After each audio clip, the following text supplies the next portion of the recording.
It's not like I'm like crazy on Twitch. We only get a few viewers if we do, and they're always people from like my other server, and they're just popping in to say hi and stuff. Uh, the streams are mostly to have a video when we're all done.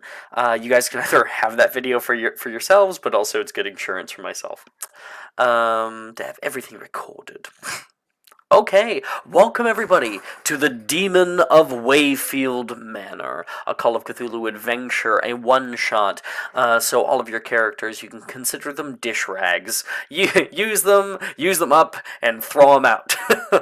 And see if you can get through unscathed. There was only one time I've run this game where no one died. Just only one time. I think I've run it like over a dozen times. So. We have a 3D map that'll come in play once we actually get to the manor in question. Before that, it's just theater of the mind. Okay. Let us reorient ourselves here into a new space. The year is 1923. In the state of Arkham, near Massachusetts, is where our tale begins. West of Arkham, the hills rise wild. There are valleys with deep woods that no axe has ever cut. There are dark, narrow glens where the trees slope fantastically and where thin brooklets trickle without ever having caught the glint of sunlight. On the gentler slopes, there are farms, ancient and rocky, with squat, moss-coated cottages, brooding eternally over old New England secrets in the lee of great ledges. But these are all vacant now, their wide chimneys crumbling, and the shingled sides bulging perilously beneath low gambrel roofs. You have each been recently contacted by Mr. Rupert Merriweather, an aging man you have known for quite some time. Mr. Merriweather is unwell and seems not long for this world. He's asked you to meet him at St. Mary's Teaching Hospital in Arkham at 1 o'clock on Thursday. You haven't seen the man for quite some time, so this urgent summons appears to be quite important. Perhaps he has something to tell you before he dies. You each know him through different means. Perhaps he is an old family friend. Perhaps he was there for you in a moment of need. Perhaps he was somebody who was a sponsor for your schooling. Perhaps he's an old colleague or a consultant. This man has lived a very colored life and has gone through many different roles. You all arrive separately to the cold brick hospital doors. The waiting room is empty, and nurses walk the halls speaking. Um, Dr. Nevada Jones, you walk in first. Speak to the front nurse. She instructs you to take a number. You take one of those and go sit down into that cold waiting room. You never exactly liked hospitals. Always gave you a weird vibe. And as you kind of flick open your coat to sit down comfortably, let's get a character description from you, Don. What does Dr. Nevada Jones look like? Okay, I was not ready for this. So here we go. Yes. So Dr. Nevada Jones is wearing an overcoat, kind of like a pea coat, if you will. It is a black pea coat, and I am I'm wearing just a simple top hat, and I have I'm just going to go with the stubble that you would, of course, 5 o'clock shadow, yeah. got to have the 5 o'clock shadow. Um, Is there a whip on skin your is side? You know, there's like a definitely a whip on my side. mm-hmm. No, I have sort of a sort of weathered skin.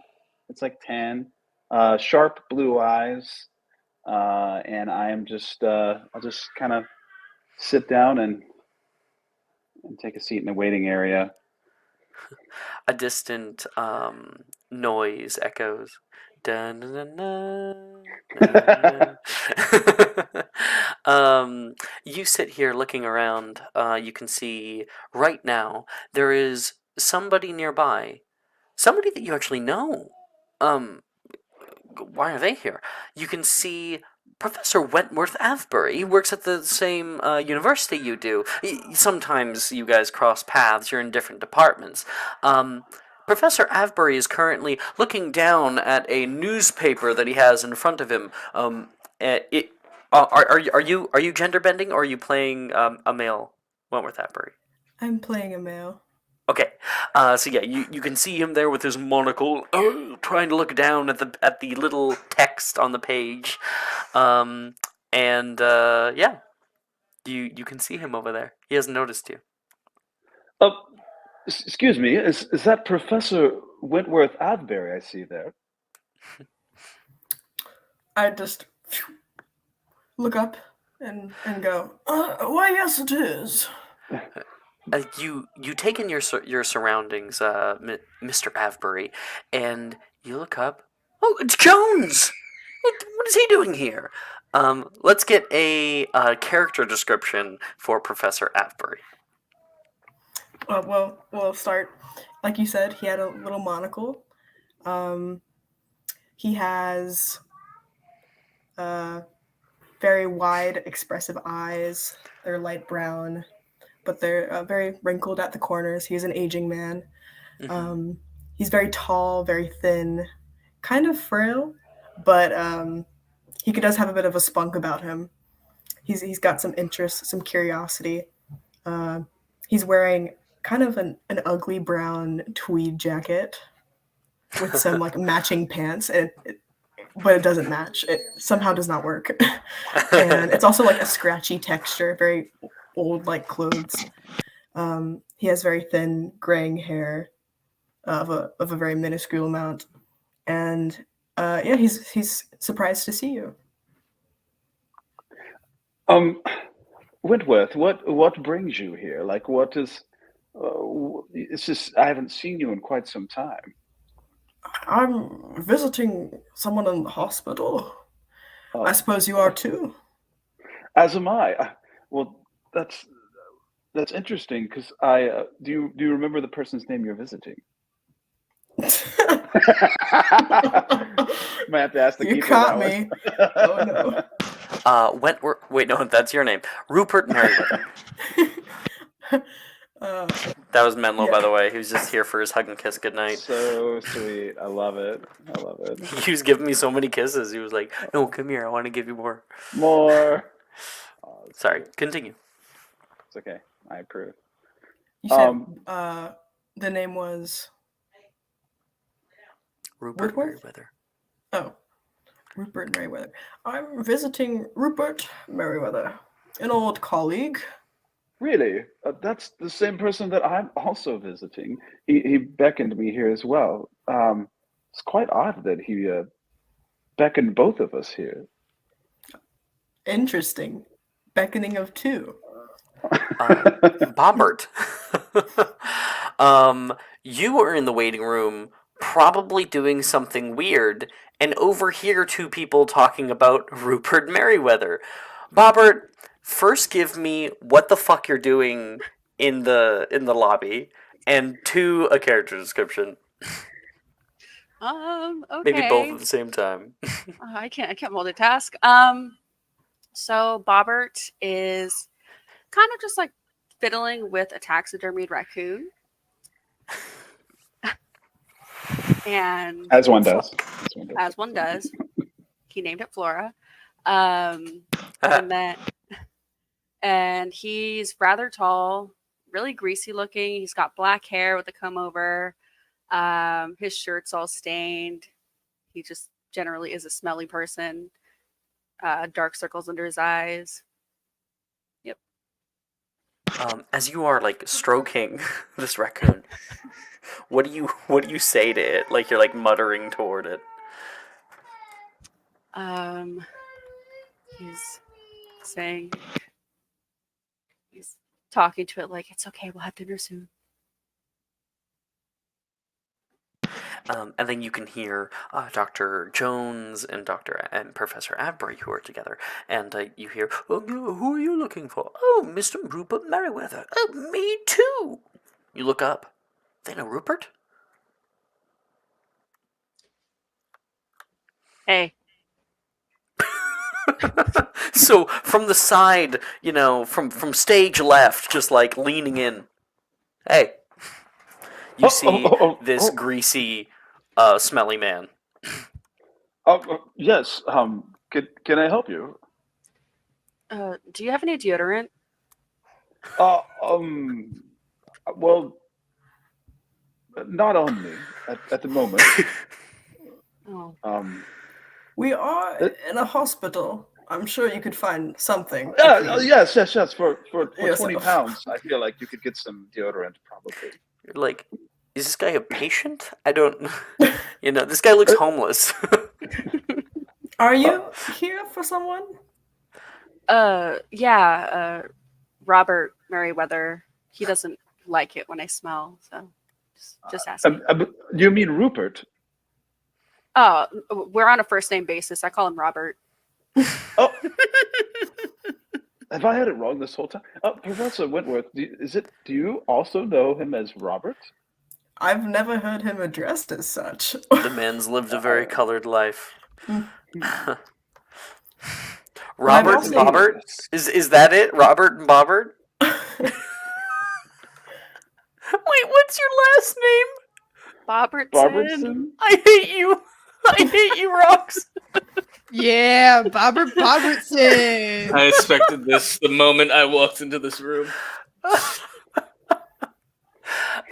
So while that's going on, in the backdrop to all this, Jesse, you have arrived to the hospital a little bit late. You check your watch. Just a few minutes. You're hoping that they haven't started without you, or that he hasn't died suddenly, and you are currently in line waiting at the secretary sort of booth. The nurse over there is talking to a different woman. Says, "Oh, you're here for him as well. There's a few of you this year.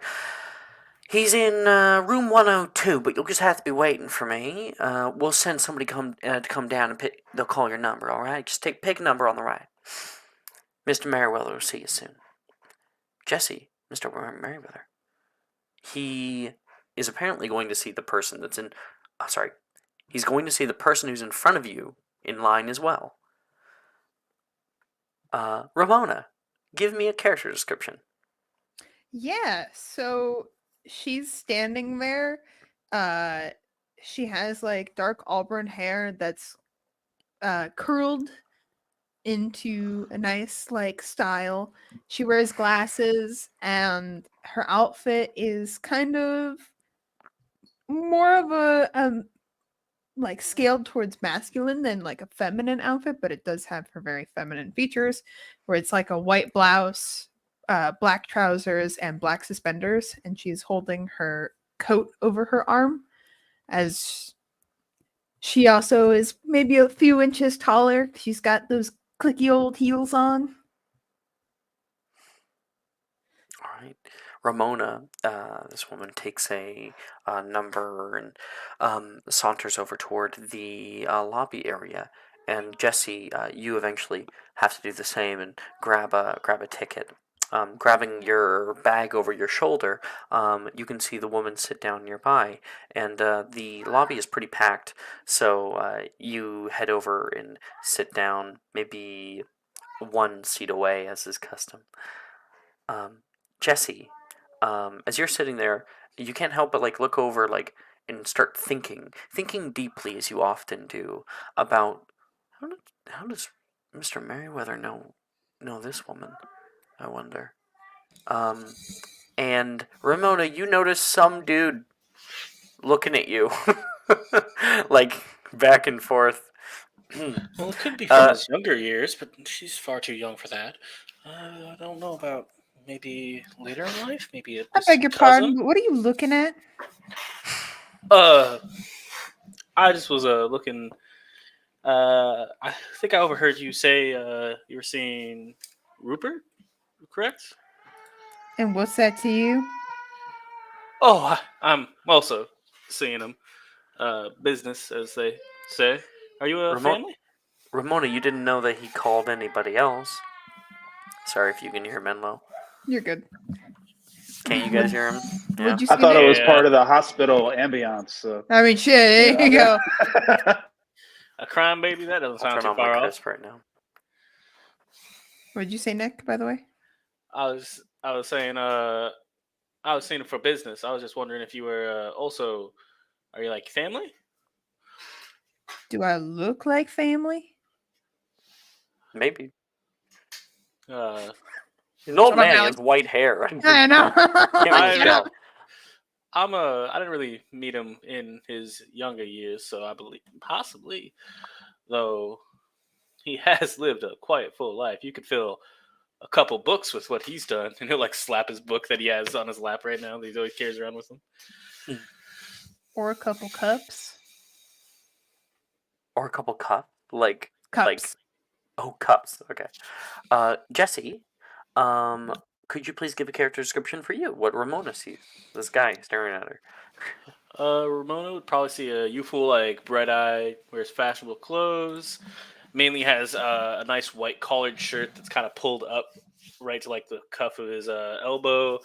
Has a nice vest on and a bow tie with glasses, and some nice ruffled hair that kind of goes up, but not all the way. Small mustache and goatee, and he wears like one ring on his left hand, but not his ring finger. Good description. Yeah. As you guys are kind of mid-conversation, you can hear, Mr. Merriweather is ready to see you now. A short nurse comes over, beckoning you with her clipboard.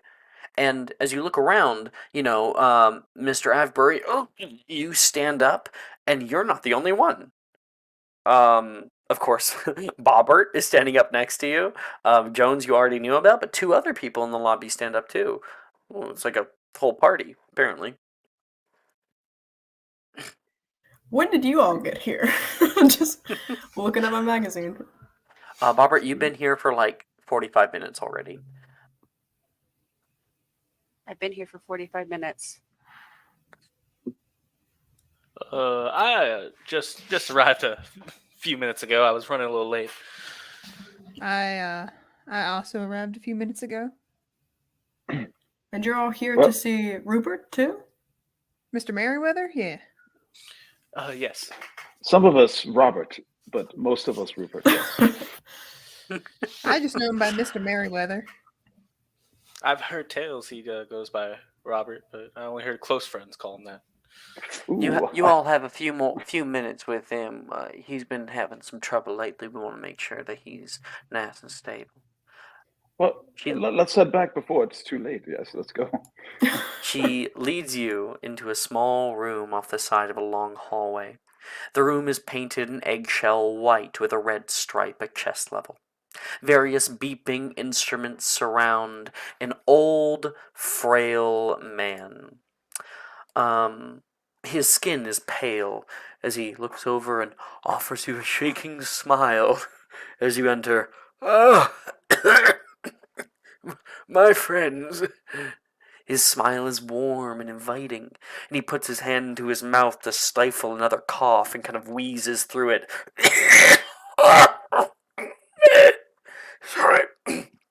Sorry. I'm glad you've come. He beckons some of you guys forward and let me get a good look at you. Oh, Mr. Jones, Mr. Avebury. Glad to see that the university isn't too busy nowadays. Well, it's great to see you, Robert. And he goes, you must have heard that from Mr. Bobertson. It's been too long. He puts a hand out to kind of like take your hand and shake it, and oh, okay. He gets a little whiff. Robert's gonna lean in and whisper in his ear. He's gonna be like, "Tell me when to pull the plug."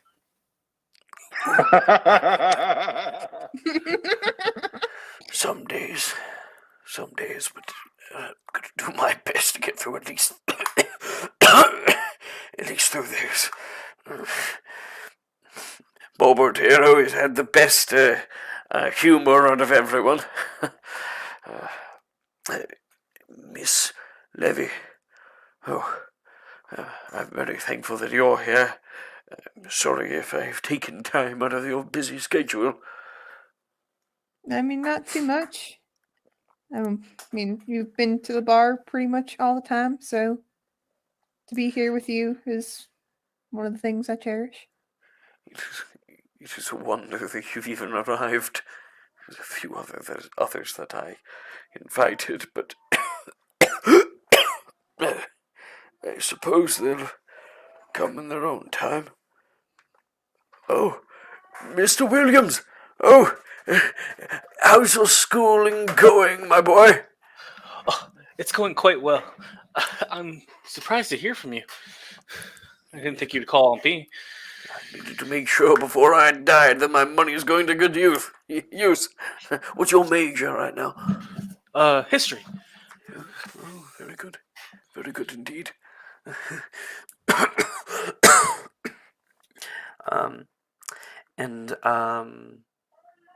Avebury, and when he says history, like, kind of give a double take. You have big lectures on languages. You might have seen him in a few of yours before, but he's not like a main student. He shows up sometimes. Anyway, he says, yes, I suppose you're all wondering why I've gathered you all here today. He looks strained to speak, as if every cough is sending jolts of pain through him. I am in need of your help.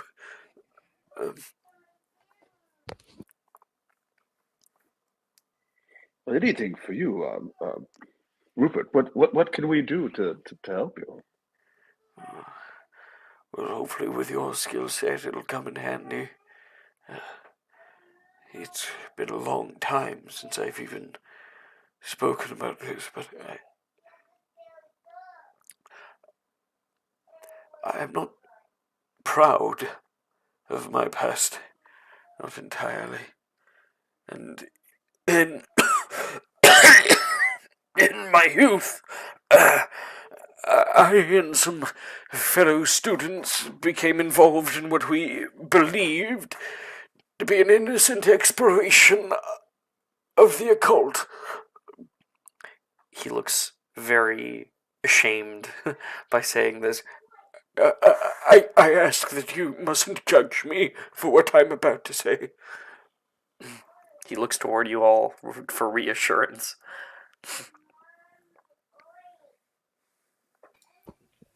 Go I mean, on. anything? Do a quick nod. It was led by a slightly older man named Marion Allen. There's 6 of us purchased an old farmhouse a few miles west of Arkham, near the village of Ross's Corners. There we could conduct seances and other psychical research in privacy. Alas, our work had unforeseen results.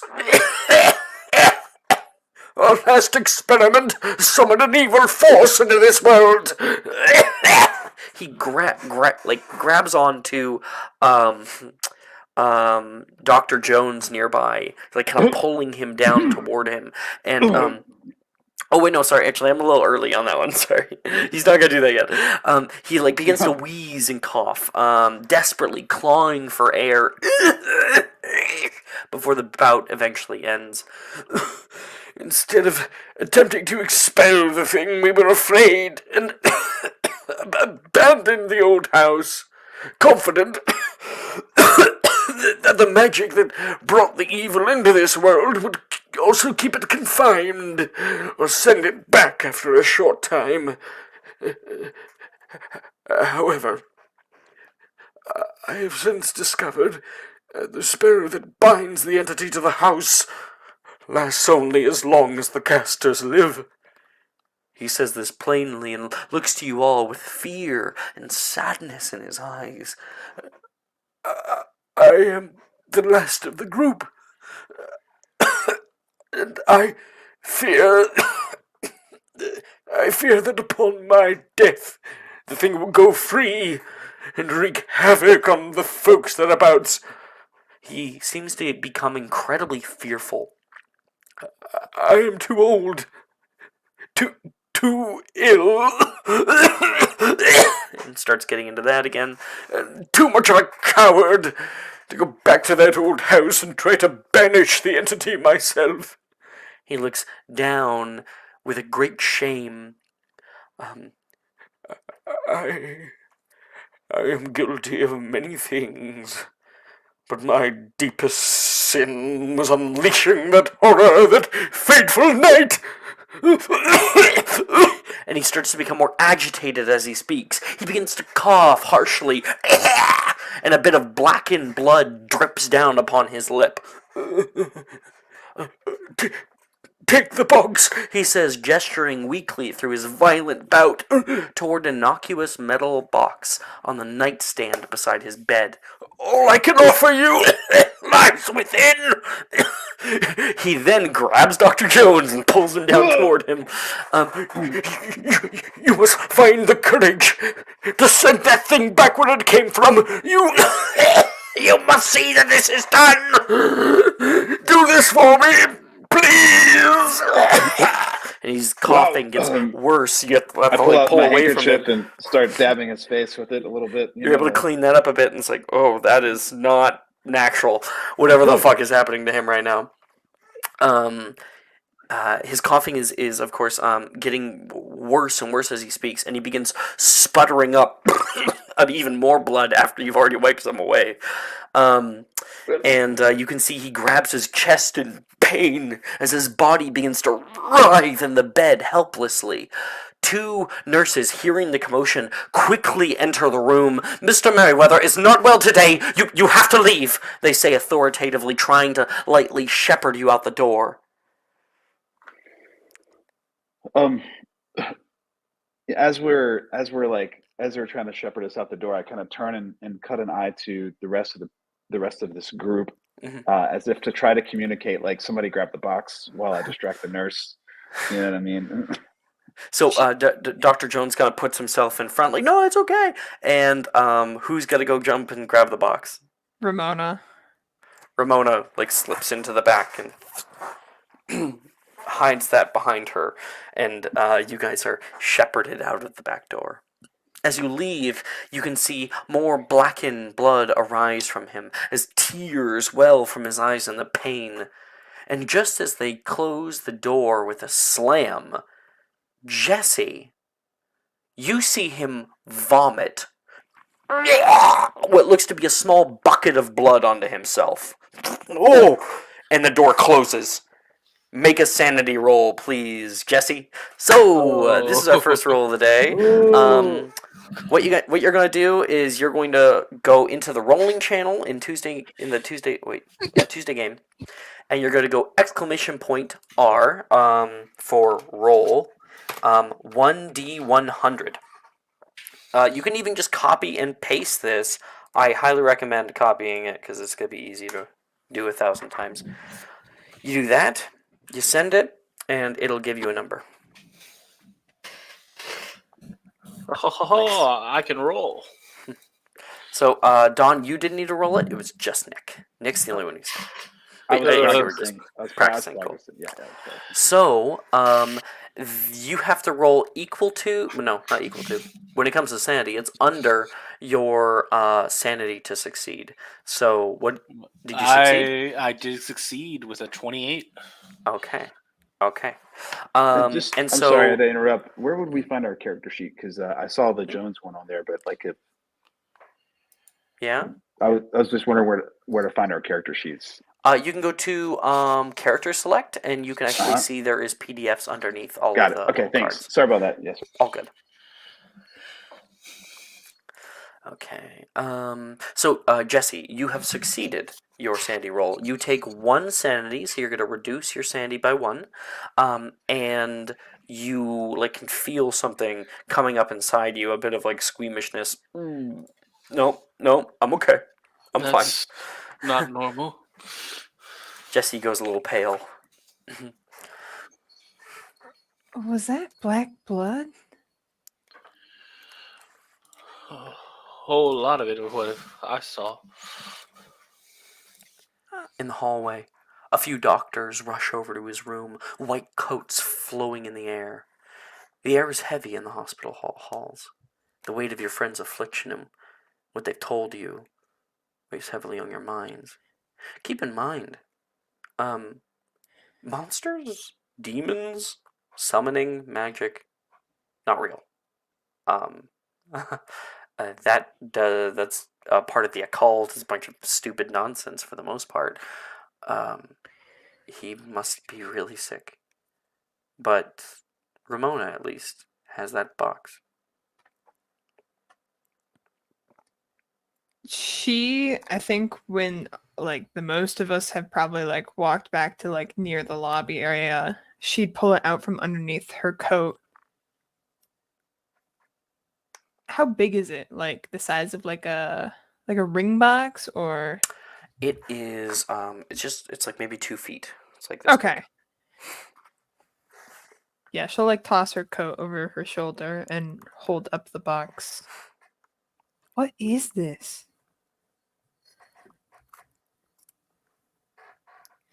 Do any of you guys know what the hell this is?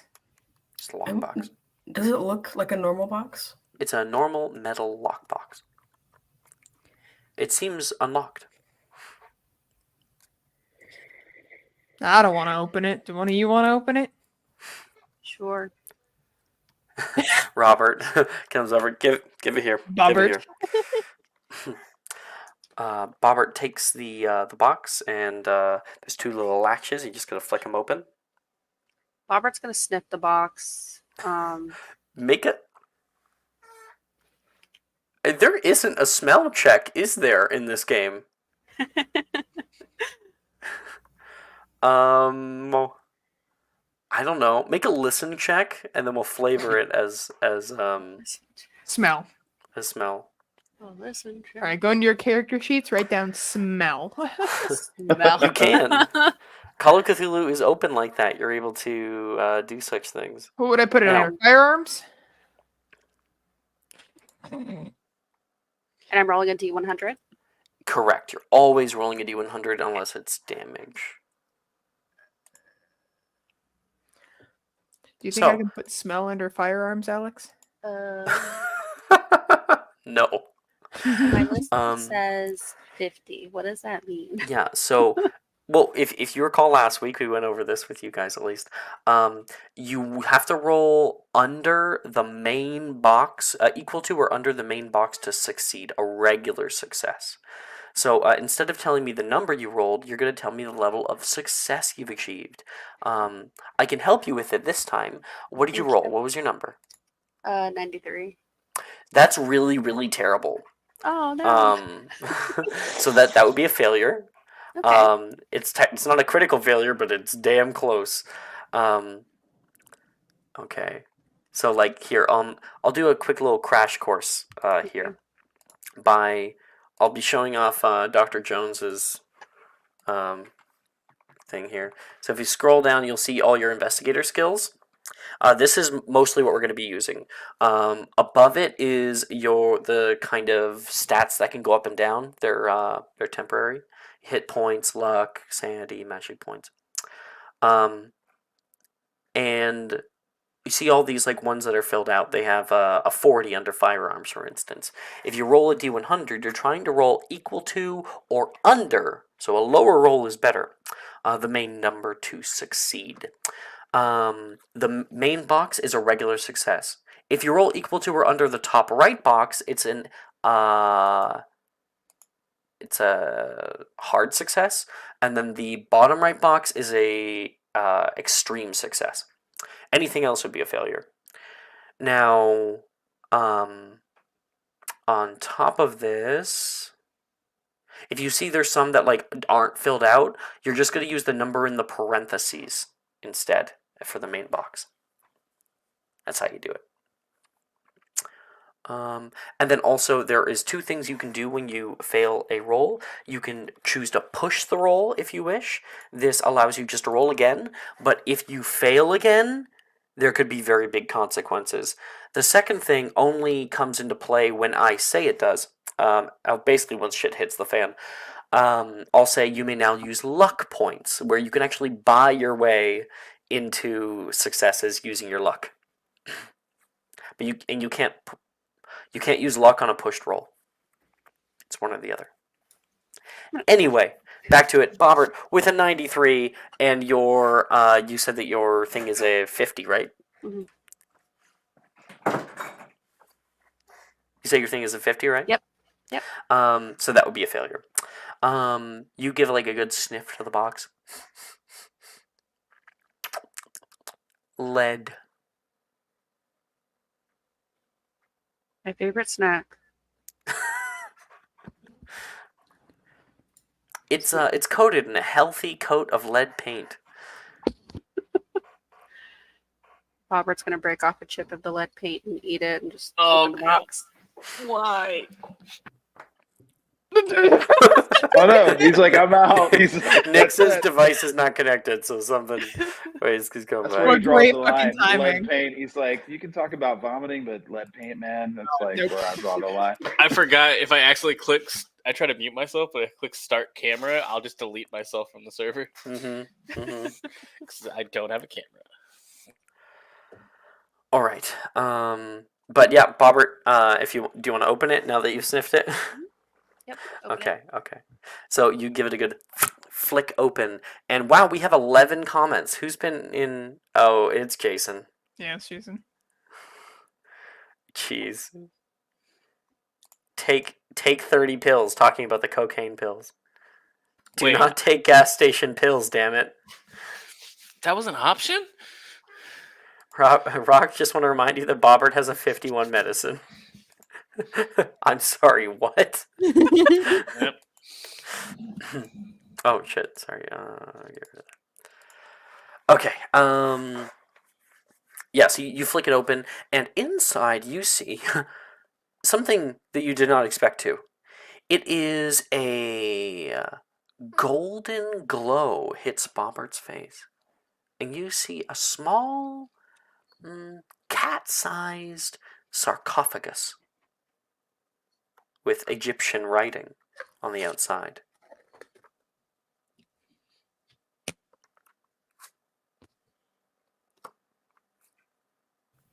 This sounds like up my alley a bit. Being an archaeologist as I am, can I take a look at that, please? You know, as many things as I've dug up and such, does this look familiar to me at all? Make a archaeology check. So you're going to Okay. roll a d100 and compare it against your main number there in archaeology, and tell me Alright, what here we level of success you've achieved: regular, hard, extreme. Okay, that would be regular. Nice.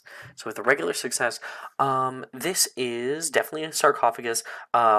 It's hard to tell. Sometimes these kinds of things, they get faked. It looks probably gold plated, so this thing would be worth a pretty penny. Often sarcophagi this small aren't very normal. This is the size maybe like some lord's pet might have been in here, or maybe even, very sadly, like a deceased baby, or like a very, very young child, like a toddler. And you can see on the front there is like a bunch of writing, but you don't actually translate Egyptian. You get people to do that for you. I'm a professor of language, right? So if you look in on your sheet there, Avbury, you'll be able to see language other, and you should have like Latin and Egyptian. Oh, perfect. Yeah, What kind of funny runes are that on the side? I said, what kind of funny runes are on the side of that? I'll sort of swipe it from Dr. Jones because I get excited. Oh, of course, this is more your field. The runes. Sorry, Doctor.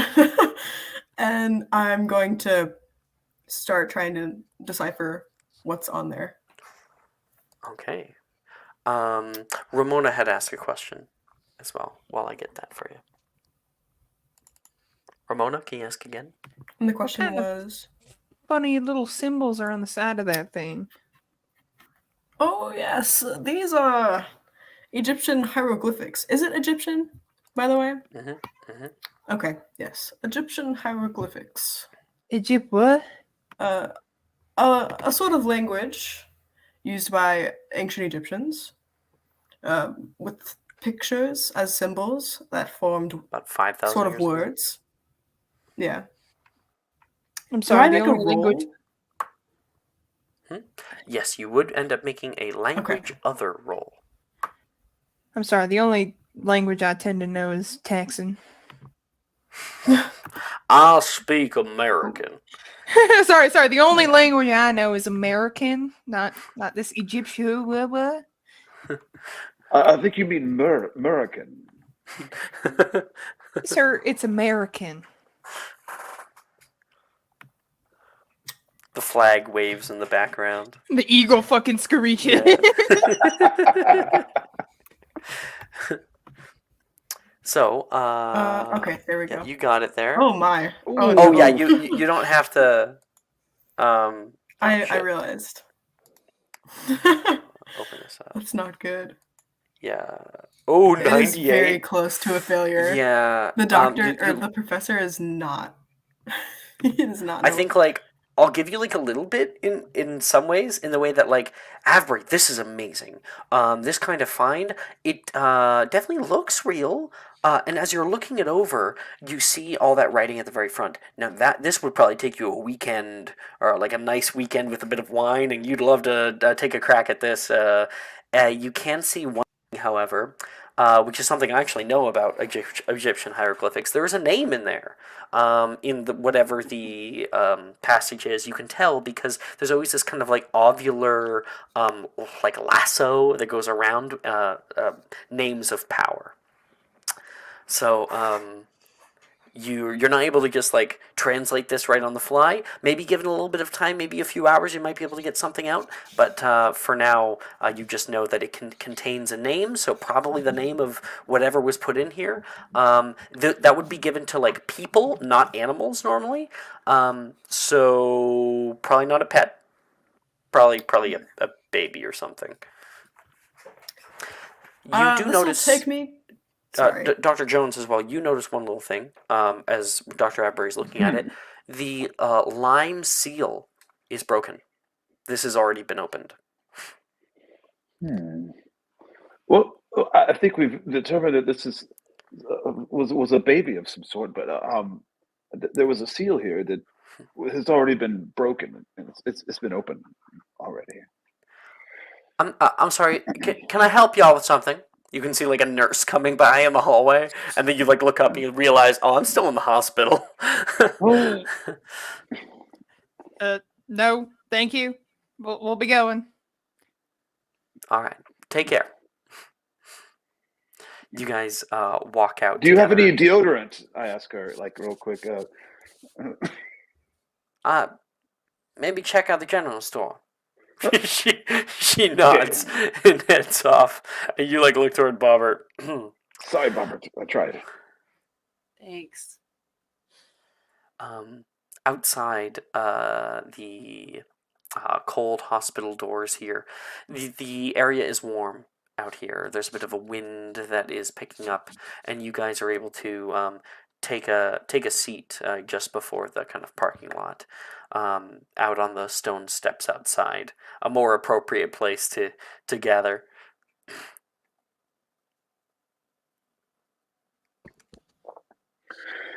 Anyway, as I was saying before, we were so rudely interrupted by the nurse. It's been opened already. That's all I can glean from it. So He said, "All I can offer you lies within." So does it mean we just open it again? Is it sort of a box inside of a box sort of thing? Indeed, I mean, it would be kind of weird carrying around a golden sarcophagus. So the metal lockbox almost perfectly fits the sarcophagus, kind of like Russian nesting dolls. It likely was to conceal that he had this. Hmm. Well, if no one else will, I guess I'll crack it open. Jesse rolls up his sleeves, takes the box for himself, and grabbing the top lid and the bottom, you pull off. You can hear that kind of thump, like a Tupperware lid. They just kind of fit together, and it opens up. And inside, there is no corpse. It is actually, it looks like someone's been storing shit in here. You see a bunch of stuff. You see an old rusted key. Ooh, the deed to a home out in Ross's Corners, 21 Anderson Road. Okay. You can see sitting on top is a letter written by Mr. Merriweather. You can see his name at the bottom right corner. There is a leather-bound journal, like a little burlap burlap sack, and I swear there's something else. I think that might actually be it. A baby. And it was a baby. It was Baby at the bottom. skeleton. It's still alive. Where The way that you said that, Nick, just reminds me of the video of a child. child. Is that what you're talking about? Yeah. Is there anything Fuck yeah. worse? Anything worse than a child. rapist? A child. A child. No. No. Oh, For context, for those of you who may not have seen the video, they have like a whiteboard and there's like things covering things. Is there anything worse than an R wordist? And then they pull down the thing. Boom! A child R wordist. And someone turns toward the camera. A child. no. No. Jason knew what it was. It was a crack. It was crack and crack spoon at the bottom. Jason is on something else tonight. Yeah, where's the Coke in my Coca-Cola, bro? Also, why you sad when it's just me? My comments bring joy to everyone. Also, too, I will say, Alex, that I did remember something when I was making this character. Oh? Is that I am not, my profession is not known because it's the Prohibition. Oh, it is the Prohibition. I didn't Got think that about that. Got that squeak easy. I was talking to Jason about that. And also Rox. I'm not out in the open. You're an accountant. I'm a secretary during the day. Secretary, yeah. I sent in handouts, some pictures I did have. That is of the sarcophagus. I'll send them separately so they don't get all lumped up together. Sarcophagus, here's a picture of it. Here's a burlap sack. Boom. Here is the letter. I really hope that one is the correct one. Oh, and also, I guess I do have a PDF of the journal that I can send. We'll probably be reading that together soon. Okay, let's pull up this letter. I'm just going to pull it up on this screen. And you all read. Dear friends, after the nightmarish events of the night in my youth, I've seen many strange things. Only now do I begin to grasp the truth of reality and the scope of what is happening in the world. I've tried in my small way to combat the horrors and make amends for my part in bringing one to our plane of existence. What I have left to offer, what riches and wealth I have, I will put to good use in dealing with these abominations. It is the very least this old coward can do. I can never make myself go back to that little farmhouse and put those events to rights. I too gravely feared that which my friends and I had loosed upon this countryside. Nothing of consequence has yet taken place, but with my death I fear the bonds will be broken, and that horror freed to come and go as it pleases. Lives not yet taken already weigh heavy on my conscience. The method of delivering the thing out of this world is still in that accursed house. the translations made by Marion from the book De Vermis Mysterious. I was never strong enough to take on the task, but I hope that you are. In ridding the world of this, perhaps you'll save my soul from hell, for I fear that my deeds have not been enough to release me from this heavy burden. I do not expect your forgiveness for what I ask of you. Rupert Merriweather.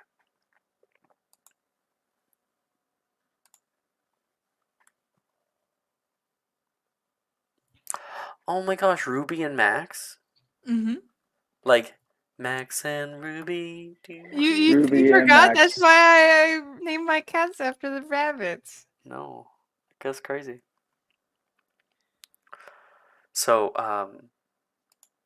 yeah, key. So if I go over to key, burlap sack, deed to a house, and this letter and a leather-bound journal. Well, these are some interesting things inside of this.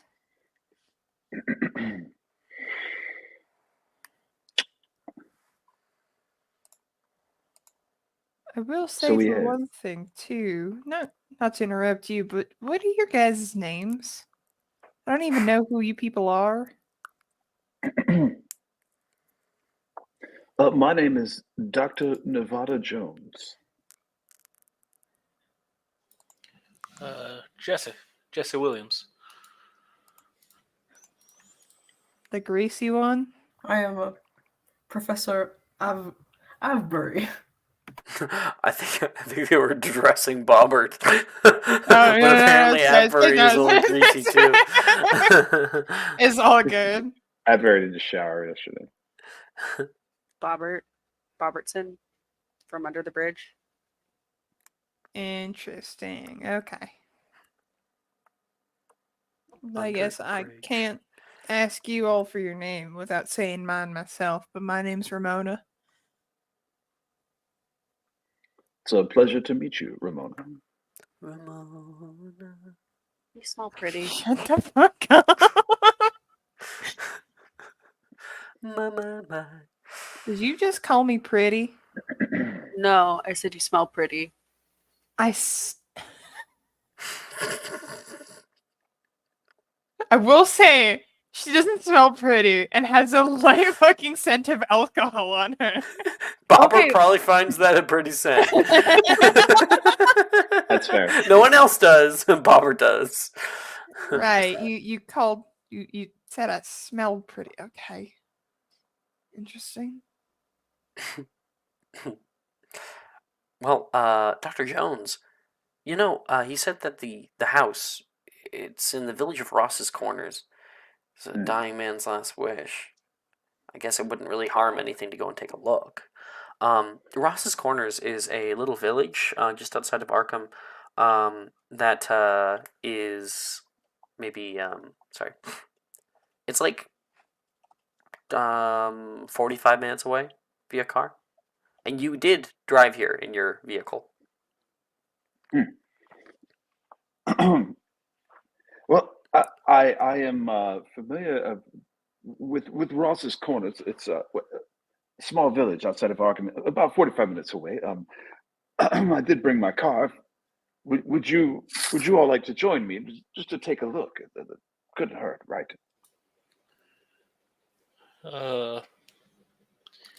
I may have second thoughts, but looking at this journal here, I've only read maybe a passage. We're gonna read it together as well. Never mind. I'll gladly join you.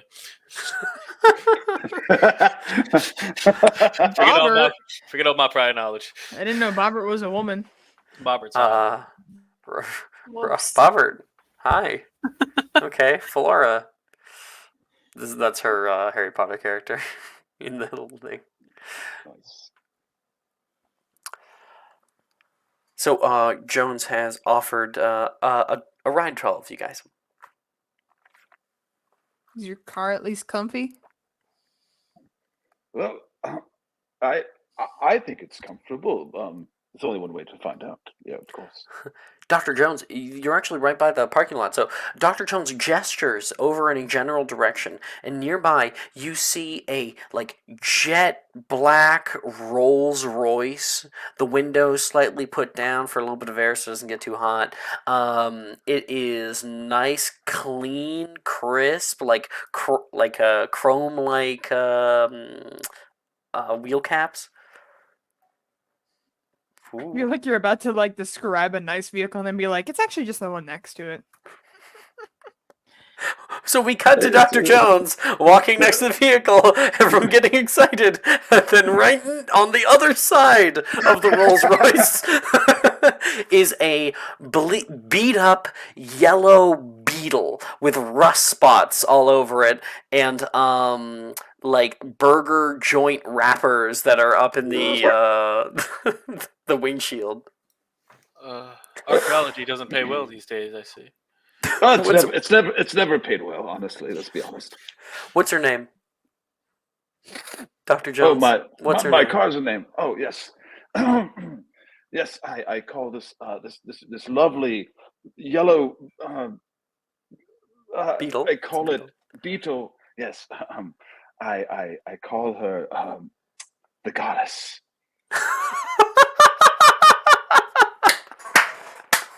I love that so much, Don. I love that. The goddess. You can probably see like on the side there is like maybe this is like an off-brand beetle he got from like India or some shit, and there is the goddess put off in like chrome letters that are on the side that's beginning to rust on one side. Yes. It's like This is quite magical. Anyway, you won it many years ago. In like a she's never done you wrong, never at all. Always been there for you. The only one. Mm-hmm. Unfortunately, I will call back to that if we try to use this card, it doesn't work. It never broke down. So, who's getting in with Dr. Jones? Definitely going in. Yeah, she's like Avebury, looking. wait on that, oh, please. Bobbert, I found some deodorant in the the back in one of my satchels. Sweet. Do you mind if I take your burger wrappers? There's leftover ketchup. Leftover ketchup. Yeah, no, don't mind. Thank you. Is Start he eating riding the the wrapper. trunk? Okay. I can't. Do you get see what I'm talking about with rocks now? I'm just waiting for Rox to it. say these wrappers that are getting fed to the taxidermy raccoon. No, we're I reading still have it with me. the journal. You know, like Bobbert's like, oh really? Okay. I just want to know what Bobbert's going to do with the deodorant. I'm just kind of paying attention to see like what happens with the deodorant. He's gonna use it, or Oh, well, now that you asked. Oh no! Bobbert's gonna, of course, like Bobber gets in the back seat. You've fallen for the trap card. a normal individual, he's gonna, of course, use the deodorant and then take a bite off and feed the raccoon the deodorant. Of course. The raccoon is taxidermy, so it's not real. Yep, no, he's just gonna shove it in its face. Okay. So as Dr. Jones and Bobber get into their vehicle, Jesse and Ramona are kind of outside looking unsure, and then Dr. Avebury, I mean, you could take your vehicle if you want, the Rolls Royce. Amazing. I'm gonna let them kind of just. I'm not even gonna say anything. I'm just gonna get the keys and get in. Yeah, Ramona would immediately get in that front seat. 1920. I mean, there'd be no beep beep, but yes. But yeah, That's the vibe. It's the She just does vibe. it with It's the vibe, for He does sure. it with his mouth. I think Yes. what Ramona would do is just look between the beat up beetle with the goddess down the side of it and look at the Rolls Royce and just be like, yeah, I'm just gonna go into this one. Just in the front seat. Jesse, Dr. Jones, like, gestures for you to get in his car. It's like I'm like I can't be mean and not get in the car, but I also don't want to ruin my pants. Which car are you getting, Jesse? If Dr. Jones It's waves at me, I kind of have to go in. I'm like, I'm not gonna ride my bike there. That's why I was late the first time. I'm sure you can just leave it here. That'll be fine. Probably. It's Arkham in the 1920s. So it'll be What fine. the fuck happened to my... Oh, damn it. There, I fix it. All right, we all take off onto the road. Professor Abbury turns on his car and kind of takes off. Dr. Jones, you go to turn on your vehicle. One second. And you kind of give her like a smack on the dash, and then she starts up. Never done you wrong. All reliable. Dr. Jones, what's this? Yes. What's this crystal skull doing in the back seat? Gift shop.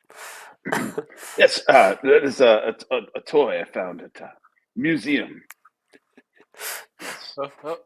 Okay. It's I also have this chalice as well. Oh,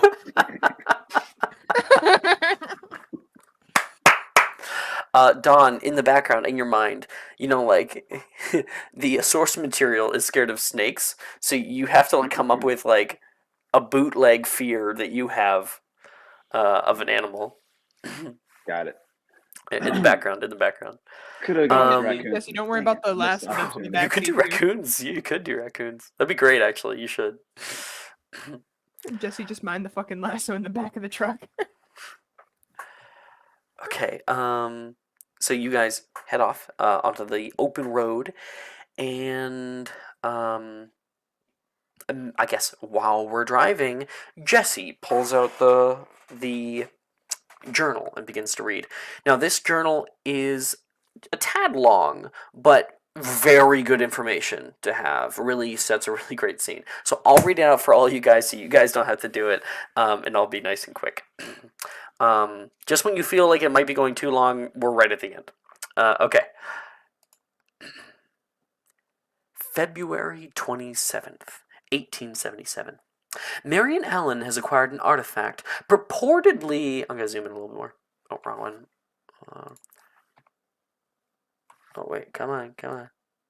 There we go. Marion Allen has acquired an artifact, purportedly Egyptian. It appears to be a small sarcophagus of gold. Inside is a large piece of amber, which entraps a specimen of some unknown species of arthropod. Allen is very excited, as the box corresponds to a description he found in the ordinary reference volume in the university's Orne Library. Allen says that in another book, De Vermis Mysterious, is an explanation of the powers of the box. The text says the small animal trapped inside in the amber is actually the host to a bound djinn, a guide to the spirit world. Allen says the tome mentions that originally there were 4 such pieces of amber contained within the box. There's no mention what happened to the other 3, though. We are agreed, and a date has been set to conduct a ceremony intended to summon the djinn, which Allen assures us will be friendly. We have chosen the night of Saturday, 18th of March, the night before the new moon. March 19th. We began the ceremony as Allen instructed, according to that described in De Vermis Mysterious. A fire is set in the fireplace, and a pentagram chalked on the floor, marked with appropriate symbols and illuminated by 2 black tapers placed near the center, flanking the piece of amber with its entrapped spirit. The others sit in a circle, while I, the designated watcher, who guards for malevolent spirits, sit in the corner of the room. At least I get the comfort of a chair, while others can look forward to sitting on the floor for hours. Allen throws a handful of powder in the fire, producing an evil-smelling smoke, and dampening the flames, which now burn a sputtering green and brown. Those seated on the floor begin the Latin chant Allen has to transcribe from his book. After nearly 2 hours, I see a trail of smoke circling up from the piece of amber. Its surface seems to be bubbling and melting. Can this be? Have we finally achieved success? I can see a form. March 20th, the following day. We have finished with our plans and have sworn a pact never to speak of what happened last night. We have satisfactorily explained the death of poor Robert, and in some manner the madness of Harold. The sheriff accepts the explanation of a carriage accident. We planned it well. Robert's neck was broken in the fall, we told him. Harold struck his head on a rock when the horse's leg broke and the carriage rolled. Would it be that it was only that? For the rest of us, we will be forever changed by what we experienced last night. I will write down the true events so that they are not lost completely. The thing formed in the center of the pentagram, shapeless and nearly invisible. Its terrible voice should have given us a clue, but we were so foolish. It spoke. Then Alan cast that damned powder on the Jinn, the dust of Ibn Ghazi, he calls it. That's when we could all see it clearly. Words cannot adequately describe the faceless thing with 1,000 maws. It roiled and bubbled, never fully revealing itself at any one time. So terrifying was its aspect that I was frozen in place, my pen falling from my nerveless fingers. Cecil and Alan seemed as lifeless as myself, while a short, sharp cry issued from Crawford's mouth. Robert, however, rose to his feet, and before anyone could stop him, stepped forward as though to embrace our horrible guest. With its arms, or those appendages that seemed most like arms, it took hold of poor Robert and twisted his head around as though he was a doll. The lifeless corpse was then thrown back into Harold's lap, and that's when he began that damnable shrieking. The shrieking that hasn't stopped since, even after we handed him over to the sheriff's men. We still had a chance, apparently. Alan now believes that if we had kept our wits, we could have reversed the summoning and forced the creature back to wherever it came from. But Crawford panicked and, mistakenly believing that it would dispel the creature, reached forward and destroyed part of the pentagram, breaking the seal and ending its effectiveness. Released from the binding symbol, the thing, with a screech that could only have been unholy satisfaction, was ejected from the house, disappearing out the window as a roaring, screaming wind of boiling colors. And actually, this is something from the original set that I disagree with, so I'm actually going to change. Disappearing from the room, not window, because that makes no fucking sense. Okay. March 24th, 1877. Alan intends to leave Arkham and travel to find a solution to this crisis. He said that he intends to seek out occult scholars in New Orleans. I pray he is successful, but my hopes are not high at this point. He insisted that I be custodian of the gold sarcophagus and not show it to anyone. What's even more odd is that he instructed me to not visit or even live in Boston. I can only guess as to why, as he will not tell me his reasoning, apart from his insistence that it is for my own safety. Marion still thinks that the thing could yet be destroyed, or at least dispelled, but none of us who remain have the stomach for such an undertaking.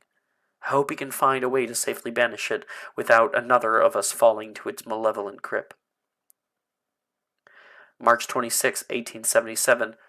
We now believe that the spell we cast to summon it inextricably bound the thing to the house. Alan went back this morning to retrieve some of our belongings and store our ritual accoutrement. He said that he heard it bumping around in the attic over his head, cursing him all the while. He said that it also told him that it only has to wait us out.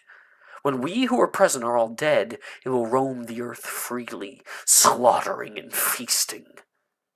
Thankfully, the warning signs carved by Alan during better times that seem so long ago now, apparently are effective and bar the thing entry except into the attic of the old farmhouse.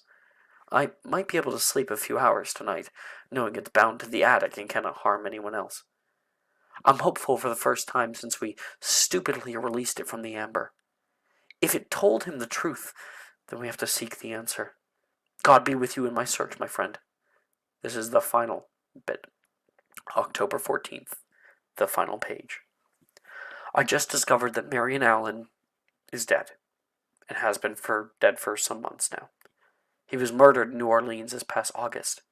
I suspect that he spoke to the wrong sort of people about the things he's seen, and They killed him. The newspaper mentions a sarcophagus, so they may have been after the gold. That's 3 of us gone now. I must do something. I've already begun ancient history classes at university, so I believe I will try to research the problem at the farmhouse in that manner. Avebury, that's how you met him. He came in asking questions about Egyptian artifacts and different cultures. I will try to research the problem at the farmhouse in that manner. Perhaps I will uncover an ancient secret of how to rid our world of that beast in my own way. There is a newspaper clipping, brutal murder at the docks, that talks about Marion Allen. And at the very bottom, you can see a list of names. Robert Mencken, March 1877. Harold Copley, August 1877. Marion Allen, August 1877. Crawford Harris, January 1910. Cecil Jones, March 1919. Rupert Merriweather, no date.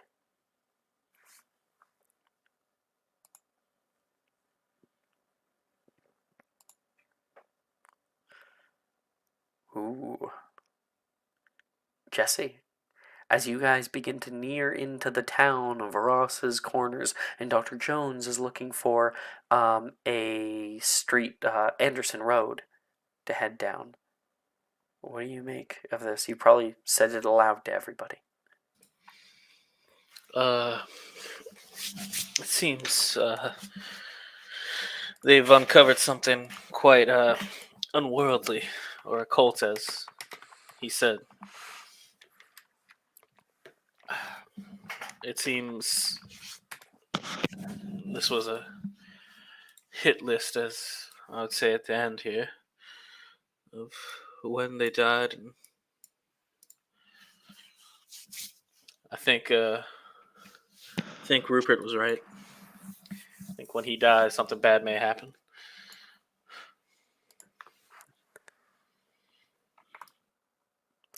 What do you guys all make of it?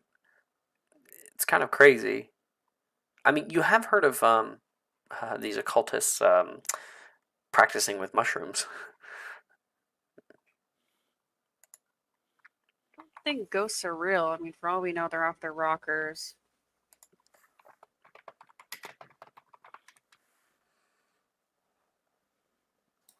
Well, this is a jinn.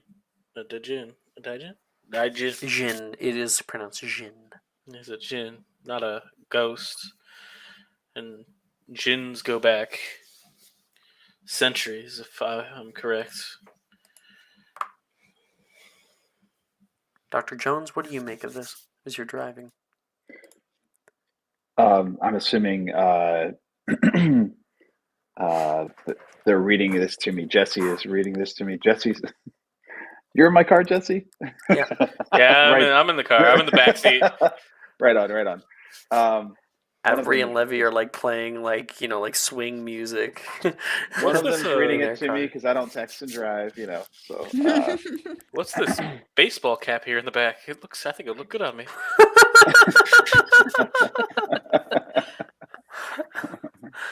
nice. Well, it seems pretty clear that they were experimenting and released something, and I know he said he was the last one to live, and that this book, I forget the name of it off the top of my head now. The Vermis Mysterious? Mysterious, yes, that one. It would seem that our answer is maybe in this book to reverse this summoning, reverse this ritual, and I think we're on a very short timeline here. Because once Rupert is dead, I fear that this entity will be released into our world, and that can't be good.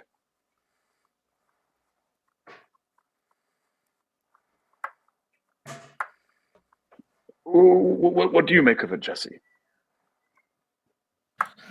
I think whatever they stepped onto seems to be haunting them now, and I think this Marin Allen may have been foul play, but I think nearly trying to steal bit of Egyptian artifact, you wouldn't have to do what they did. It's ghastly, this report in this book. Ugh. I'll go ahead and yell out to the other people behind us. Just as a joke. roll down the window. All right. I'm sorry, that one's jammed. The other side. All right, well, the other side. You have to lean over Bobbert. Okay, just as a joke now. But I'll explain the rest to everyone when we get there. But are we almost there, Dr. Jones? Indeed. Yes, nearly, yes. Dr. Jones has found himself on a past the village of Ross's Corners. It's a quaint town, if not a bit run down. You pass a few people making their way along the empty streets through the various businesses along the main road. Along the streets of downtown, you see City Hall, the Olson's gas station, the library, Carson's general store, a local post office, and turn down onto a old dirt road through a forest. The forest has some hillsides that are grazing land for animals, and it's a beautiful time of the year. You pass further, and eventually you can see a old sign that you pass in the ditch. You nearly miss it. Oh, 21. 21 Anderson Road. Must be over here. You kind of give like a good turn and head in through the overgrown like dirt path, and of course Avebury is following suit. And I do have I'll open to my Tailspire now, as we have arrived. We're making good time. Okay. Good time to die. So Alex, if we wanted to open Tailspire, how does that work? I'm about to help you. I'm just opening up myself. Okay. So I give you a little code, and then you go to like join a campaign, and you enter the code. Is what's going to happen. Cool. Now, for those of you who are playing pre-generated characters, I mostly have minis for you. Jesse Williams, not quite. We'll have to look through to find one that works I've out. already spent $15 on this mini. No, I'm just messing. What do you? I'm like, they're only $5. What do you? I bought morphs. What are you doing? Nah. I've spent 10 grand on Tailspire. Okay. Here. So I'll stop my screen there. I'll show you while I'm getting set up here. Here it is. Let me get campaign in board settings here. I think if I go to players, then I can generate an invite code for you, and I'll throw it into Discord discussion. Also, Bobbert, that is awesome. I love that art so much. Did Nick make that? Yeah, Nick was really nice and made it. I was Speedy Gonzalez when making it. Okay, so we've got Wentworth Avebury right there. Dr. Nevada Jones, he's done. Kill these two. Is that Professor Dildo? Oh, never mind. Dildo! His name is Dildero. Yes, Darius Dildero. Mr. Dildo.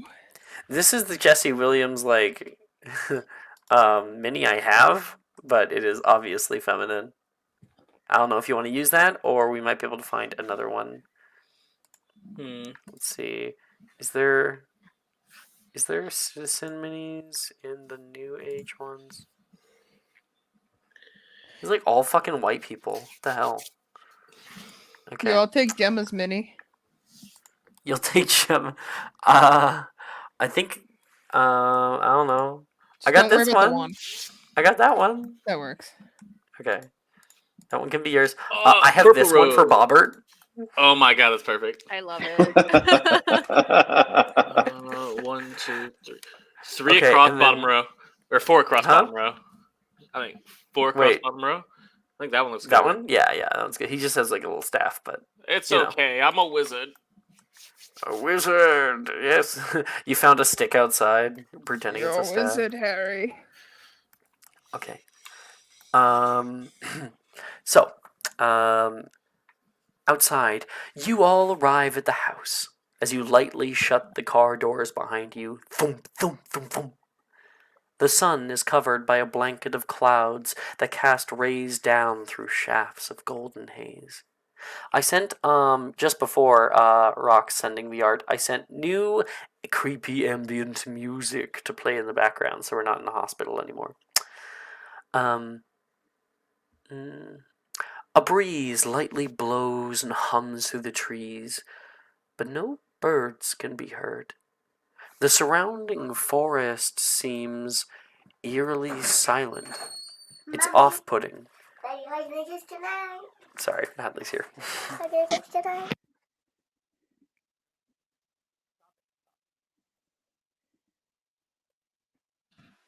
Ah, a child.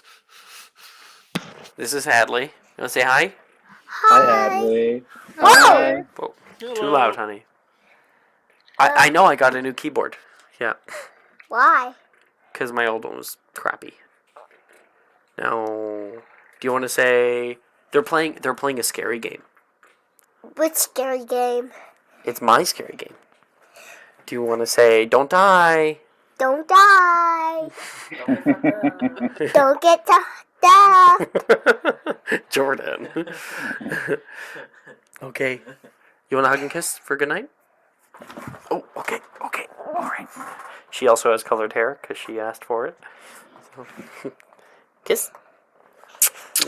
Oh, okay. All right. That's a lot of kisses. I'll get you a little more. Help. Somebody. Mom, help. Mom. Good night. Good night, Hadley. I love you. I'm gonna get you. No. Go to bed. She's a little stinker. Not yet old enough to play with us, unfortunately. Eventually. Especially not this game, but where was I? All right, so the surrounding forest seems eerily silent.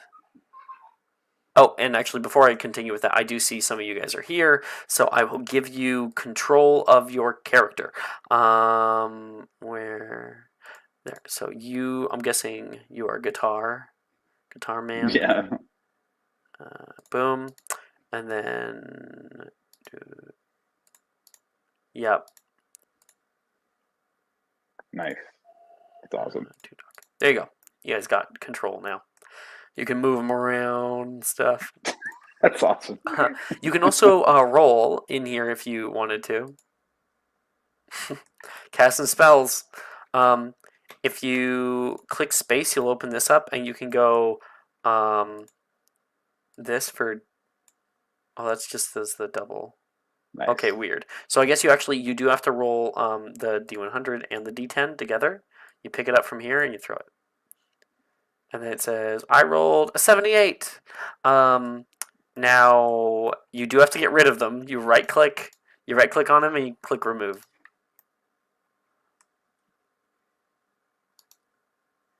Remove. Got him. Yeah. Nice. That's cool. Okay, anyway.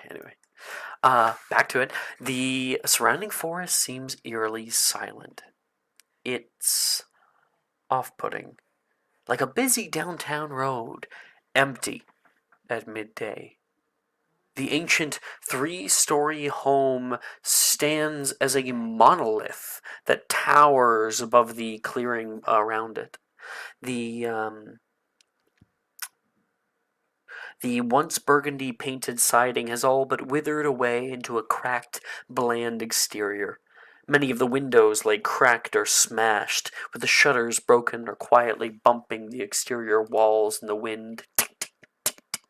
The roof is caved in some portions, and the wooden tiles have grown a sickly brown moss that hangs over the edges like the leaves of a willow. An overgrown gravel path lies in front of you to the white wooden porch. Time is yours.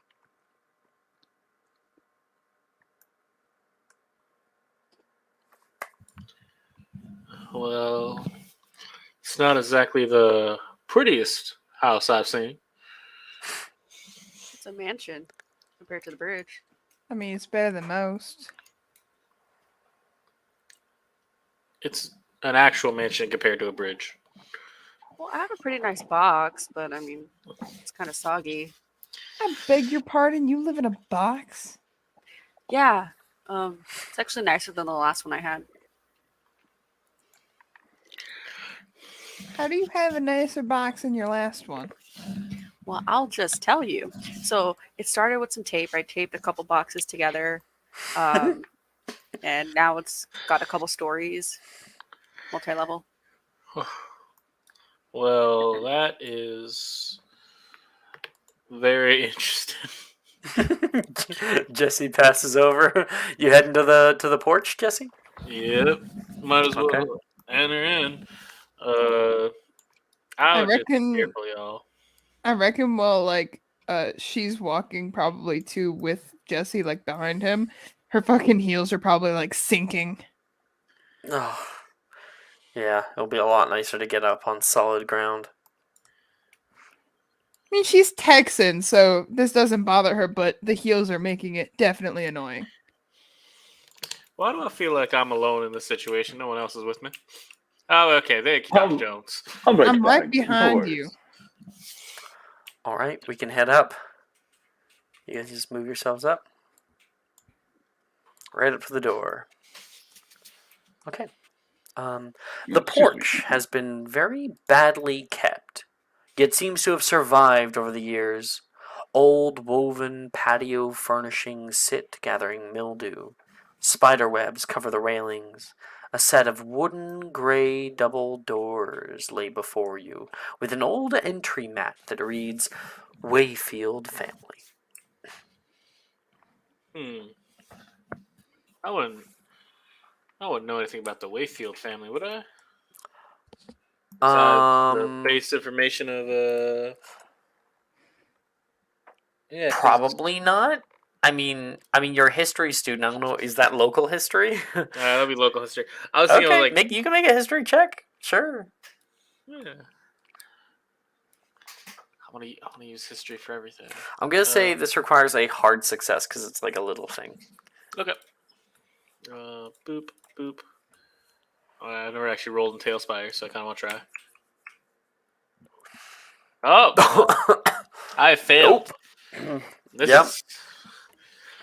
Nope, that's a family name. Yeah, this is Wayfield Manor. Once owned by the Wayfield family, obviously now owned by Marion Allen. In the background to all this, Bobbert, who has the deed, it does say that it was purchased at auction by Mr. Marion Allen. Looks like it was purchased at auction, whatever that means. It had been abandoned. Looks like it's been abandoned.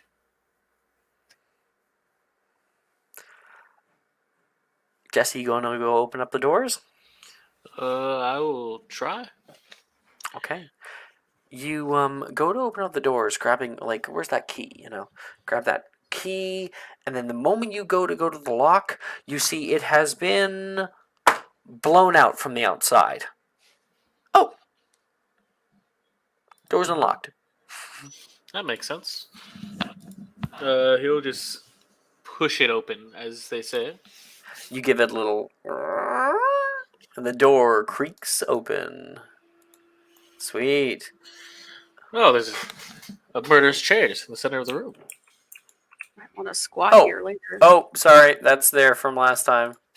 Let me fix it. There's a chair in the center of the room. Don't worry about it. No, there's not. It's gone now. I was making the Critical Role reference. It's just a chair in the center of the room. Oh, chair in the center of nice. the room. Yeah. Chair in the center of the room. Nothing else happened. I'm blind, I didn't see it. One minute, because I wanted to do a thing earlier. I may or may not be And- sitting 10 feet behind my computer. Oh, are you sitting on that, like... My chair, bro. I'm The chair. comfy.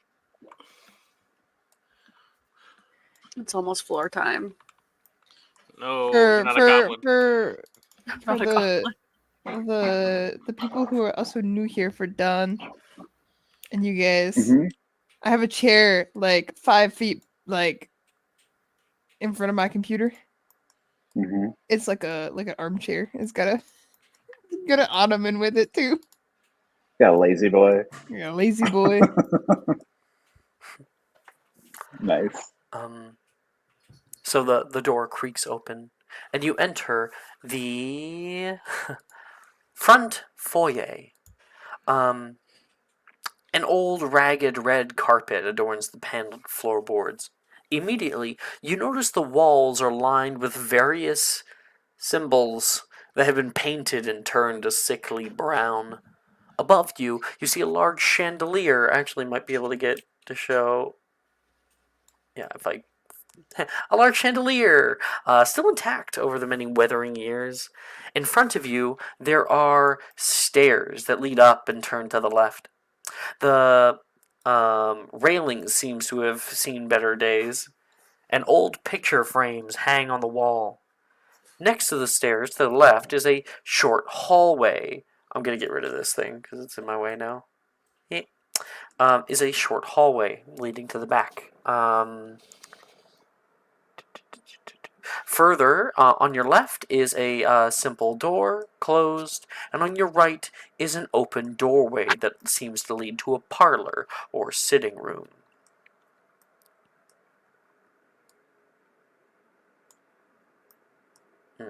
Well, friends, which direction should we go? I mean, I'm not particularly sure. Just gotta start exploring. I think heading to Downstairs? the. I think downstairs is probably mighty well fine. I think we all just kind of sticks in groups of 2 or 3 will be good.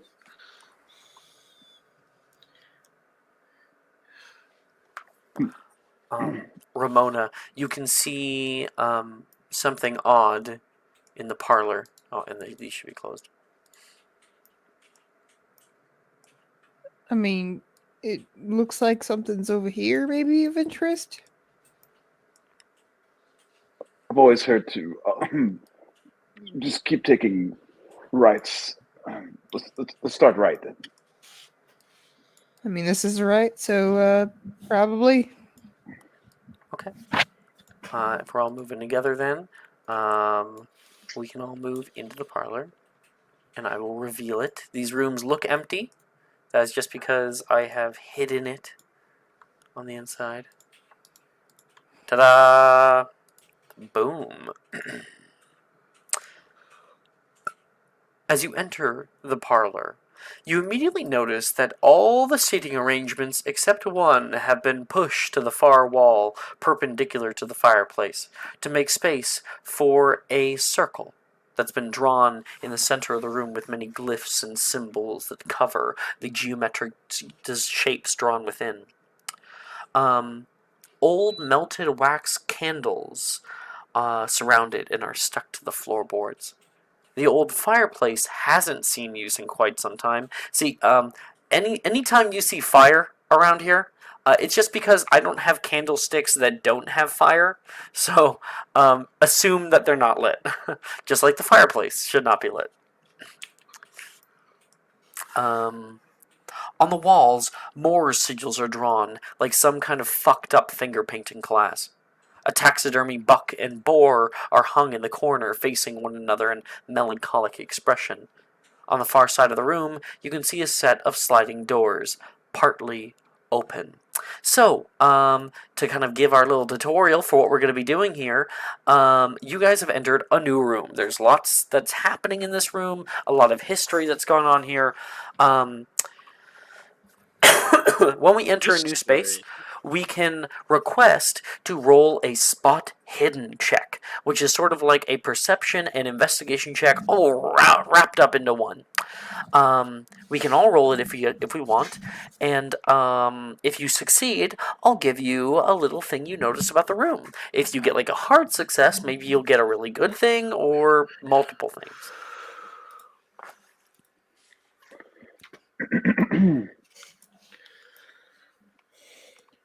Okay. So about. And it helps me if you say what you want to investigate in the room, where you want to be.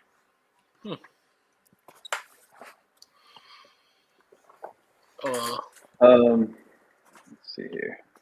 I'm assuming this is the room probably where it happened. Well, there is a pentagram on the floor.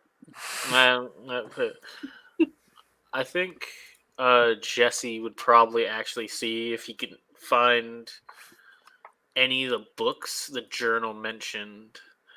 Kind of just like do some quick glancing around, seeing if he could find any of those books Alan was so obsessed with.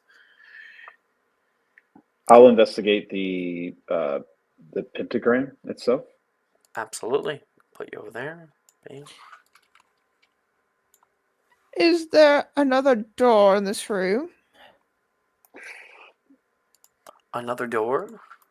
Yes, there is the sliding door on the far side. It's partly ajar. I think Ramona's gonna walk up to it, but not like peek her head through the ajar part and try to listen through. If anything's on the other side of it. All right. We I still got rolled. Bobbert I and failed, Avebury. by the way. Huh? I failed my roll on the pentagram. That's all good. Remember that you guys can push rolls if you wish to, but bad things can happen if you fail. I also wanted to take a look at the pentagram. Sure. Oh, sorry. Was that you, Avebury, Yeah. speaking? Okay, you can also go ahead and make that check. As for you, Bobbert, what are you doing? Ooh, taxidermy. Yeah, taxidermy. That's what you're doing? Yep. Taxidermy. Nice. Okay, so we're gonna go. We're gonna do some spot hiddens going on right now. Man, I need to mute the rolling channel because it is just boop boop boop. Ooh, rocks. That's gonna be good for what you found. Okay, so Dr. Jones, you did a failure, right? You can see this old pentagram. That's correct. Its Yeah. design itself is not anything that you can like recognize from your research. This is definitely something odd. The sigils that are written as well are not in hieroglyphics like the box. They're in something else, not cuneiform. You look toward Avebury to see what he makes of all this. Avebury, what level of success did you achieve? And this is for what skill? This is spot hidden. It's on the right-hand side of your skill list. Spot hidden. Either that, or you could choose one? to do a different roll. You could be like, I want to do a history roll. I want to do something else. You don't have to do spot. I got a 38, and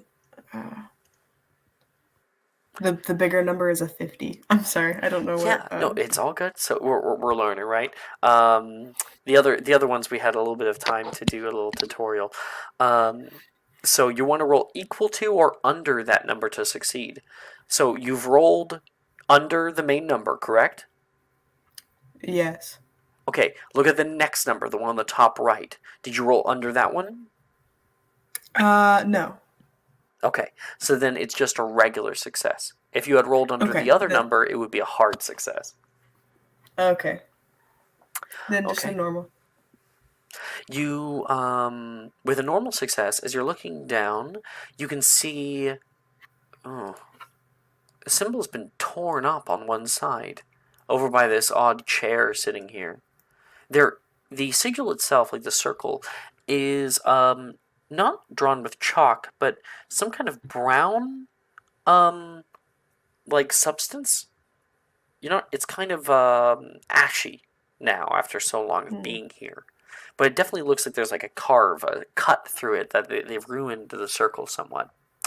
And you also notice above you a large, burn mark with scrapes that lie on the ceiling directly above you. That's creepy. That's I'm what gonna you point find it with out your to spot hidden. Jones. Oh, that's Take a look at that. that's that's quite disturbing for sure. So as they're looking at that, Mr. Jesse, what did you get? Oh, you know what? I think he's right there. Hi, Nick. I came back. I saw a bit of blue light in the side. I would like to push my roll. I just didn't want to state it before I did Ooh, it. you're gonna push your roll. Okay. Yeah. Let's go. And then what exactly am I looking? So I was looking for the books. I don't know what I'd actually do for that. I'm sorry, I missed it. You're looking around to see if you might be able to find some books that are around in this area.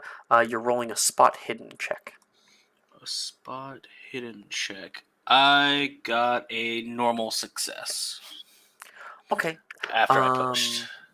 Looking around in this zone, you can see that it's pretty moist, damp down here. A lot of these old houses get really humid, and there are no books that have been set off. This used to be a parlor, a place to entertain guests and whatnot. What you might be looking for is more of a study, if you're going to be looking for books. And often those are on the second floor of homes like this. Okay, thank you. Meanwhile, Bobbert, you got an 8, didn't you? A 9. A 9. For spot hidden, is that an extreme success? Extreme. So there's... Yes. Okay. So with an extreme success, you're looking around at this like buck that's been put up on the wall. Pretty good workmanship. Before I give you other shit, do you want to take the buck and boar? Like, do you want to do something with it? Because I know you have an interest in taxidermy. How heavy is it? Can I, like, carry this with me? Potentially.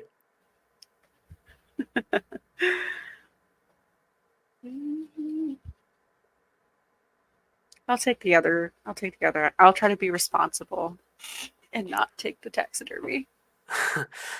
You like give it like a nice little like pat, like, oh, these are really nice. And out of the corner of your eye, you see like a glint, something reflecting off something shiny. Huh? Shiny. You turn to your right. Look at that face. And you see something reflecting toward you underneath the sofa. Spare change? Maybe. You get down on all fours and get down in there and stick your hand down. There's a scraping noise. And as you are grasping at this, you hear the slightest odd noise nearby. You hear, and no one else hears this tiny little rattling noise. It's sort of a scrape. And it's coming from the hallway. Oh, got it! You pull out from underneath of the sofa a, I'd say not rusted, because it was in a nice place. You find a hunting knife. It has a tiny bit of dried blood on the tip. Ooh. That's there.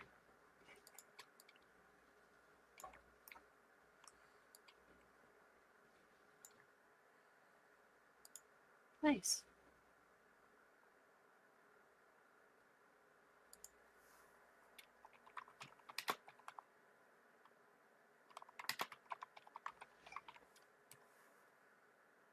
Okay. Nothing else you're gonna do with that? Nope. Bobber's just gonna pocket it and continue on. Bobber kind of plays with the knife for a minute, and then like put that in like my belt loop. And over by the doorway, we have Miss Ramona, who's listening. Making me a listening check. I already did, but I do have a question for you because I remember it's push the rules or luck.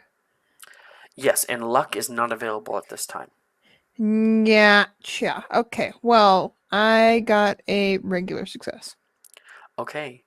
You place your ear next to the little crack in the sliding door, and you hear this sort of chittering noise.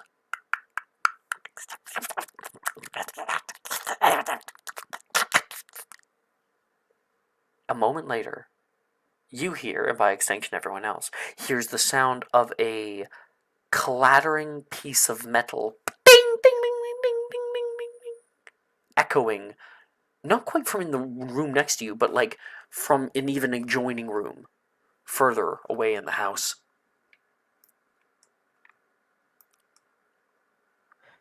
What the hell was that? Hey, I heard a little something weird in this room. What do you mean by weird? Like I just sent new music. clicking. Something was clicking.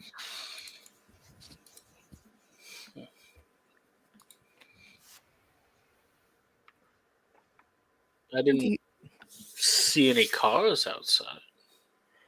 Do you think we should go into this room? Well, we have to investigate at this point. I just don't think we should go in haphazardly. You all agree? No. What? Are you taking your leave then, Bobert? I mean, I can take point, I guess. Okay. All right then.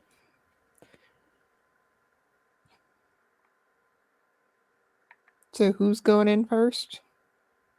Bobber's gonna whip out the knife. Have you had that the whole time?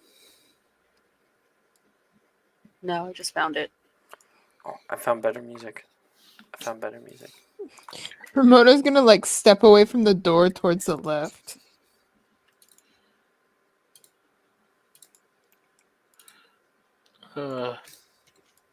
Okay. I'll follow. Sorry, is Bobbert leading the way with his knife? Yeah. Fuck yeah. Okay. Are we going through the double doors, or are we heading somewhere else? Double doors, I guess? Okay. Number door. You take the sliding door here and open it up. I will. Let's open this up wide. Nice. Oh, and I'll obviously reveal the room. I'll move all you guys in a bit. It is very, very dark in here for now. It is quite difficult to see once you move away from the main windows. Some of you, maybe Mr. Jones, who does smoke a bit, has a lighter, to get a little bit of light. But in here, the dining room is what you end up finding. It's grand. It seemed to hold up a lot nicer than the rest of the home. However, the windows which show the back of the home are broken, and vines have begun to crawl their way up inside the walls. Light flitters through the glass and shows a long table with many chairs. A golden chandelier hangs over the table as well. And you all take a step inside. Bobbert, brandishing his knife, looks nearby, trying to hear for that noise that he also heard earlier, and you can hear it from further, from back here.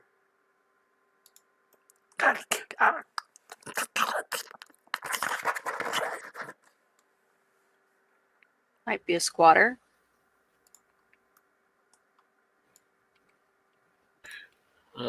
That'd be no squatter I think I've heard of. Although not much in the slums these days. Pretty common.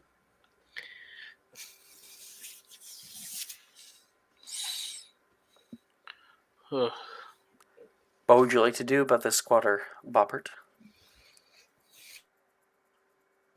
Going guns blazing. Is that a bad decision? It I is guess your we'll see, decision. huh?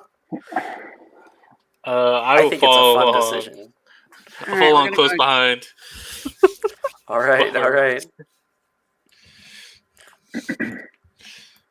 Anybody else departing from the group, or are you guys all going together toward the sound? Yeah, I think we're all going. I'm gonna go with them. Yeah, I'll stay there with the group too. Yeah. All right. You guys turn the corner here into the back area. Bobbert is first there. Everyone kind of cowering behind. Close that door. You find past the long hallway. It leads to a small, mostly empty, adjoining room. A few dead plants once decorated its corners, and an old coat rack still has a hat and coat resting on it, all covered in a heavy layer of dust and dirt. There's a back door to the home in front of you, a closed wooden door to your left, and two open entryways, one from where you came and one across toward what looks to be...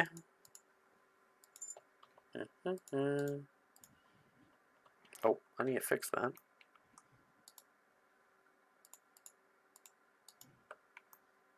There.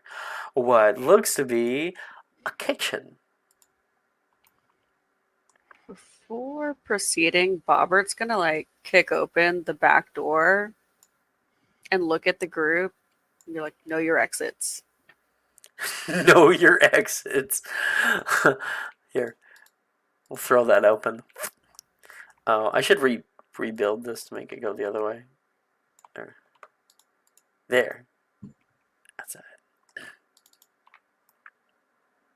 You hold the knife in front of your hand, enter a little bit further into the room, and as you do so, your feet step down onto thin kitchen tiles that are covered in a layer of lime green moss. The floor squelches as you step inside. The sink nearby is filled with a thick brown and green liquid.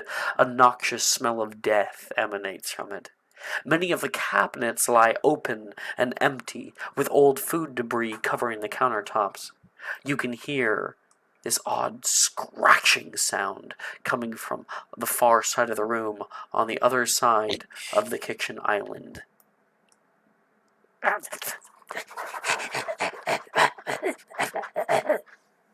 Jump the island and go towards the noise. What did you say to the island?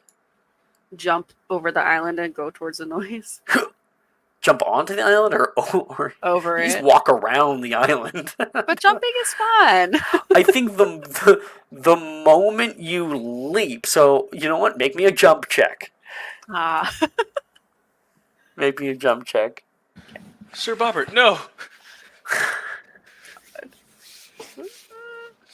No one knows the jump mechanics. The jump mechanics. Well, that was a fail. Oh, no. All right. So Bobbert, with his shit, goes for, when someone in a movie tries to, do that cool, slide over the hood of a vehicle? That's what Bobbert's doing. However, when he does so, he leaps onto the island and, slides over it, making all of the, leftover plates and whatnot clatter and shatter to the ground. Just a concourse of noises out here. The moment that happens, you can hear a hiss, not from some terrible creature, but from a raccoon. It jumps up onto the kitchen island, looks you directly in the eyes, Bobbert, and begins to kind of try to... Are you going to try to attack it? I rear back in terror, by the way. Like, I am He's terrified. Dr. of Jones, raccoons. make me a sanity check, and Bobbert, make me a sanity check. So you're going to roll a d100. It has to roll under your current sanity. Oh, man. That is definitely above my sanity by a lot. No, wait. I'm sorry. I rolled a 7. I thought it said 97. Oh, cool. Way above my I saw That, somebody roll a 97. I was like, oh no, but that was not me. Was that I rolled a Bobbert? 7. That was Bobbert. Okay. So Bobbert, you lose 2 points of sanity, and Dr. Jones only loses 1. Dr. Jones grabs his chest, pulling away from the door. Bobbert, when it jumps up onto the counter and hisses at you, you scream like a little girl. It hisses and leaps away, jumping onto the countertops over here, and starts to kick off different plates. It leaps over toward the sink. Just because I fucking know rocks, do you want to try to attack it? Can I throw Flora at it? You have a knife in your hand, and you're gonna throw the taxidermy animal at the real animal. Yes. Okay. Make a throw attack, please. Alrighty.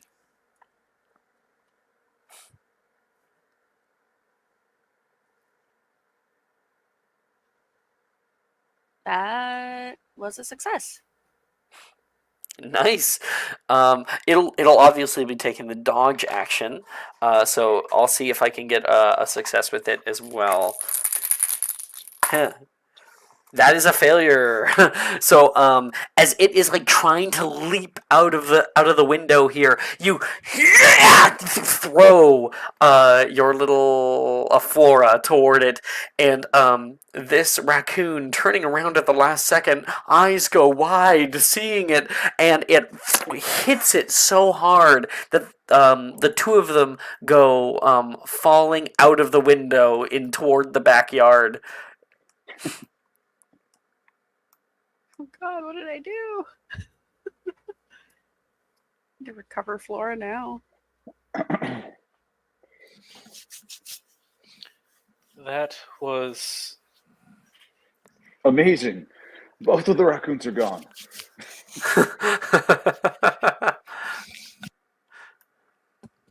Scared That raccoon. was interesting.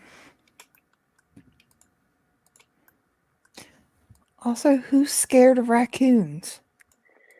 I am.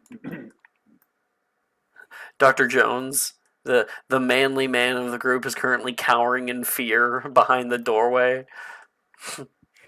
Wait, Dr. Jones? The back door is open. It could get in. Oh no! I run over and close it immediately. Slam. Shut.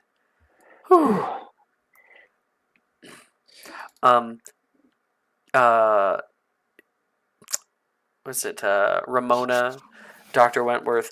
It's becoming less and less likely that there is actually a demon in this home.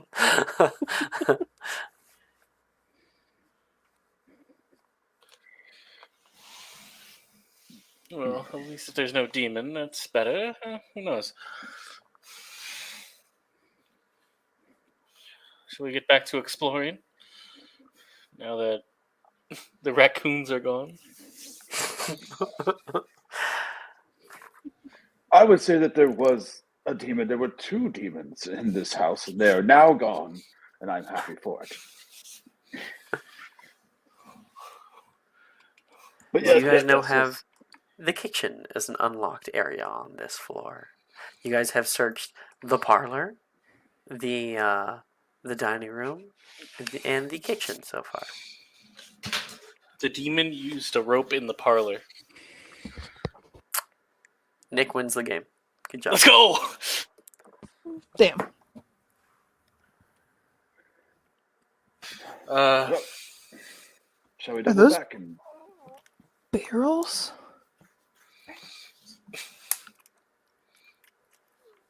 Ramona, do you want to do a spot hidden? Yeah, I was saying, are those barrels? I'm sorry, I'm vaguely blind. They are barrels, yes. Okay. Just thinking they're not tables put sideways, okay? Okay. What the fuck? Let's see. We're just in the exploratory part of the game right now. Oh, Nick's gone again. Whenever he does the thing to mute or whatever. Fuck that! Alex, What? I'm gonna push my roll. You're gonna push the roll for spot hidden in the kitchen. Yes. Okay. Because I got a failure. Damn near close to crit. God, these fucking dice hate me. Oh, you got 99. Kill me! Oh. Can I throw my phone across the room now? So, Miss Ramona, you walk into the kitchen over here. So many of the cabinets and everything have been ransacked. I mean, this is in a small town. People have come in here, done stupid stuff, taken all of the damn silverware. Anything of use has either been broken or stolen. And due to your failed pushed roll, Dr. Jones, you can hear because you're back here in the hallway. You like step over toward the doorway, and when you look to your left, you can feel a breeze kind of hitting you. Huh? You turn, and you can see the front door is open. What? You closed that behind you. That's not good. That is not good. Guys, the front door has swung open. Jesse, the lock was blown out.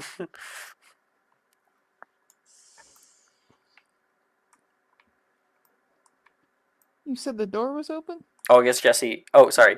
Jesse, the lock was blown out. You guys can all hear Dr. Jones alert you to this. It is an old door, and I'll kind of follow Dr. Jones. You turn the corner as well, and you can see it just kind of like rattling in the wind.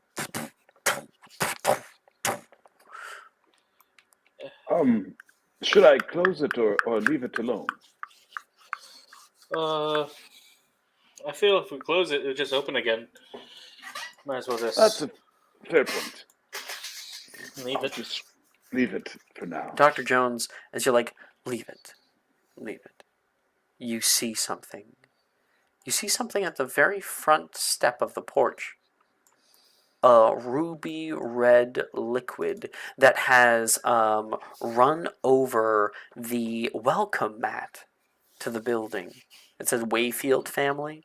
It now says Wa Amley. Because you see blood. Are you also seeing this, everyone?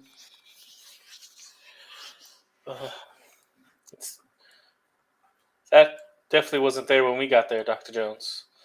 I don't think that has anything to do with the blown out door for sure. Could it be the Ramona. raccoon? From behind. Maybe it got hurt on its way out. I think that thought is a good thought. Any best raccoon is a dead raccoon from Dr. Jones. It's always raccoons. Is Why it like always- covered in blood, or is there blood like moving? Like, is it like? Why not don't like you go shining ahead and hazard. make me a spot hidden check or even survival check or tracking check. It's up to you. Okay. Right, I'd like to make a perception check. Definitely actually. spot hidden. Here we go. Ramona, fail. you also want to make one? No. I was being a. I said I want to make a perception check. Oh, like D&D. Well, you can make a spot hidden check as well, Ramona. What did I get for failing, by the way? Or we aren't to that yet? This happened because you failed. Oh, shit. Sorry. I didn't do it. Maybe I did. I will definitely make a roll. Why not? I rolled a 74, so I failed my spot hidden. Where's my rolling? Dr. Jones, it's an odd omen. The hell is this doing here? You look out into the forest itself. It's so quiet out here right now. Dude. Everything is as it was, eerily silent. Ramona, 2 points. how off many if I fail. failures are we rolling tonight? I'm Jeez. getting failures, man. I'm 2 points off from getting a regular. Okay. As you guys are all standing there and trying to figure out what the heck's going on, Mr. Wentworth, you go to fix your monocle, and when you go to take it from your side and readjust it, your fingers touch something wet. You look at your hands, and there is a bit of smeared blood upon your fingertips. Take your monocle, and it's covered in a bit of blood. And then you can feel a little something like a drop hits your shoulder, making your white shirt run red. I'll look up. You look up, and you can see a trail of blood that is on the ceiling. Something that has been, it goes from the front door, right here, and smears off right toward the parlor. I would like you, please, to make me a sanity check. Okay.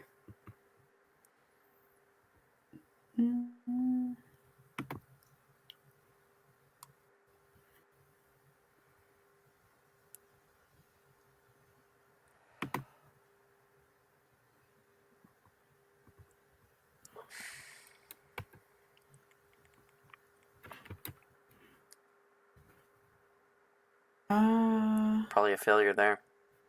Your current Yeah, I sanity. think so. Sanity is, I believe, around the Call of Cthulhu logo. It's like above it. Oh yeah, mine's a 60. So that's a failure. So you are going to lose 2 sanity. Oh dear. You look at your hands, and unfortunately, it's been a long time since you've seen so much blood. In fact, the last time you saw it was the Great War, and you kind of have a few flashbacks of that time. You try to like grab your handkerchief and wipe it away as much as possible, and you're more focused on that. Looking up, horrified, you have no idea what is happening here, and you're going to take 3 points of sanity. So you reduce it from 60 down to 57. Now, but you know about the trail, you haven't told anybody. I sort of am shaking at this point, still trying, like, wiping my hands very aggressively. And I kind of put my hand on Dr. Jones to kind of stabilize myself because I'm feeling a little shaken up, and I point towards the ceiling. Do you say anything? I just shakily point. I slowly turn my eyes upward. Oh no, we should move. We should not stand here any longer.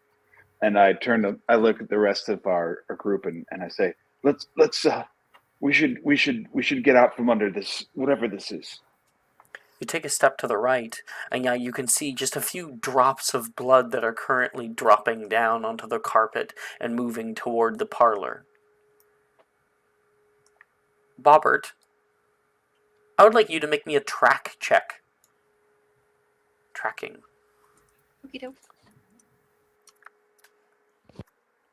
Damn!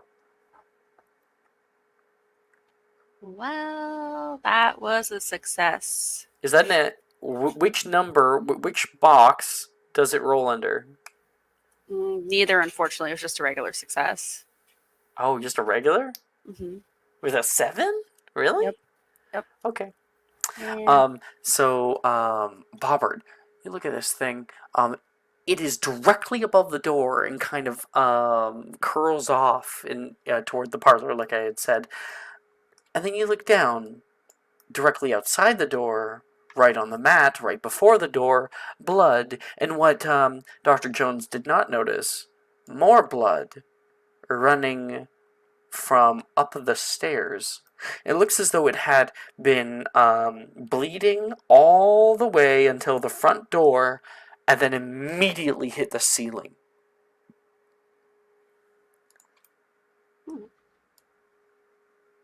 See, the chaotic me wants to sample the blood, but I'm not going to do that.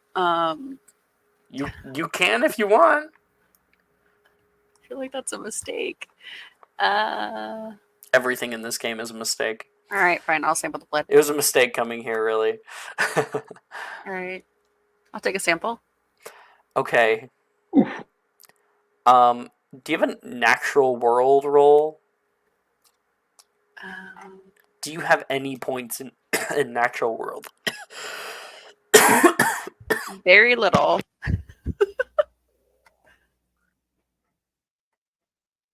You can try it.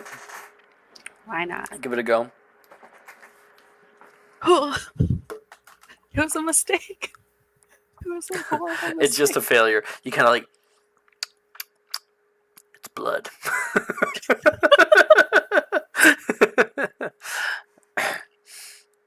Right. Is it sweet irony? Yeah. It's pretty irony.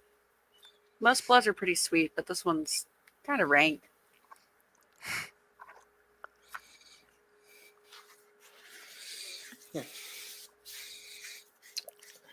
Choices, everybody. What are we doing?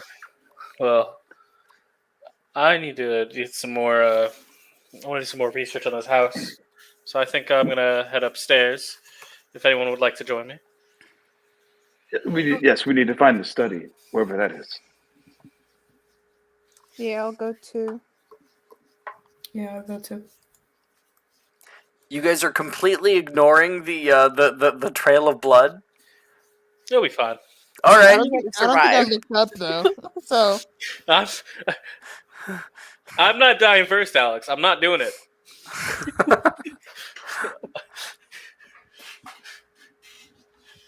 just double checking, and I'm not like forcing anybody. I'm just saying, everyone heading upstairs? Yes. you know what? Actually, no. I'm Okay. gonna go follow the thing. Fuck it. Where'd you go? I'm a little you- curious, actually. There you are. Okay. So everyone else heads up the stairs toward the second floor of the building. Just gonna move everybody nice and up. Meanwhile, over by the front door here, let me pull this down a bit. Ramona, you look off to your right. It's an ill omen. You look across the way and you can see the blood has curled across the ceiling and over that burn mark that you saw earlier. This was definitely not here before.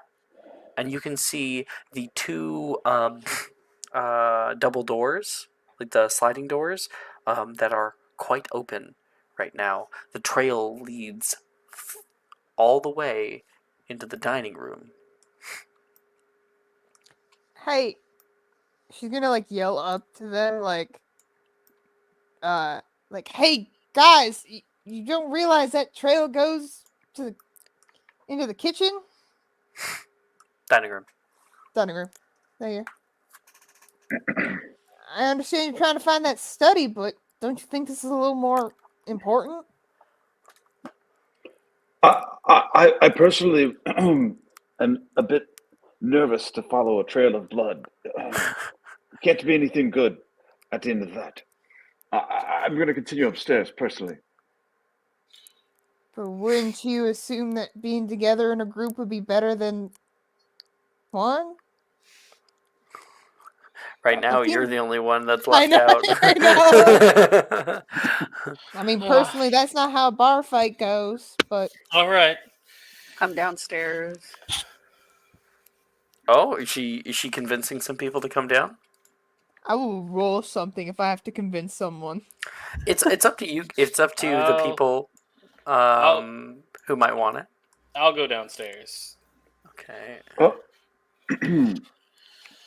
so I get the vibe that I'm kind of a follower here, so I'm gonna if the crew goes downstairs, I'm gonna follow them. Okay. You guys should We get stay like up and halfway up find the more. stairs just to come right I heard back from down. Bobber. What's Bobber doing? Getting the knife out. Okay, Going so upstairs. you're going down. So then, yeah. Jones, you have Wentworth upstairs. You guys can continue your search. I'm going Sure. to stay on the Well, stairs. Wentworth alright. is a little afraid. Okay. Okay. If I'm trying to speak English and it's not working. If I am looking where you said that burn mark was for the blood trails, Yes. would I have to do tracking? No. It's a pretty. We have noticed the trail itself. It is a fairly. It's fairly obvious now. It leads into the dining room. Okay. She's like kind of stealthily walking, like I guess almost tiptoeing, but very carefully stepping as she follows it. Okay. You walk over toward the edge here, and following after you, Jesse and Bobbert. Bobbert has pulled out his knife. Fucking ready. Ready for anything. You turn the corner over here. This area, once again, is quite dark, with a blood trail moving off inside. It's a little intimidating to enter without some light.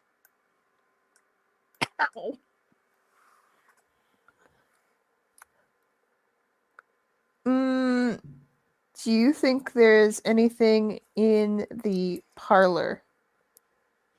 Would I have to look to find something like to like make like a light a match or something? You can see there wouldn't be any matches. Anyone who smokes might have some, but or a lighter. You know that Jones has a lighter. There are candlesticks that are on the floor. You might be able to just rip one of those off.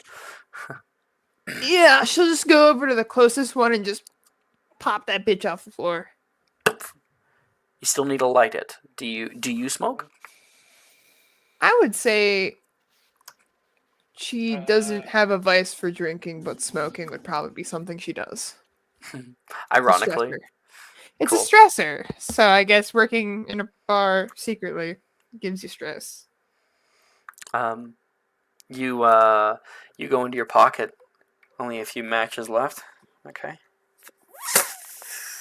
You're able to light a candle for yourself.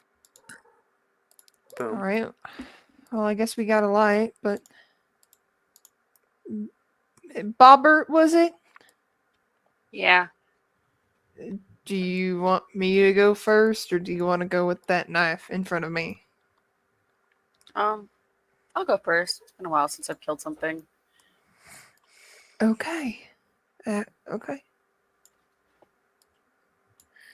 Right behind you, then. You guys move off into the kitchen itself. You hear a bit of creaking.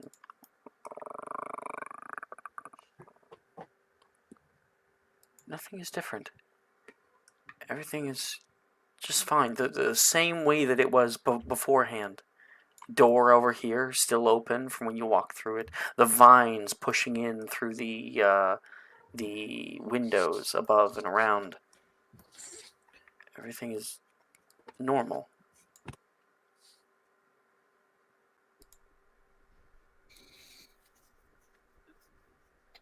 Does the blood trail end? Fucking shit. A large bang hits in front of you. Bobbert, you kind of like jump back, and something has slammed itself down on top of the kitchen table. You guys jump back and almost hit Jesse in the process. What the hell? 1 second. Also, Alex, you just scared the living bejesus out of me. You're welcome. I was looking outside because it's about to start thunderstorming, and I thought that was a fucking bang outside. You signed up for this. Don't get I'm too home I sick. by did, myself tonight, but like, we're, I'm- we're about to have a really bad thunderstorm here in like 15 minutes.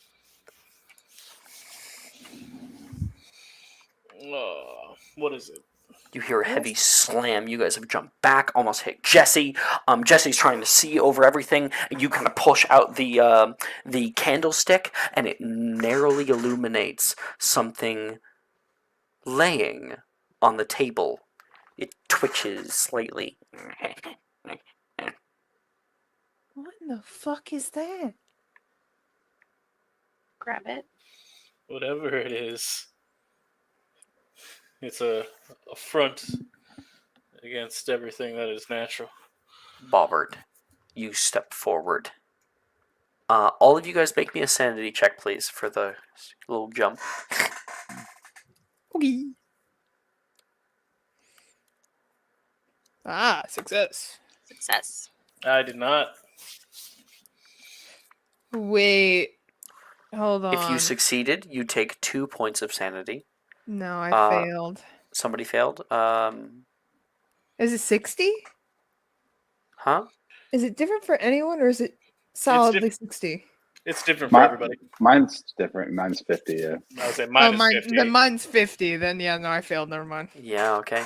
And you can't push sanity rolls or anything, or even luck sanity rolls. So if you succeeded, you take 2 points of sanity. If you failed, you take 4. So both Jesse and Ramona, you guys are unable to move forward toward this thing. You can see kind of like a dark, small silhouette that is twitching just lightly on the top of the tabletop. Meanwhile, Bobbert, you, fearless, take a step forward, like kind of snatching the light out of Ramona's hands. You look forward and look at a newly bloodied carcass of some small animal has smacked down onto the table in front of you.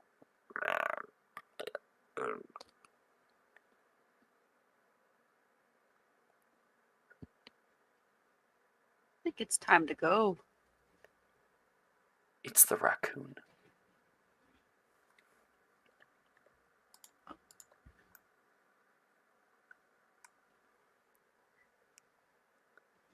You see just blood that is smattered on the tabletop itself.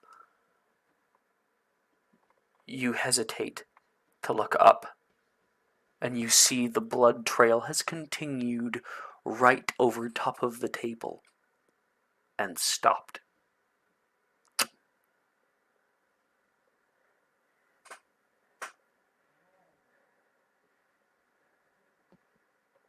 What in the fuck? Make me a sanity check, Bobbert. Oh, no. Success. You lose 2 points of sanity.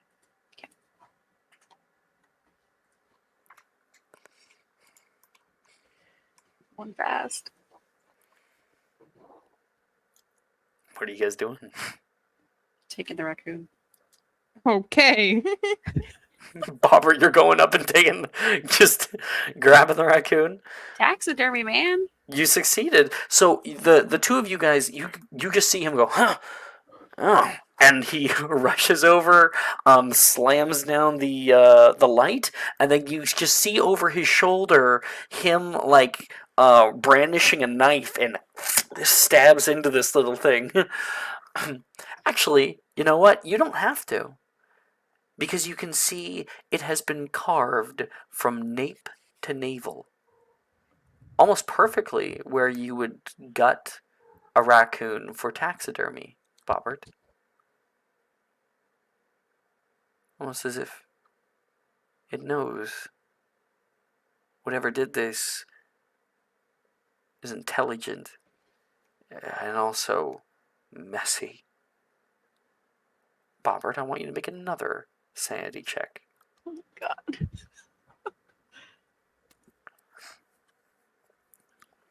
Okay. I failed. Okay, that is going to be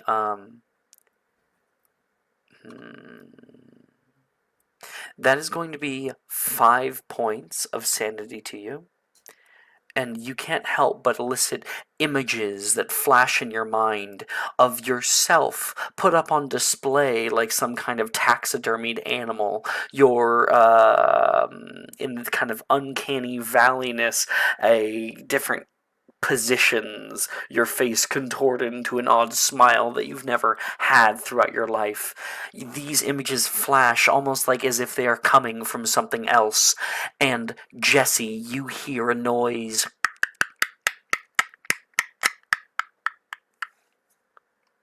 A sort of odd chittering that is going on behind you. Jesse will turn around quickly and kind of like do a spin and like push Ramona more towards Bobbert. He's imagining something's right behind him. Hey!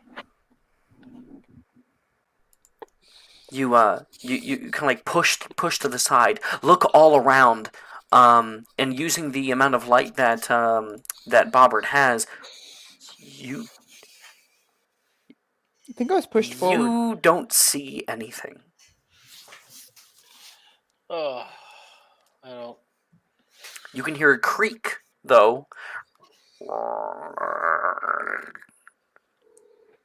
Is that from Dr. Jones upstairs?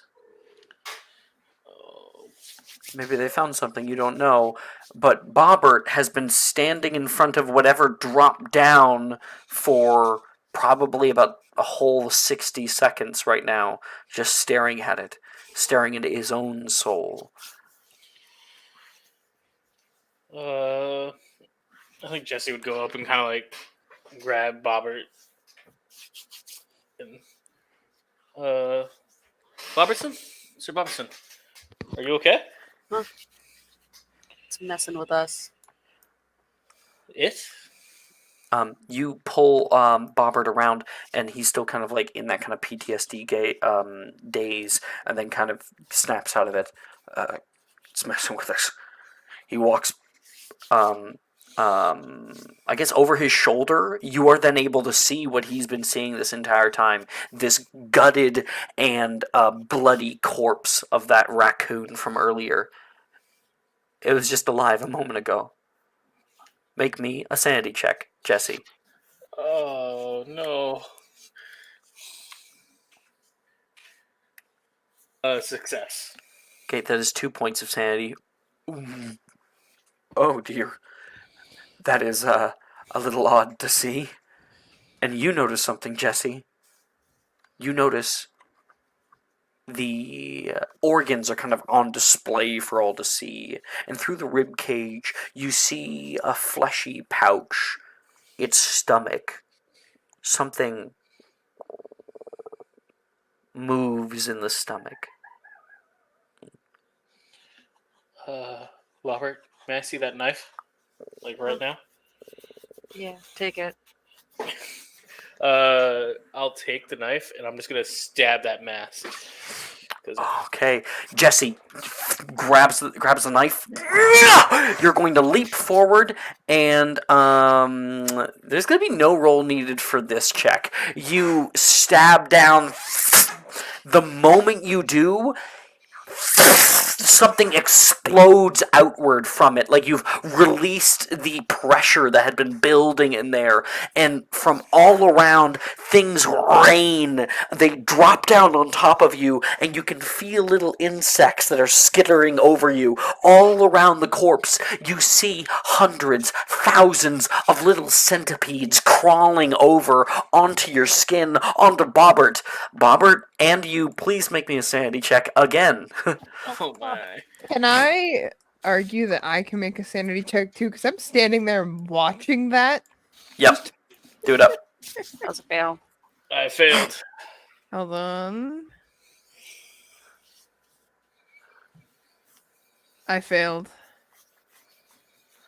Okay. All three of you. So like you guys get covered in these things.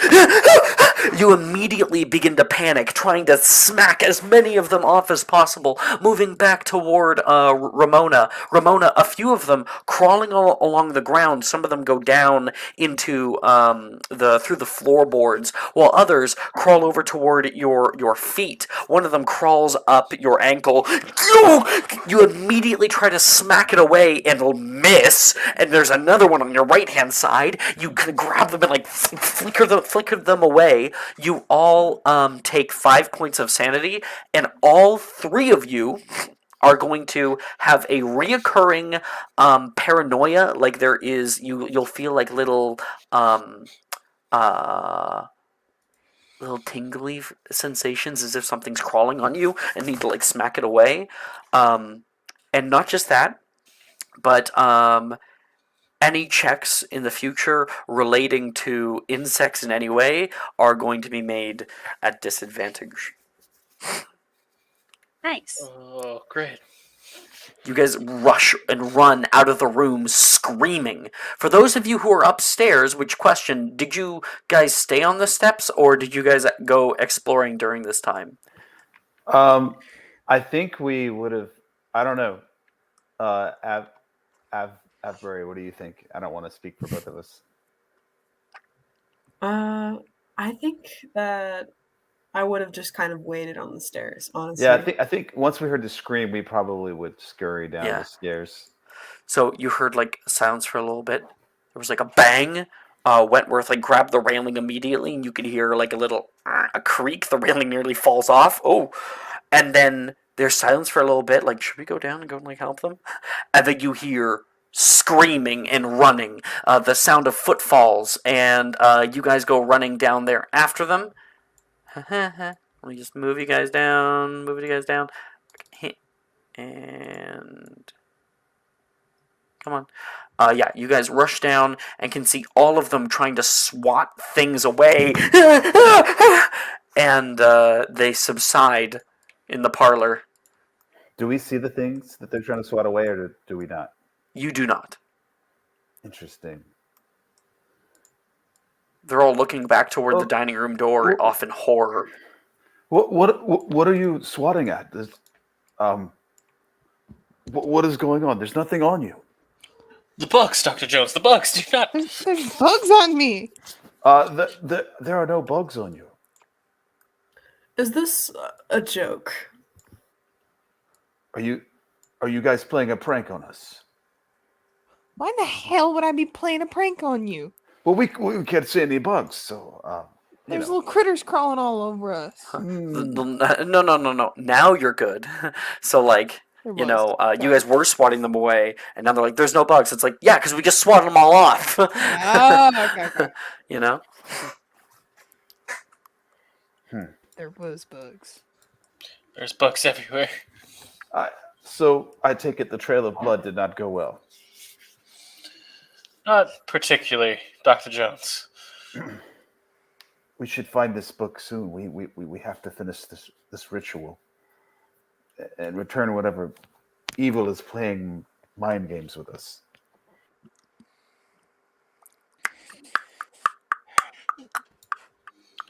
Yeah, let's leave this room. right. You guys all head up the stairs, yeah? We're all heading upstairs? Okay. You know what? That's probably a great time to take our break. What? I saw you behind the wall. Like I got left behind. Yeah. That's a great time to take our break, and we will come back in 10 minutes. When we do, I'll have the second floor ready for you guys to explore. So I'm getting jump scared by thunderstorms. See you guys in a bit. Okay. For the exact minute, I recommend coming back at the 36th minute of the hour. Cool.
Hello. We are back from our little 10-minute break. Hello, Thank you, hello. everybody. I was jump scared. By the thunder or by me? The thunder. You could never scare me. Trick question. They're both the same. No, You are the thunder. We literally just started getting this thunderstorm, and literally before you just added us all back, it had the most loudest thunder ever. Oh, Perfect, man. You got like natural ambiance over there. My yeah. whole house just fucking shook. That's awesome. I love thunderstorms so much. Okay, I used to have a Same. phobia of them as a kid, and then like they went away, and then they kinda came back because I witnessed a tree getting struck across the street. Scared the living shit out of me. That is scary.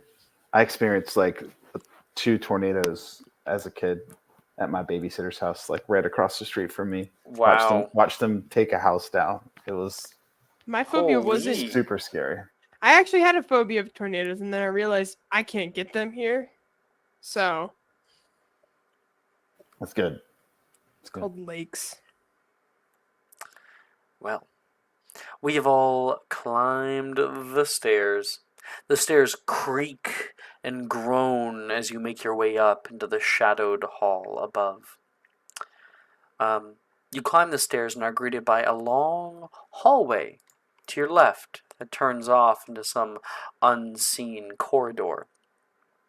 And immediately to your right is a small sitting room with a blue woven sofa. A small brown door can be seen on the other end of the room, and you notice on the other side another door made of cherry wood on the other end that lies partially ajar.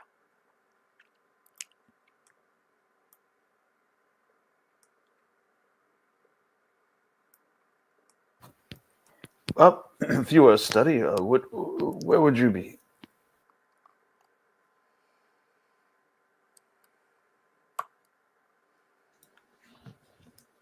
Probably somewhere dry and more damp than normal. Do you think the study has, I don't know, flashy stuff? Well, seems it might be ajar to the sitting room here. Maybe do you want to try the door that's slightly open first, or would you like to try the one that's closed? Let's start with the one that's already open.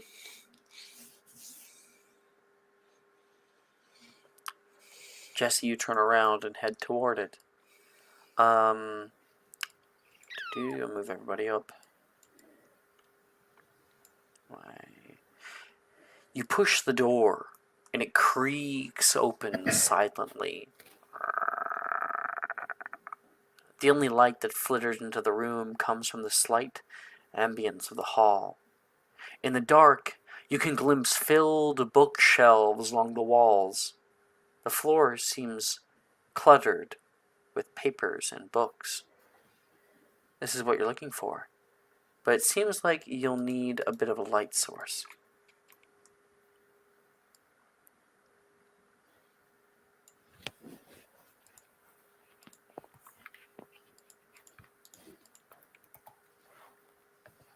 Well, I don't have anything with me that can produce light. I have a lighter right here. You still have the candle on you? I think we may have left it downstairs. We were kind of preoccupied. Do we see any candles around, or? Indeed, there are candlesticks on the walls. This is an old home prior to electricity, so there's plenty of them. Can I grab a few candles off the wall and give one to each person, since there's seems to be roughly 6 of them on the wall? You can over feel there. free to light them all and hand them off. I'm gonna hand everybody a candle.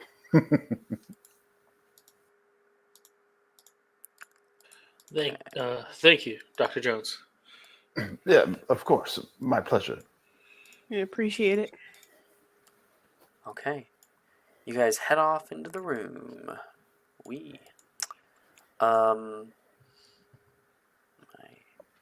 Your light flares to life, and the room blooms with the flickering sight of your flame. Oh, let me put it up a little bit. There's like a nice one. I'll move everybody inside. There we go. Once inside, you see the room itself. A bearskin rug is the centerpiece of a study. Red upholstered couches are arrayed next to a big oak desk. Books pile over the desk and spill onto the couches and floors. Papers are strewn about as if a hurricane had hit the room long ago. In the corner, you can see a piano, long since left the ruin, and across from it, an old gramophone.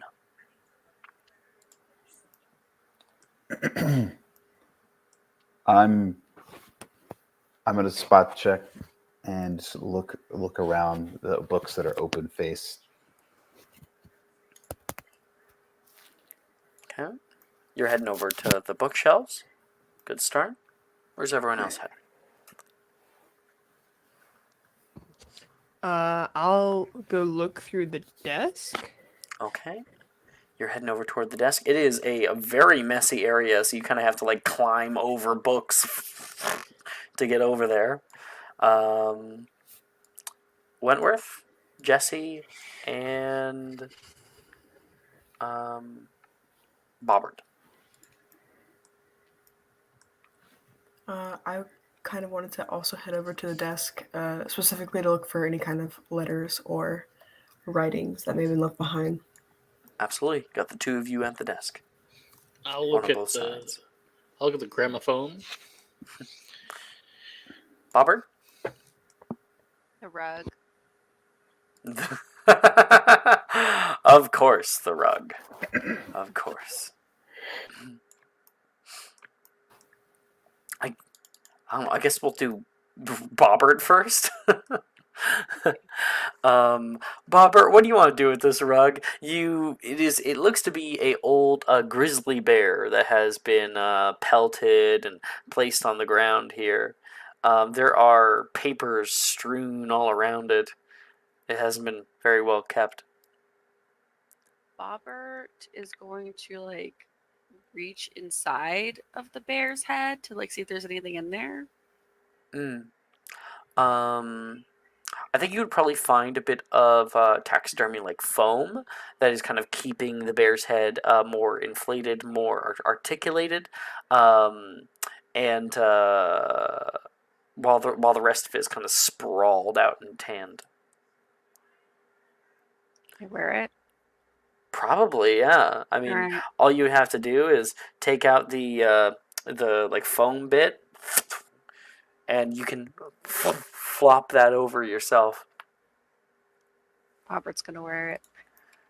1 second, please. The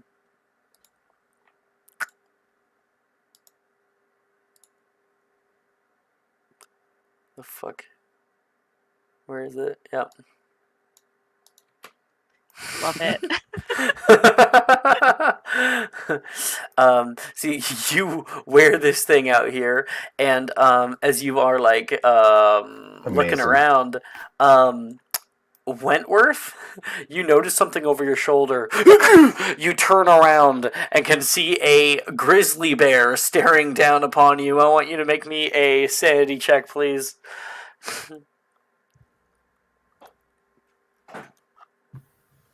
Okay.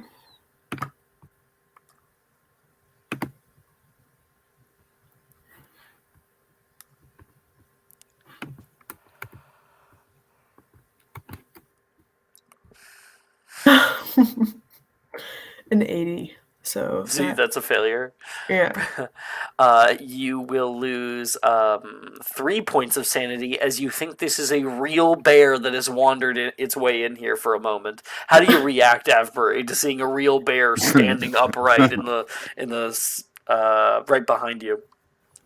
I will take the cane and throw it at the bear.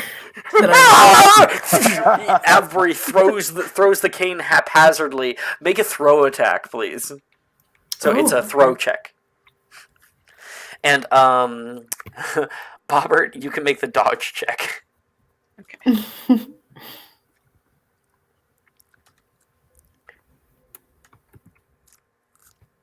I succeeded. Oof, Okay. I thankfully failed. So you throw the cane and it kind of like harmlessly clatters. Ding, ding, ding, ow. You can see Bobbert flick the hood up and look at you. What do you say, Bobbert? Found a new costume. And I shake my head. You shouldn't do that to an old man. My heart. Oh dear. You try to like steady yourself on the side here. Mr. Nevada Jones, please make me a library use check. Library use. Okay. That is a failure. It's fine. The library use out here the library has seen much better days. The library is kind of haphazardly thrown together. There is no Dewey Decimal System that's being followed out here. It's nearly impossible to find anything. You even check some of the papers that are strewn around behind the couch out here, and they make no sense. Old rantings and ravings. Meanwhile, Jesse. Oh, your mother used to have one of these. Um, they're quite fun. They were quite fun. You remember like dancing around to music back in the day. Um, you have found this old gramophone. It looks like there's still a record in it. I'll like start the record, I guess. See what we're Sure, listening. you got the record player there, and you start to you try getting it started. It doesn't quite work right away. All right, this thing isn't electric. How did I get it to work last time? Make me a mechanical repair check. Okay. I already rolled it on accident because I rolled it just to start. That is a what is it? Hold on, I gotta look at it proper. Extreme success though. You got an extreme success? I rolled a 3. Oh shit! Okay, we will come right back to you. You kind of like take out that thing, look at it, blow a bunch of dust off of it. That was probably part of the problem. You look to the side and begin to like crank, place it back down on, and you're getting it set up. We'll come back to that in just a moment. Okay. The rest of you guys were at the desk. Let's make some spot hidden checks. Success. Regular. Mhm. And Wentworth.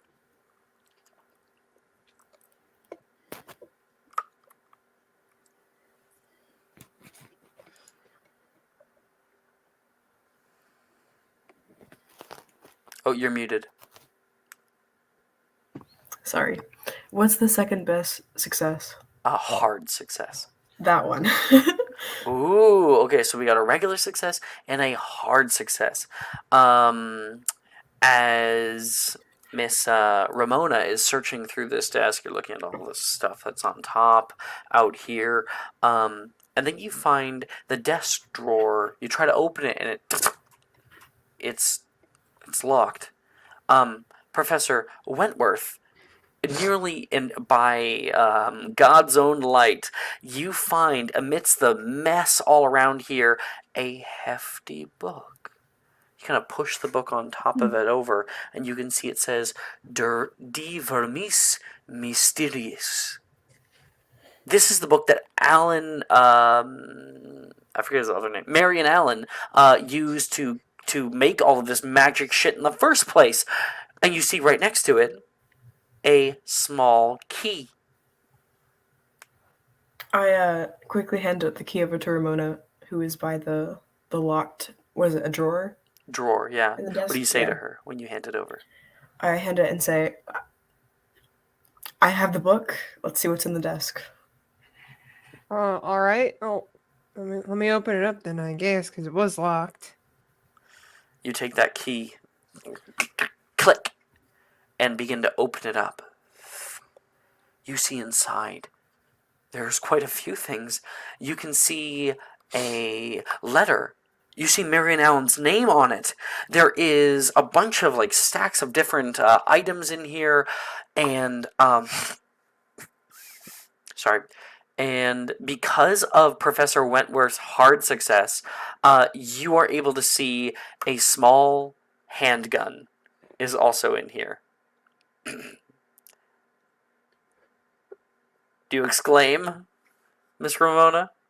I take out the letter, but I'm going to sleight of hand the pistol. Sure, make a sleight of hand check to see if Wentworth doesn't notice it. Wentworth will contest via spot hidden check. That's a hard success. Or no, that's Oh, extreme.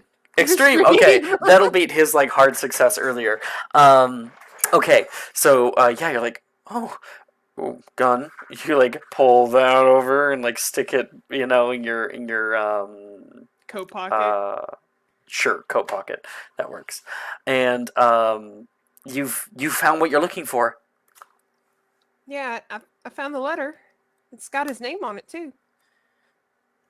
It explains the first few like words on it you're able to read. Where is it? Is it like a closed letter with like a wax seal type thing? No. It is like notes.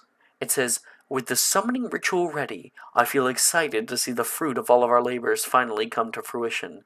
However, despite my hard work and dedication, I must also plan for all contingencies." And nearby, Mr. Jesse, as you are trying to get this like thing to start, you think that you have like the pin on correctly, and then from beside you, you hear all of your lights immediately go out. And without you clicking the button, you hear a slamming of a door, and you begin to hear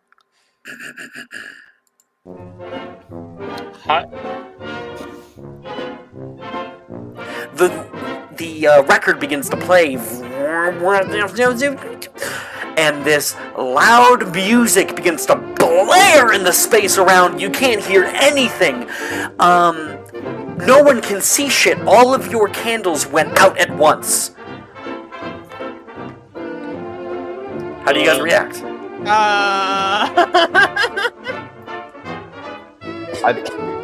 I feel around for Wentworth's cane. Do you think I too try to find my cane. do you think it would be well enough for someone to be scared to shoot the fucking gun that they just got after the lights fucking go out? Ramona, you can make a... Oh, I see Bumper's back. My mind was free. You can make a sanity check if you want. Yeah, make a sanity check. That is success. Okay. So I think that you are thinking clearly. So instead of firing off the gun, you take 1 point of sanity and you like kind of click and cock back the hammer. There's silence for a moment. Everyone's kind of yelling, what's going on? Where's my cane? Trying to find what's around here. Jesse, Bobbert, you saw Jesse messing with that damn gramophone earlier. Wait, I don't know if you know, but the music's still playing. I know. Oh, okay, I was just making sure. I'm completely aware. Okay, just making sure, I'm sorry. I was hoping for hot licorice, not this. I'm gonna get this shot. I'm still standing in front of the gramophone. You can hear a hissing noise.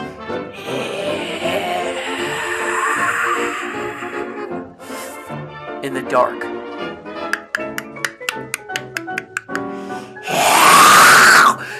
Nearby, Dr. Jones, you can feel a difference in air pressure. Something flying toward you. I'm gonna roll an attack.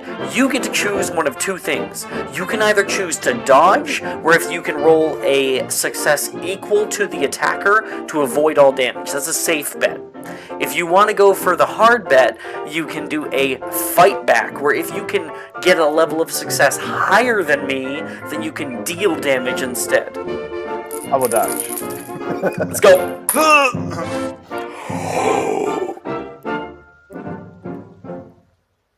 Oh, fuck! I got a success. Wait, no. Alright, it rolled. It took a second. I failed the dodge. You failed. I got a 1. Oh, I'm dead! It was nice knowing you. Not quite. Too early, but I'm gonna fuck you up, that's for certain. Dr. Jones, you hear that, like, hiss, and then that, like, kind of clicking noise. Something fly toward you, and, you suddenly feel like a sword that has pierced straight through the meat of your clavicle, and another one that has pierced through your rib cage. Ah! You can hear scream from Dr. Jones as you are lifted up off of your feet and bashed against the books. All the books start falling down off, and Dr. Jones is kind of held aloft in that. You can hear him screaming. Ah! You can feel 2 more swords, like kind of like carving into your shoulder and your other rib cage in kind of a X formation. And Dr. Jones, you failed the dodge roll. What are you guys doing? We hear the scream, right? Yes, you hear the scream. Shoot. I'm shooting in a random direction after I hear screaming. Dr. Jones, you take 8 points of damage. 1 hit point. Yep, and you have a major wound. You are bleeding out. The last thing that I do. Alright, nice. Oh, I don't even know the stats of a fucking handgun either. Dr. Jones has one, so why don't you go ahead? Oh, you would be rolling your handgun roll. Oh, okay. But we have the damage. I believe it's a D10. Yeah. I may have failed. Okay. I don't know if I want to push this because it's gonna be a dire consequence if I do. I'm gonna shoot one of us. Shit's hit the fan. You may now use luck.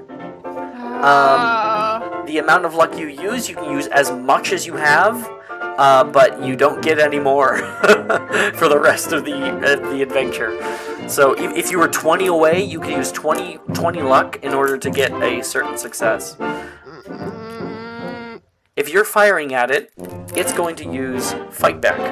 Also, Alex, 1 or 2? 2.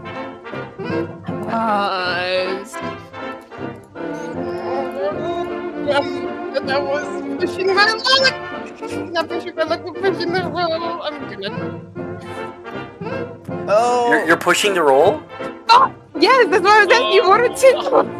Oh god, Okay. we're gonna die. What did you get? I got a 76. I failed. And here's the thing. It did fight back, and it got a regular success. So when you try to point the gun haphazardly toward it, you fire off.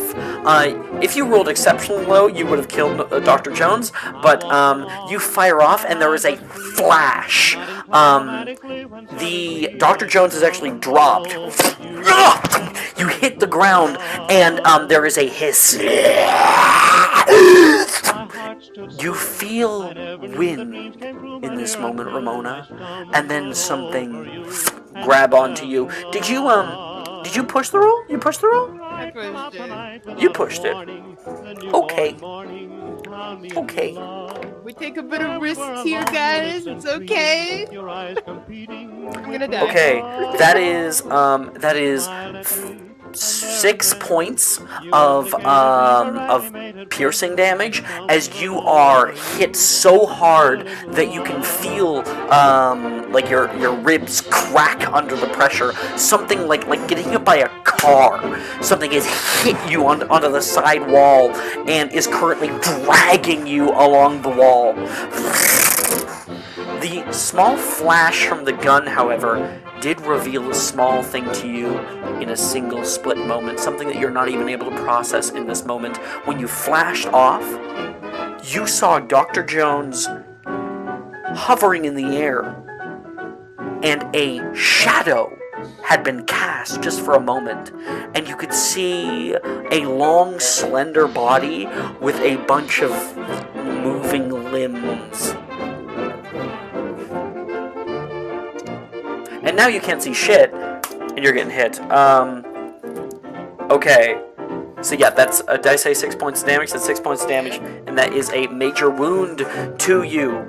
I'm gonna throw over to Jesse. What are you doing? I'm hearing all this stuff going on. I'm probably gonna swipe at the gramophone, to get the needle off and the record, just stop the music. Absolutely, Jesse. You grab onto the record and rip it out and smash. You look back at the record player. It's still playing. I would please like you to make me a sanity check. I made it too good, y'all. Oh, hold on, that's actually close to what my sanity is. Oh, I barely passed. You passed? Barely. You're like, huh, I didn't know they worked without records. That'll be 2 points of sanity to you. And Jesse, you still get your whole turn. Well, what else would you like to do? You can hear a scream from Ramona on the far side of the room. But it's pitch black, so if I try to go over there, I'm gonna try it and probably run into people. Yeah, you're closer to the door. Yeah, we'll go to the door and try and pull it open. Okay. Or kick it open. I can't remember if it was a push or a pull. You rush over toward the door, and what was open when you guys walked in, you guys didn't close it. It is closed. Bang! Bang! You're trying to get through. Make me a strength check. So this would be a main characteristic. It's up at the very top. Okay. This music makes it more scary. That is a extreme success again. Sorry, that is a regular success? Extreme success. Extreme! Fuck yeah! Jesse, you hit! You hear that scream as Ramona's thrown across the room. You take a few steps back and go for a running jump. You hit the door so hard that it blows it off of its hinge, and the door swings open. You drop down into the hallway, and it is not equally, I'd say a little less bad, but it's people can see a little bit now. There's a dim light, but it's darker than you remember in the hallway. Over at Bobbert. I'm throwing a Bobbert. Bobbert's gonna taunt the Jinn. Fuck yeah. You've been succeeding most of your sanity checks this entire fucking time.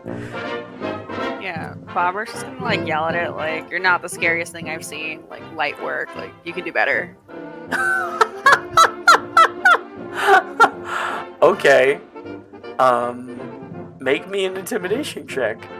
Okay.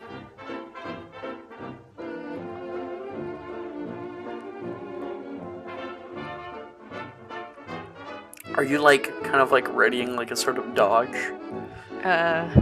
That'd probably be a good idea. Intimidation. Probably.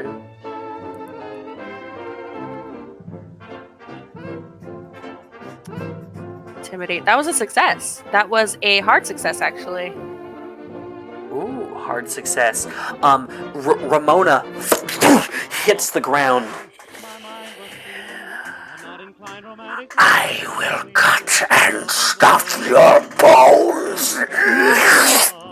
You feel that displacement of air.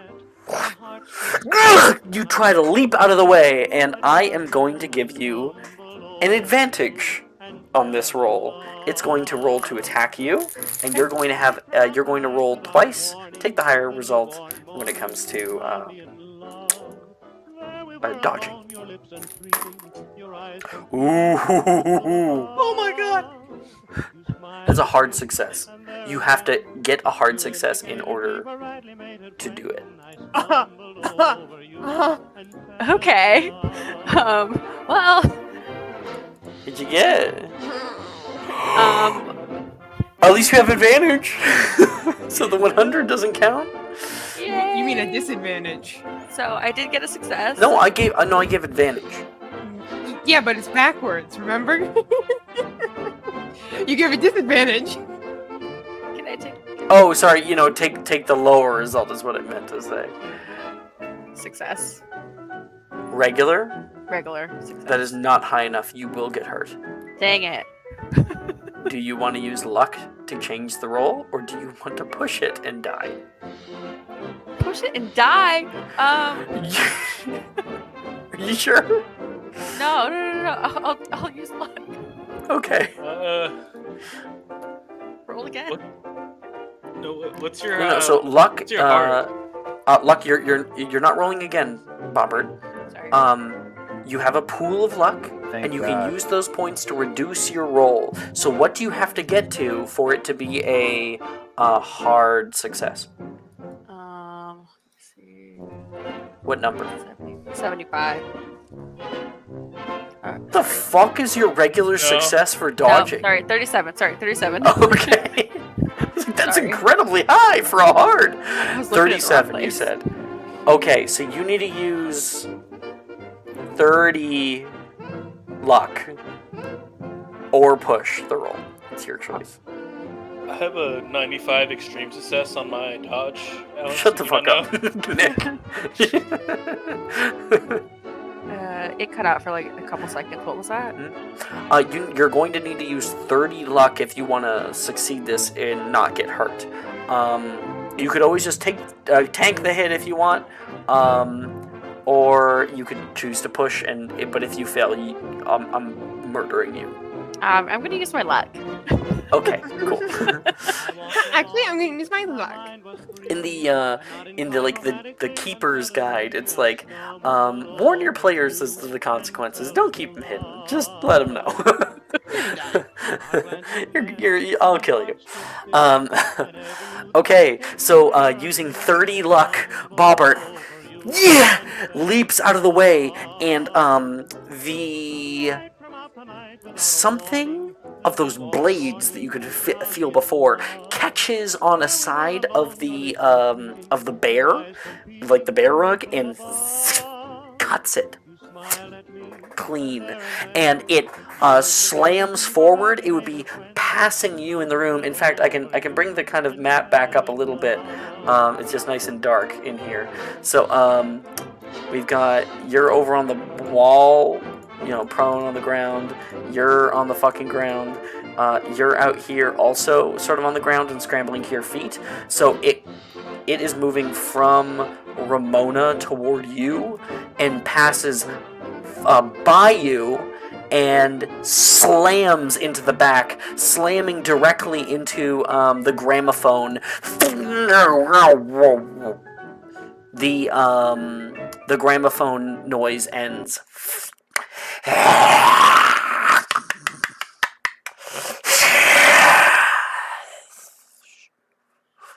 You can hear this creature, and you can hear 1,000 footfalls along the walls. You don't know where it is. You can't see shit. The person who hasn't gone, I believe it's Wentworth and Nevada haven't fully gone yet. Wentworth, what about you? There is no light. Yes. There's no light. All of your candles went out when you could hear a blowing noise.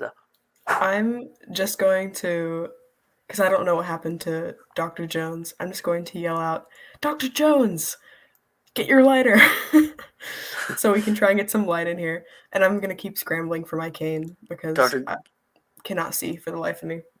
Dr. Jones, are you getting your lighter? This would make it so that you probably wouldn't be getting anything else out, i.e., your gun that you do have. I'm gravely injured. Like I think the last thing I'm thinking about at this point is fighting. Mm-hmm. I'm doing like the Evil Dead, like one hand drag myself out of the room, like while flicking the lighter for my friends. You know what I mean? I think Mm-hmm. I'm trying to like drag myself to. I'm trying to drag myself to cover wherever the closest cover is.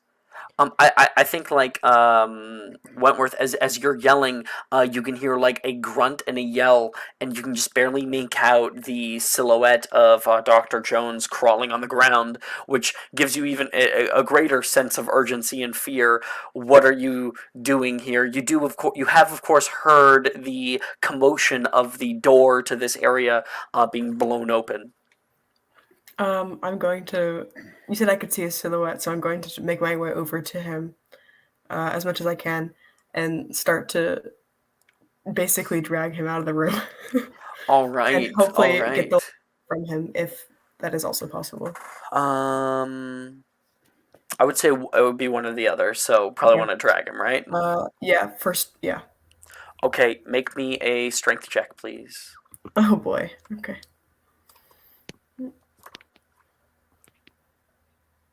He's an old man. Mm. That's a normal success. Okay, good. You grab onto Dr. Jones' body and are pulling him toward the wall here. You can hear the noise of piano keys playing from the side, like something has been haphazardly stepping upon them. And Dr. Jones, you're on the fucking ground, bleeding out, getting pulled out of the room. You can hear that noise from the piano. It sounds like it's heading back toward Ramona to finish the job.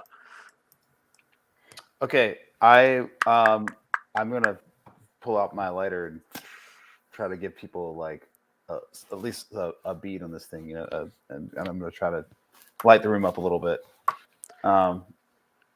Okay. My trembling hand is. I mean, that's what Avery asked. Flick. You got blood all over you. You open up the lighter, and it illuminates the room all through here, and you look on in horror as the room itself is empty. And I am going to attack Ramona. Oh shit. Dodge or fight back. You do have a gun, so you could make a handgun check if you wanted to fight back. No, I'm gonna dodge. Okay. You can hear a kind of hiss.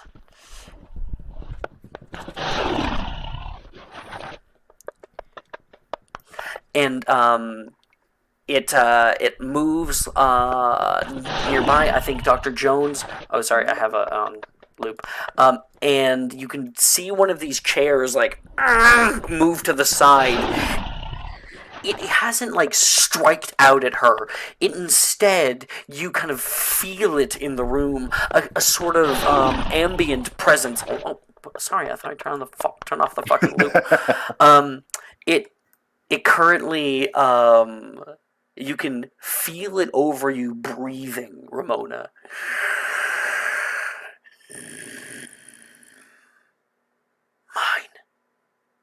and it strikes down toward you. Make a dodge check. I did. I used luck on top of it. Hard success.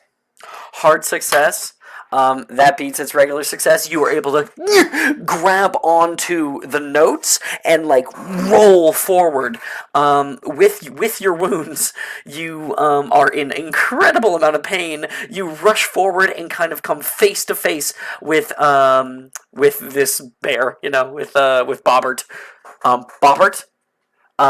You watch on where she just was, and the floor nearby is hit so hard that it splinters the floorboards, and a large crack makes the entire floor dilapidate slightly.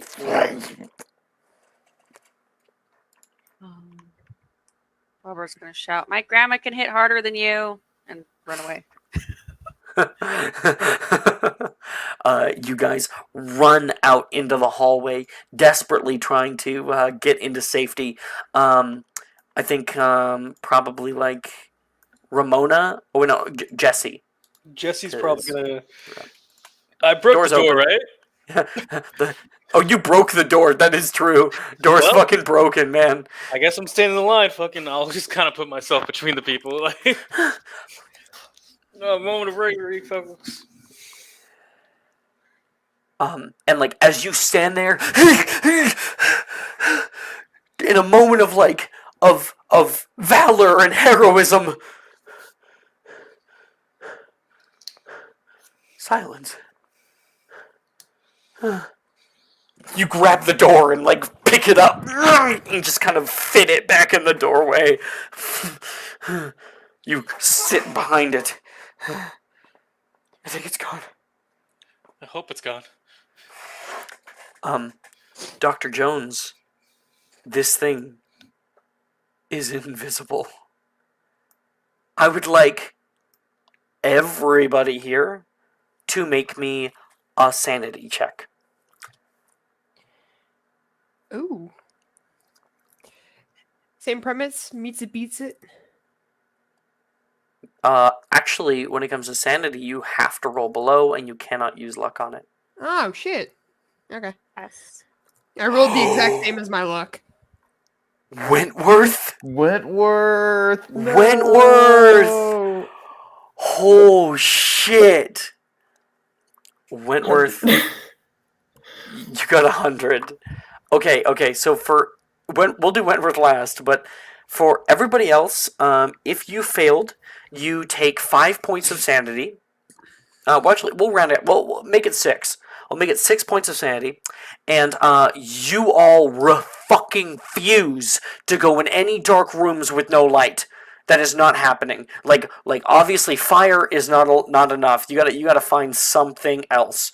And meanwhile, for those of you who succeeded, you take I'll say 4 points of sanity instead of 6, and 4.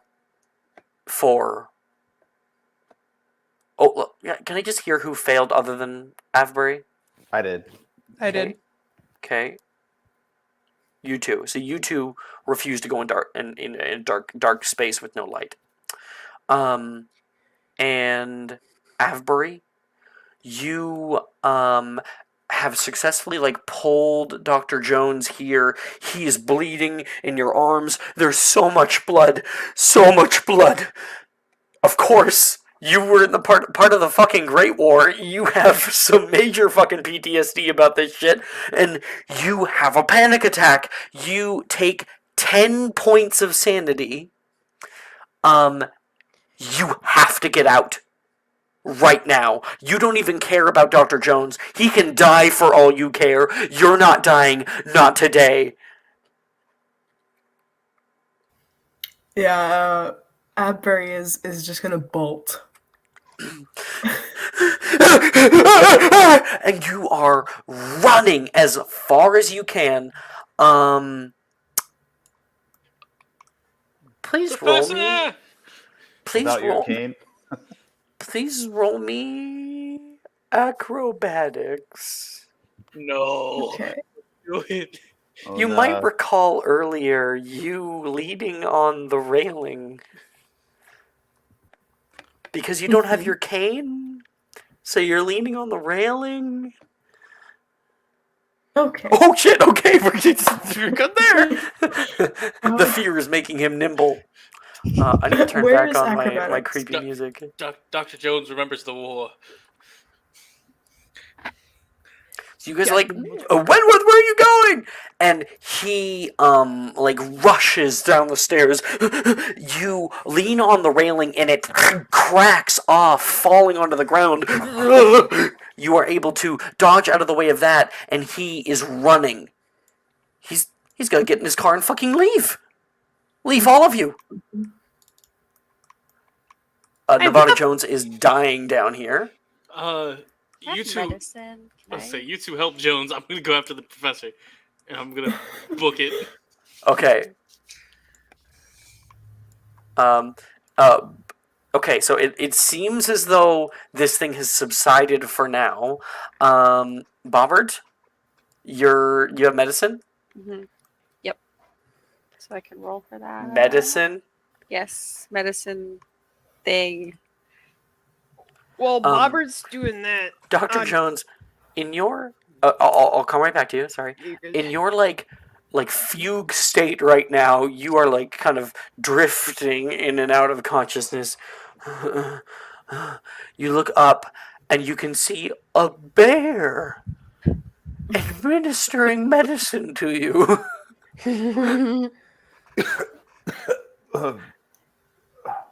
What does the bear say to him?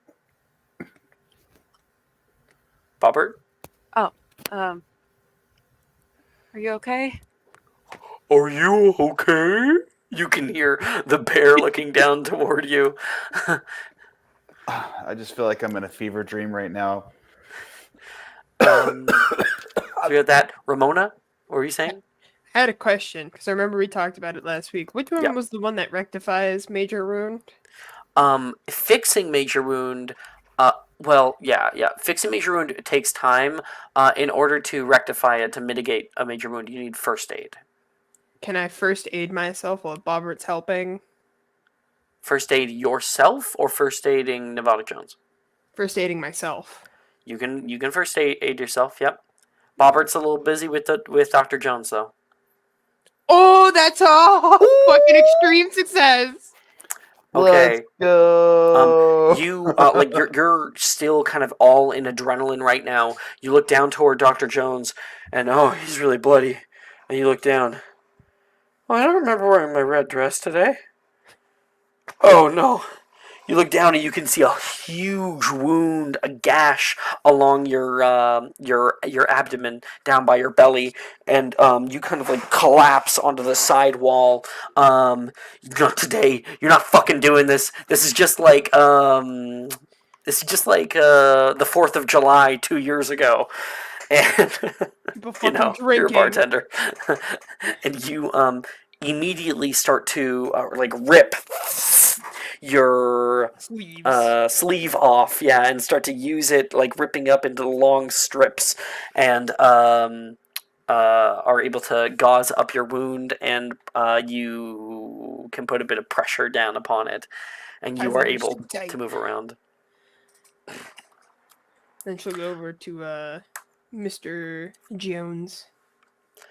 While you're doing that, medicine check. Okay. Bobbert.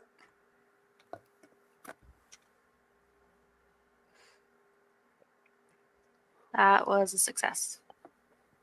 What's your medicine? 61, so it was it was a hard success. It's a hard success. Yeah. Okay.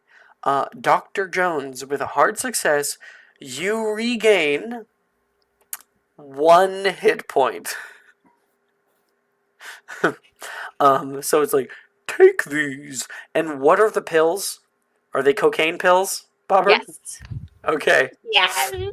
So you take cocaine pills, Dr. Jones, which are completely legal and a normal thing to use at this time. And you know what? You're feeling great.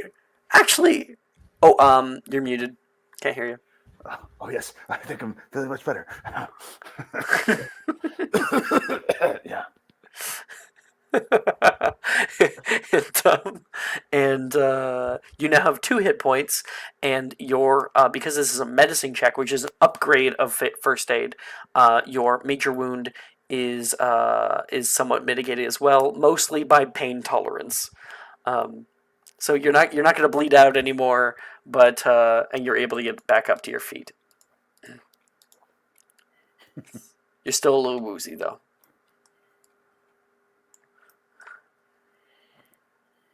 Okay, I think that's a good place to cut that scene. We cut down stairs. One minute, please.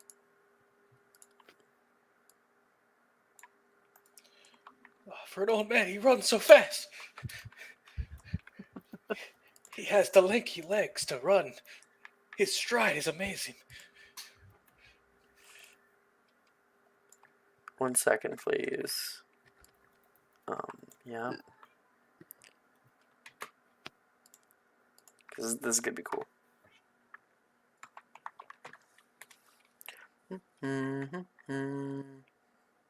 Yep, there we go.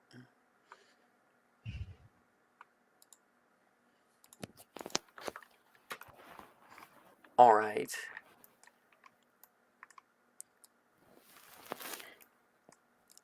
You're on the stairs. Okay. So cutting back to the other scene here, Wentworth, you are moving with a hell of a lot of urgency, rushing as quickly as you can, and rushing down, yelling after you, is Mr. Williams, one of your students. He's telling you to come back, and you can't hear any of this shit. You immediately run for the double doors that were already fucking open from before. You nearly slip on the blood. And you keep rushing down. You are only stopped in your tracks for a single moment when you exit outside. And oh, sorry. Let me pull this up. You look up into the sky, and there is a sea of stars above you. Moonlight streams down upon you. It is the dead of night. You've only been in there for like 20 minutes. I want you to make a sanity check, please. There's going to be a lot of sanity checks for Wentworth. Sanity. It gets worse every time. I'm waiting till I I go actually go on a passed this campaign. one. Good. You're like, oh, been a while. Your mind's not really thinking too deeply into it. Meanwhile, Jesse, you're also going to have to make one as well, because you're going to be running out here and being like, what in the world? Oh, I failed.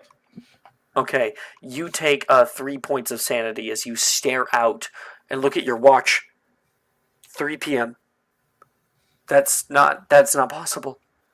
Dr. Wentworth runs down the path. You can see him in front of you, and then Wentworth, you are stopped.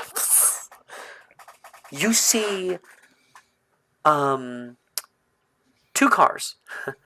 Dr. Nevada's car and your car. And their headlights both flick on. You stare out at a blinding light that's looking at you, and you can hear the sputtering of your engine and of the goddess's engine. Hell yeah. I'm going to put you a little closer. You can hear that kind of revving noise. And you can hear the engine kind of hit a fever pitch. You are stuck, literally like a deer in headlights. Make me another sanity check. Dude, is this fucking Herbie? Am I about to watch an old man die? Christine, like what's the cartoon? What's the Stephen Christine. King one? Yeah. Um, That's got to be a failure. No, I'm it pretty is. sure What is it's it? failure.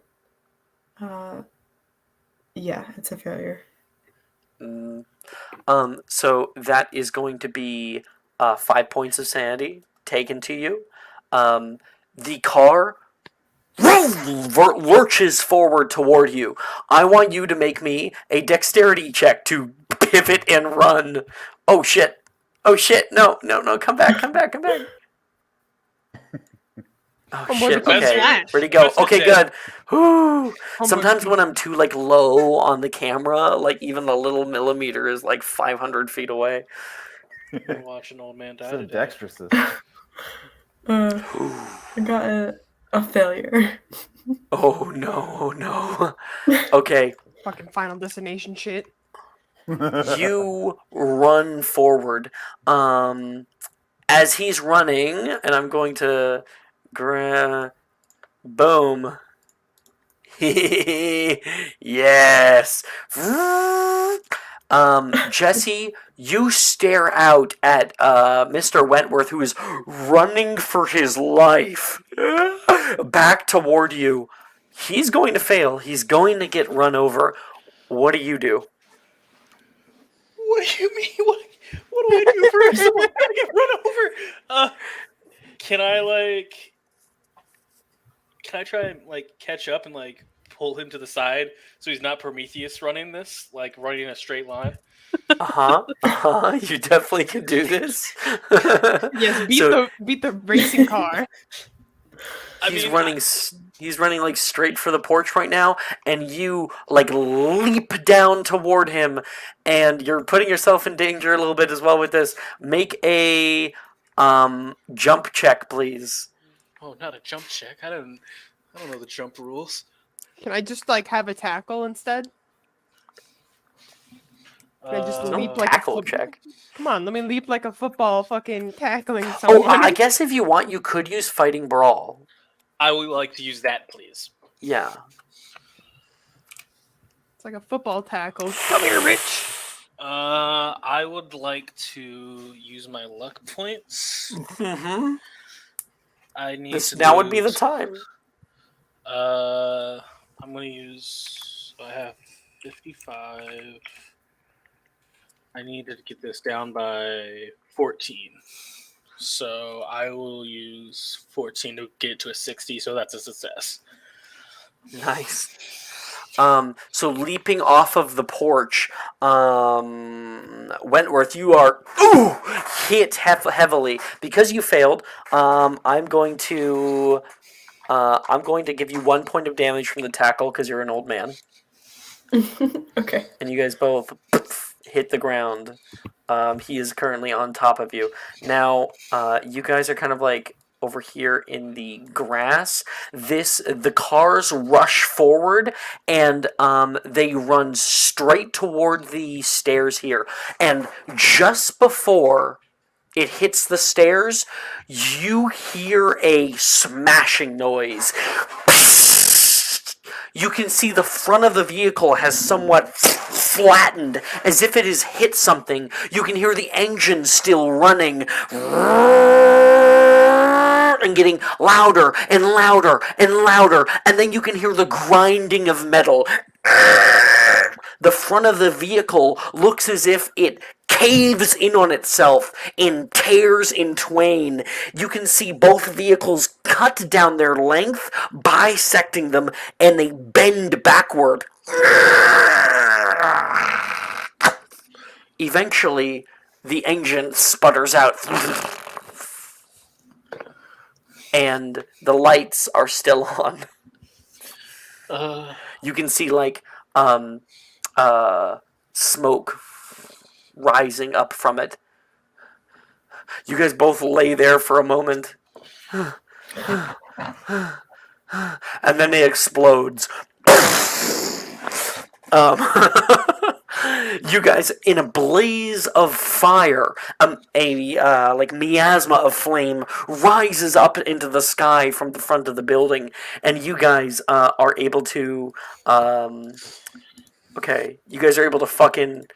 I think Jesse can get you back up to your feet and run you guys, Professor, around the building.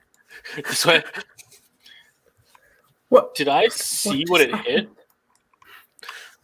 Jesse. Yes. Oh shit. Okay, you failed. You failed the sanity check, right? For night, yes. Okay, did I get you guys to do a new sanity check for the car? I think I got Wentworth to do it. I didn't get one No? for the car. No. No, I totally got Wentworth to do another sanity check. Yeah, for the car, I didn't get one. You want me to roll one Please now? roll one. I Roll one got now. you. That's a fail. 69. That's a Okay. fail. That is a fail. That means that both of you guys, because you had already taken it, the 5 points. You're also going to take the 5 points, Jesse. And both of you guys, funny enough, refuse to be out, like outside of the building. However, the front door is kind of is on fire currently. So you guys are running around the side of the building, and I want you to make a spot hidden check, Jesse. Okay. That is a hard success. Okay. You can feel like the wind rustling through the forest down here. You can hear something. You hear a clicking noise.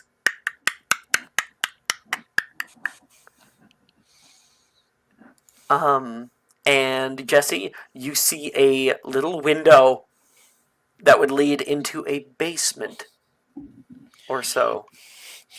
First, we have to get back inside. Yes, we do. The window. Yes, I'm gonna kick the window in. You can hear the shattering glass, and you guys are going to disappear into the basement below. Oh, this is so exciting! Oh, we split the party. Fuck. Yup. Congratulations. At least I didn't watch my professor die. Sorry, Not I was yet. too busy thinking this was Herbie, man. I love how, in my mind, for Jesse's backstory, I took some grant money from this old man, and now I'm in this haunted house because he called upon me in his deathbed. Hey, Alex, I have a crossover. You remember from fucking Harry Potter? Not Harry Potter. Maybe it was Harry Magic Potter. Mysterium? What? No, in Percy Jackson, there was the fucking cab with the fucking 3 old ladies without eyes. Just reminding me of that. Just fucking. Ooh. Don't know where the fuck you're going.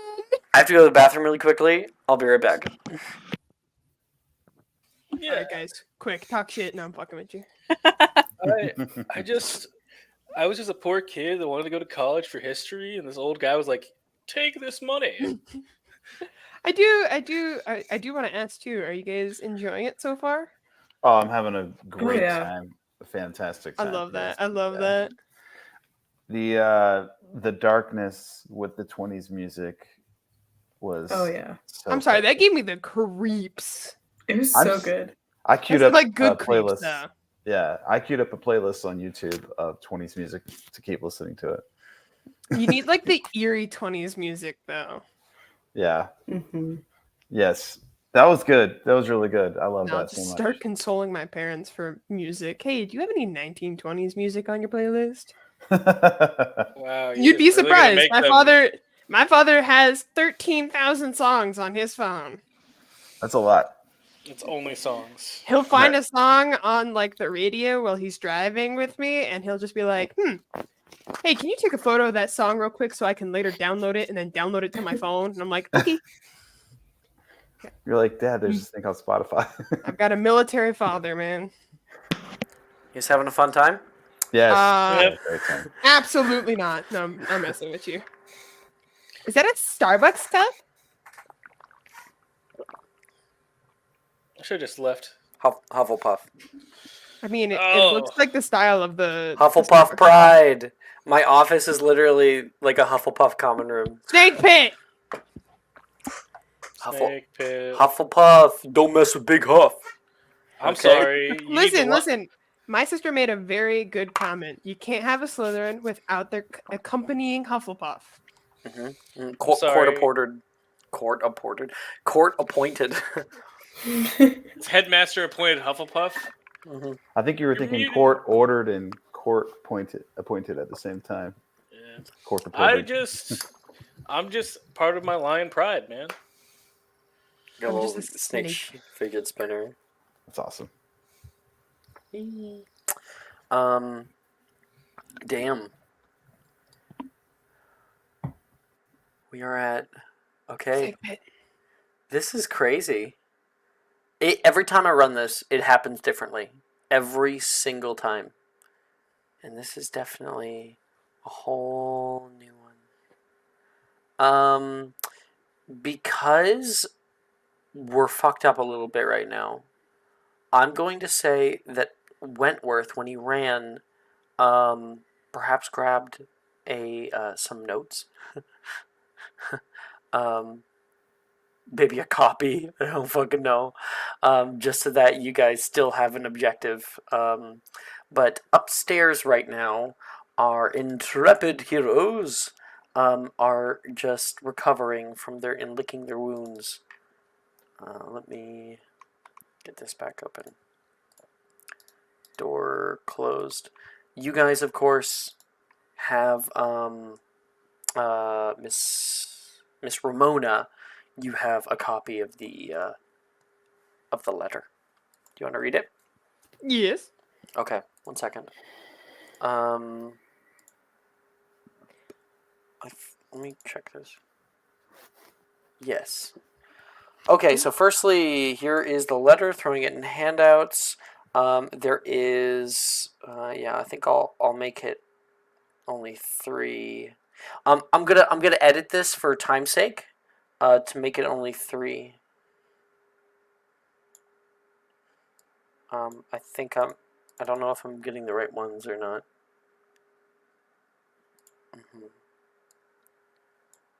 Yeah, it's not that one. Okay. Is it this one? Yeah, that one.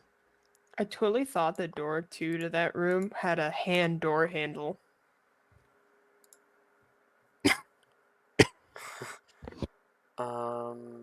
Okay, cool. Cool. Oh, did I put that? No, I didn't put that yet. Okay, I've sent them all in. Let me get.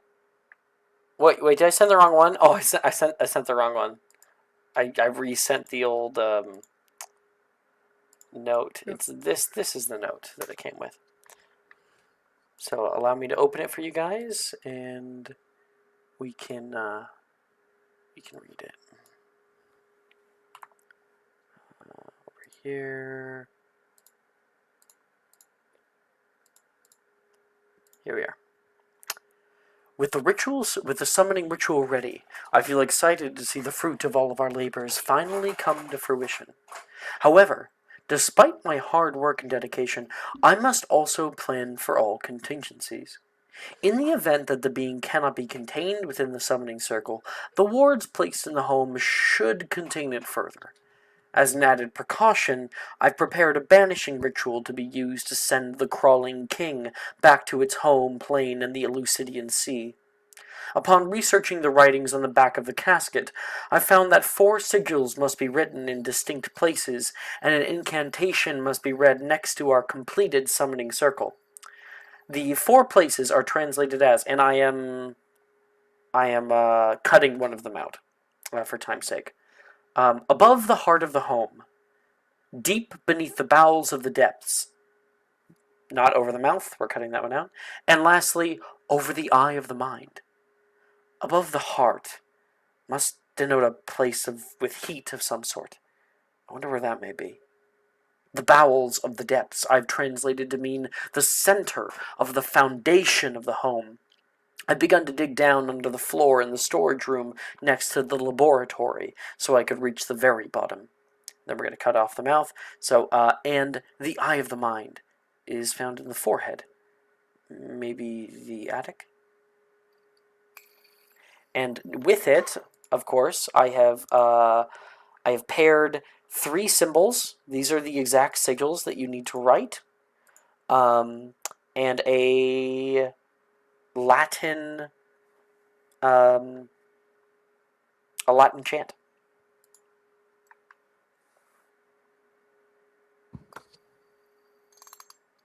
Yes. So I would say maybe like Ramona and Wentworth, before the gramophone went off, had actually already read this. And Ramona, you grabbed your shit. So did Wentworth, and Wentworth ended up grabbing the Bells of the Depths.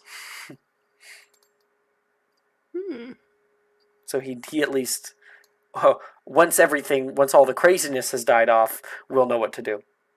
But right now we are once again here in the home with you three. I feel like I just stepped into the monster house, man. Like from the movie Monster House? Yes, Alex. The movie Monster House. It's a good movie. Like, I love kids' horror, you know? Coraline, Monster House. Okay, Coraline fucked me up as a kid, but Monster House was something I had fun with. Oh, I have a really funny story about the development of Coraline, but After, definitely. So we're aware of these clues that have been, are we, the three of us? No. You are not aware. Ramona is. She's Okay. yet to Okay. communicate it to anybody. No, don't mind me because I'm getting a little bit tired. Remind me, the thing has the clues, correct? Huh? The notes have a clue. The Or at notes least I have a part. depictions of the sigils that must be drawn. They must be Hey. drawn with blood. I don't know if this means anything, but this paper or notes, whatever you want to call it, it's got weird writings, and it says we have to draw them in blood. So she's sharing this information with us at this point, like the notes and stuff. Yes. I would. It seems to me we need to draw one in the basement and another one in the attic, and I would guess that the heart of the home may be the fireplace. I don't know Ramona, you find that you're missing the deep beneath the bowels of the depths. You don't have it in your notes. Where the hell did it go? Maybe Wentworth grabbed it. Oh, fuck. Shit. That fucker ran off with the other piece. You can hear an explosion outside.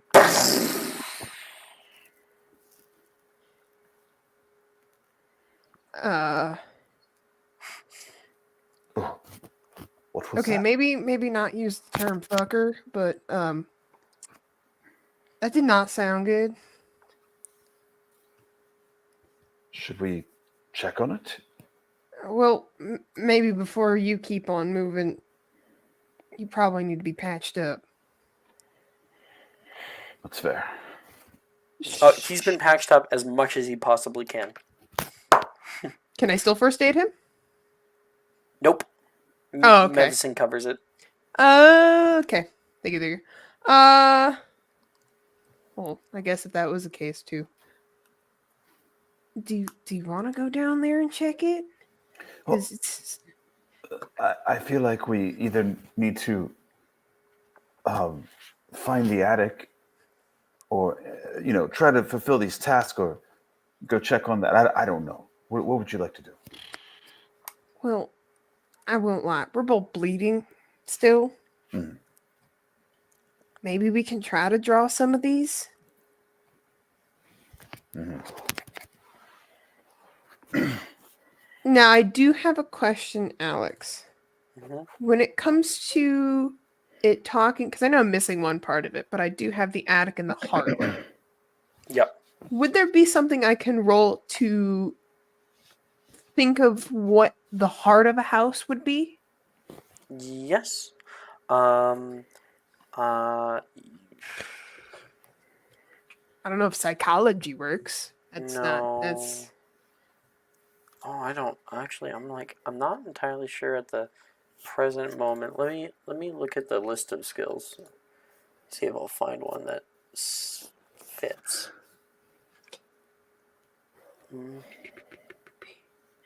Would it be my Maybe education? just straight intelligence. Yeah, I was gonna say. Okay. I think it would be straight intelligence. Okay. I don't normally just do the characteristic That skills. is a regular success. Nice. Heart. Warmth. The hearth. Fireplace. Above the heart of the home. So above the fireplace. Well, we know what the fireplace is.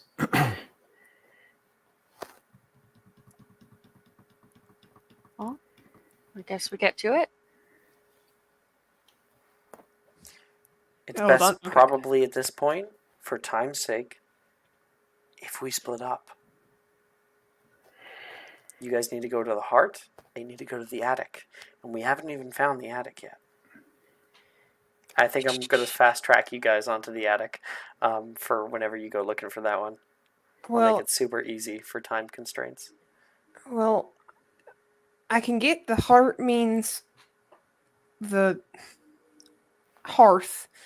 This is definitely probably the fireplace, like you said. If you two can find the attic, is it the same sigils in each spot?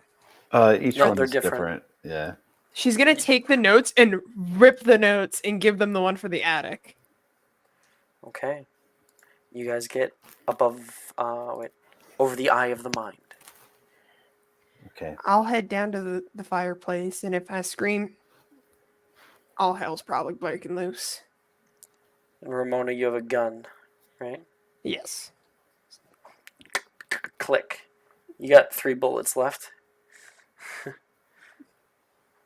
You two be safe.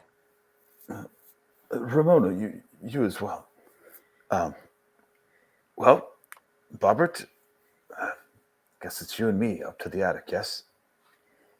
If it makes you feel any better, I don't think it's us that's locked in here with the spirit. I think it's locked in here with us. Can I please quote that? Yes, you can. I'll quote that as Eminem. Okay. You guys are heading off. We are splitting up. Okay, I'm going to fast track you guys to the attic. Meanwhile, Ramona, you're all alone. You head down the steps, being careful not to lean on the broken railing, and make it to the bottom down here. You also have to technically fix the summoning circle. That's another thing you're going to have to do. Ramona, you look out and you can see the doors are currently open. Smoke is billowing into the building. You see the burning car outside. No bodies, though. And the car, of course, like, kind of carved in two. You said smoke was billowing, and she's kind of like, what the fuck? You would also notice it's fucking nighttime. At this point, I think these two things require no sanity roll. I feel like it's just getting to you already, you know? What the fuck? Do you want to close the doors? Yeah, she's going to, like, close them, but, like, not entirely, you know? Like, keep it just, like, a little crack in between so they're at least not stuck together when she's trying to Okay. kind of open them together. You head into the parlor. Things are quiet. For the moment. She's also going to go to the fucking door that's on the other side and close that thing, too. Sure. That's fully getting closed after. Fuck you. Fuck those bugs. Luckily, there's moonlight that is streaming in through the windows, so you do have a little bit of light in here. You can see, of course, the summoning circle and the fireplace with a large mirror that hangs above it. You have your gun in one hand, ready, and echoing through the house from somewhere far, you hear that chittering noise.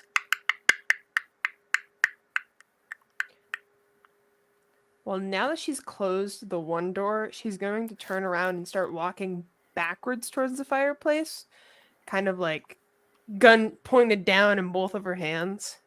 Sure. And she's going to grab the mirror because I assume by her pressuring her wound, it stopped bleeding for the most part. And she is going to use the butt of the handgun and swing it up and back and hit the mirror. But to break it? What? She's breaking it because she has nothing to cut. She has no blood. Oh no! You can just stick your finger in the wound. Oh, the wound is big enough? Okay. My Yeah. apologies. Then no, Yeah. never mind. If I rule it where this does require a single hit point of blood. However, if you already have a major wound, then you can do it one time. You can use blood from it. Oh, okay, that's fair. She then like I guess she's backing up then towards the end of the what's it called? The sigil. Mhm. So she has the sigil in full view and also the door that is open or Huh? the entranceway. So You are not going to be able to write such a complicated, because you can see I sent it in handouts. Such a okay. complicated sigil, without looking at it. Oh, you have a fair. Well, you said there's moonlight pulling in, right? Or is it not enough? Huh? You said moonlight is pulling into the room from outside, That's correct. but it's I'm not saying that light it's enough. a complicated sigil, so you're gonna have to look at what you're doing. Okay, that's what I'm Yeah. saying. Is the moonlight's not enough? Okay, so you said I only had a few matches. How damp is the wood, or is it dry as a bone? The wood that's in there is as dry as a bone. Okay, then she is going to strike one of her few matches left and toss it into the wood and grab the can't think of what the hell those names are for it. Thing where you push it and it airs the fire. Yeah, there actually literally is one, a billows. A billow, thank you. Sure, I so saw you- it. That's why I was saying I was grabbing that. Whatever the fuck that name You know, is. your for your it. narration is definitely good enough. No roll needed. Yeah, you can throw a match in there, grab the billows, stick it in underneath, and kind of step on it, and very quickly, a fire begins in the hearth. The heart is beating now. She, after the fact of making the fire all nice and nice feeling the warmth too of the fireplace, she'll go and turn around and kind of kneel down now that she has adequate lighting for such complexity. She's going to set the gun next to her knee and she's going to undo her bandage and take her hand very wincingly and is going to push her fingers into the open wound enough to maybe have a handful of her own blood probably in her hand. She's Alright. gouging all four of her fingers into this and wincing very hard in pain. You begin to write off using your own blood, and this does a few different things. To find it really quick.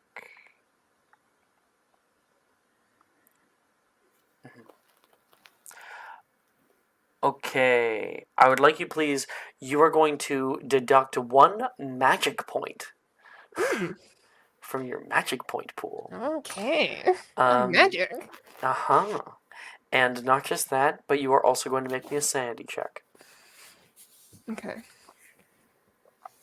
Because I know for a goddamn fact. Ooh. That's a The success. sanity check, this sanity check in question is light. It's about the very use of using magic takes a part of your sanity out. So I remember this conversation. Yes, she did pass. you pass, so it'll just be a single point of sanity from you. You like draw it on the mirror, and you see the sigil kind of like glow for a moment, but then it's so imperceptible it subsides. And then you, as you're looking at the sigil, out of the corner of your eye, you see yourself in the mirror. And your eyes are not looking at the sigil. They're looking toward you. You flick over toward yourself, and now you're looking yourself in the eye. Did you see that? Was that true? Since when do I look so pale? Can I touch your face? It's been a rough day. And you can see the person in the mirror staring back at you, mimicking all movements. And then you see it goes. Your eyes go wide. Your heart beats in your chest. You can see your reflection, and you're unable to look away. You can see something writhing in your throat. And out of your mouth, a long centipede bursts forth, thick, heavy, and it begins to crawl out of your mouth and around your neck. It bites down into your neck and burrows back inside. And then you begin to feel something like a rock in your throat. She's Make me a gonna. sanity check, please. Oh, okay.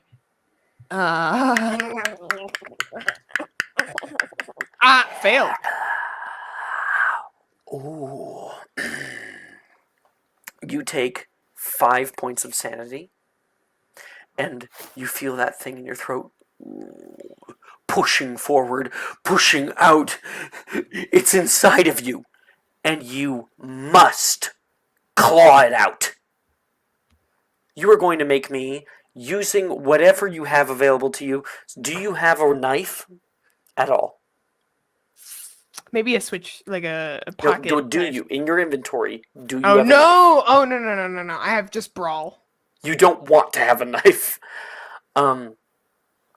Okay. You are going to, and I guess because you are alone and you have failed and there are no friends around to stop you. But I also have a gun, Alex.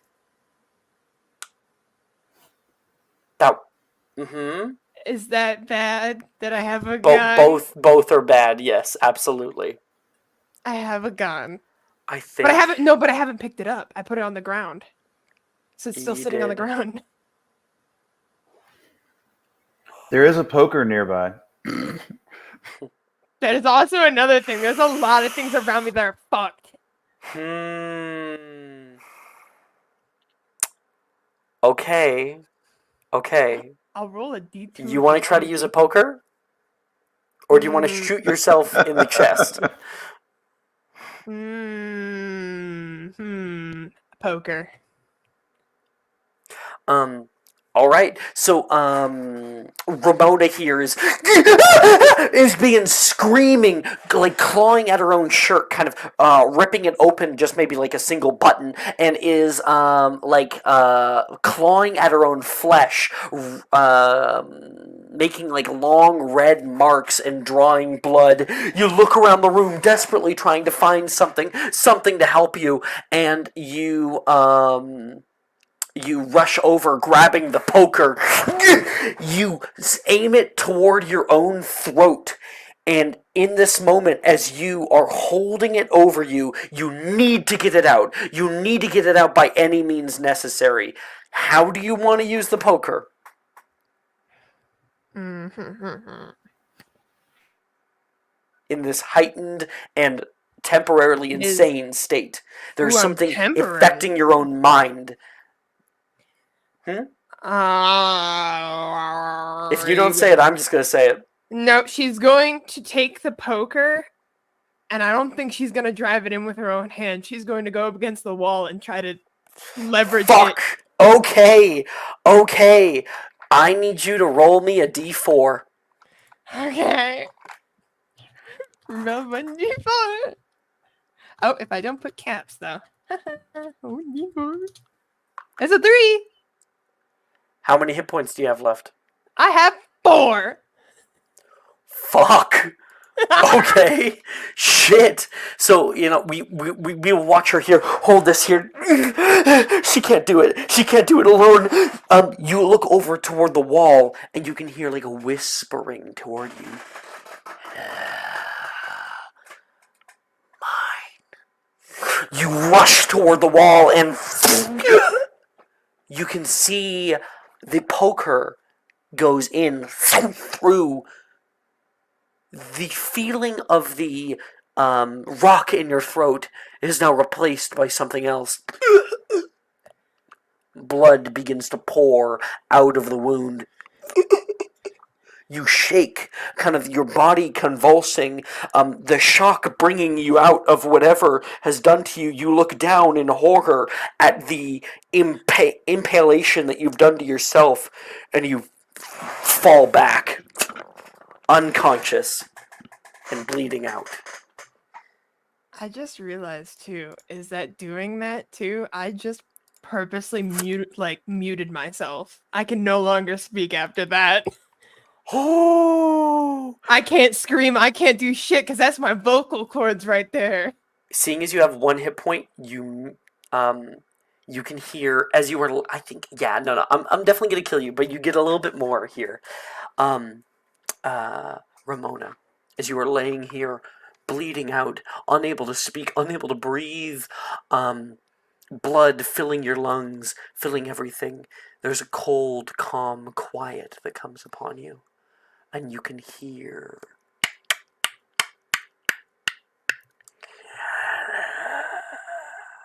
And you feel something pick you up, embrace you, like 4 long blades gently holding you aloft. Your vision looks up, and in the haze around you, in the blood, you can see something staring down at you. There is 6 bright blue eyes that glow and look upon you.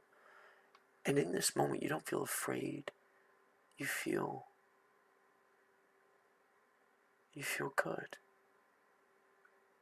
And then you see all down its length more eyes flick open, bright blue. And we will cut away from that scene.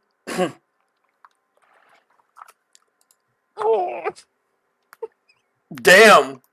I've never had anyone fail and survive that one. Our next one is upstairs. Bet you never seen someone run against the fucking wall with a poker either. No. Okay. Let's get these. All right, you two are out here in the hallway. You guys, you walk down the hallway. Paintings hang along the walls. The wallpaper's beginning to peel along the top, and a large black stain festers on the ceiling. At the end of the hallway, before the turn, there's a door on the right. The hallway extends further to the left, where 2 doors can be seen on the left of the darkened hall, and moonlight illuminates the passageway from outside. I want you guys to please make me spot hidden.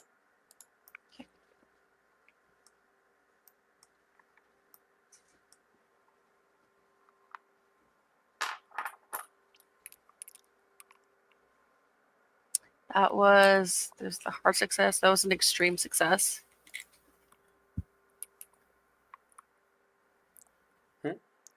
Oh, extreme success for you? Mm-hmm. Yep. Nice. Okay, so who cares about Dr. Jones, I guess? He's just trying not to die right now. You can see... Yeah, I failed. You can see up above you, there is, like, Dr. Jones is like, maybe it's in here. He opens up the nearest room. I'll open up this up. And you see just, like, a empty, dilapidated room in here. The room is dark. Splinters of wood can be seen laying near the door. The room seemed to once be a guest room, but all the furniture seems to have been torn up by something, leaving nothing but rubble. Meanwhile, Bobbert, up above, you see the trap door. A little string coming down with a little circle. Robert's gonna yank on it and be like, Dr. Jones. Let's let me help you.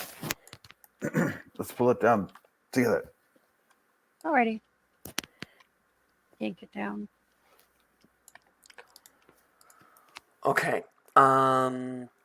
You guys are able to jump up and pull down that little thing. Wait a second. The small trapdoor to the ceiling slides open, and the dark interior is shown within. A thin ladder extends from the top, inviting you to come forth. I have moved the two of you up into the top of the attic. Let me do something. You stare out at the attic around you. You find this blackened open attic. As you step out into the open room, you hear a crinkling noise, Dr. Jones. The floor is entirely open. It looks not finished. And newspaper has been used as insulation. It's open for all to see. This is actually fairly normal with houses this age. A few construction materials were strewn in the far corner by the window, and on the other side of the attic, you see there is about a 5-foot section of the floor where there is actual stone good enough to write on. Well, Robert, what say you we go write this sigil over there in the stone? I would offer my own blood, but I am very rough shape right now. Don't even worry about it. And Robert's gonna like do that fast walk, like you're turning off a light, like trying to like walk away as quickly as possible. He's doing that. Break out his knife and start cutting, I guess. Well, yeah, you have to get to the other side of the room. Oh, Right no. now, sorry, I need to get rid of this fucking roof so we can actually see. There we go. Right now, the floor itself is quite open. The murk and water has come in through large holes in the roof that you saw on your way here. And when you step down on one of the wood boards, it is somewhat rotted and like cracks. Whoa. You could fall right through if you're not careful. Oh, no. Dr. Jones, are you coming or are you like staying over by the door? I'm going to follow behind and watch where Bobbert steps and try to follow behind where he steps. Bobbert, there is a section of the floor over here where you're going to have to jump. You can make an acrobatics or jump check. Okay.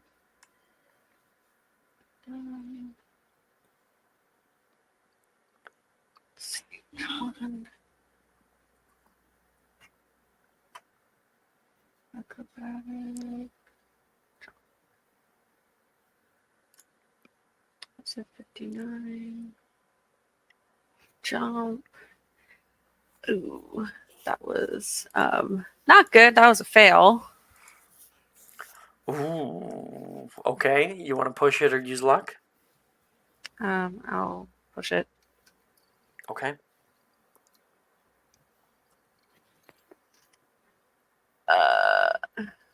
That was I'm 6 away from a success. That was a fail.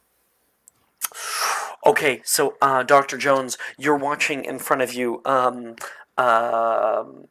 Bobbert like steps up to like this like little area where he's gonna have to kind of jump across. It's thinnest over here. He turns back, and what do you say to Jones just before you do this? Seems sturdy enough. He leaps forward. And halfway through his jump, like just kind of like in the motion of about to jump, the floor beneath him gives way. He falls straight down through the floor. Let me open up a hole. Don't worry about that. I'll be right back. I can broom. do this. No! Oh yeah, that's not good. Luckily you haven't actually gotten hurt, right? No. So that's very lucky for you, or else you would have been dead. Oh. Oh shit! Oh shit! I rolled in. You know what? That was probably too high of a die to roll. That's fine. Okay. That's more fair. All right. You fall down. Straight into the ruined room that we found earlier, meaning there was splintered stone and floorboards underneath and wood, and you get impaled. You can see a huge piece of wood that's sticking out of your abdomen. Oh! You are 5 points. Major wound. Yeah. Dr. Jones, you look out over. He's not okay, but you're the only one who can finish this. I have to keep moving forward. So I grab the. I look down. Do I have the papers, or does he have the papers? Well, so we can say that you have the papers. Okay, I'll try to instead of. Is there a way for me to like walk around, or do I have to leap? No, you've got to jump. You got to acrobatics or jump. Where's acrobatics on the sheet? Is there no acrobatics one? It's just jump. Or just Like see Dex or jump, I think.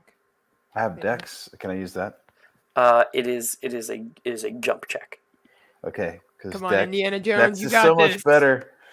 I mean, wait, Jones, you do have you do have the whip. The whip. You could use it. I'll jump. I'll do it. I will give you advantage because of Indiana Jones's whip. Okay. Disadvantage. What do you mean disadvantage? It's the opposite. Yeah, but the advantage lets you pick the lowest roll. Okay. 40 is my lowest roll. That's still 20 above my jumping, which is shit. So I'm gonna use luck. 20 luck points. Okay. To get me to a success. My whip saves my ass. For sure. You were able to swing across, woo, and land right at the very end, right on this nice section. This little section where the floor is covered by tile.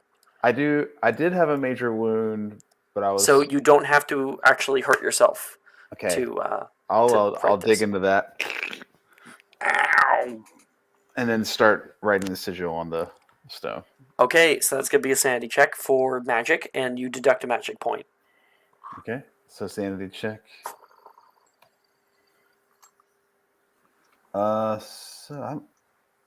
Okay. That's not good. So I lose sanity for sure. What did you get? You failed. 87. Ooh, yeah. So that's gonna be 3 points of sanity. You feel something that is taken from you. Something that is affected. You can see very clearly the rune glow brightly, and you begin to understand things, hearing things that you can't quite comprehend.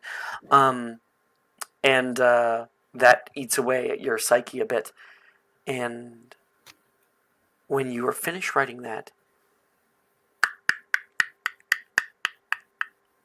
you hear something echo from above. Bobbert, you can hear it there. You try to pull yourself off of this like, impalation. And you are now currently bleeding, major wound. You can kind of limp everywhere.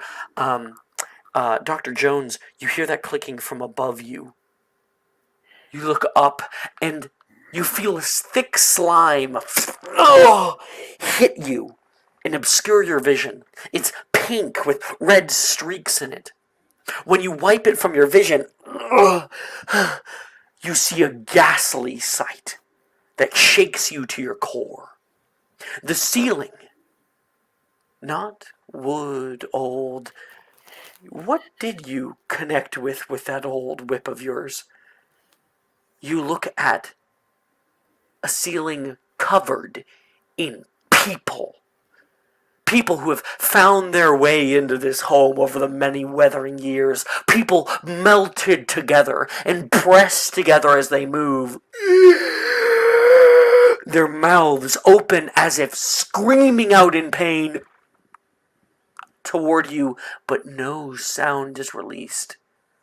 Next to you, you see a huge bit of slime fall like a mass and hit the newspaper floor. And then another. And then another. Directly above you. Watch out. Dodge. Okay. Oh, 1 second. Boom. I will use 5 luck to succeed in my dodge. Okay. To a regular, to a success. Regular success, yeah. Okay, so you were able to jump out of the way just as this large bit of slime-like emulsified human drops down on the ground. You can see they are all beginning to shamble toward you. You can hear something else in the room with you. I'm gonna. There's clicking. The people are beginning to flop and fall all around you. A shrieking wail is let loose from afar. And you hear the quickened pace of hundreds of footfalls. You can hear from behind you the crawling king is not happy. It is about to attack you. Dodging or fighting back? I'm gonna dodge and run if I can. Absolutely.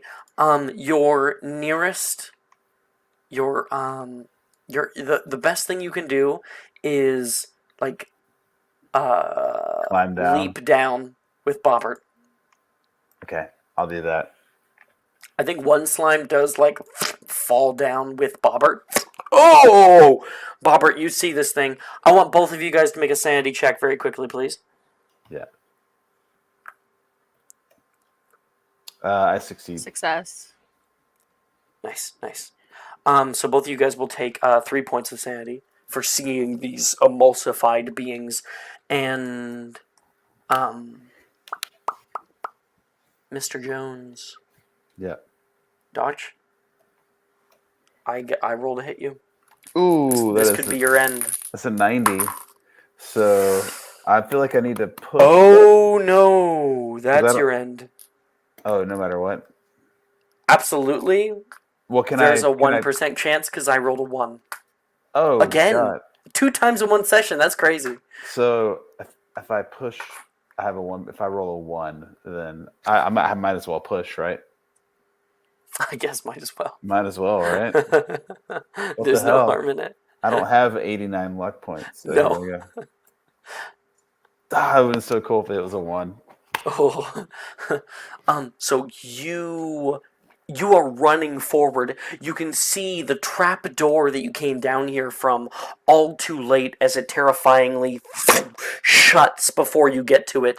You immediately feel 4 tearing mandibles slice into your flesh from behind. A tearing pain writhes through your abdominal cavity. You instinctually let out a scream, but no sound is produced. Your vision darkens now as your flesh is dissolved and you are pressed into the ceiling. Now just another brushstroke in this being's great masterpiece right above Bobbert.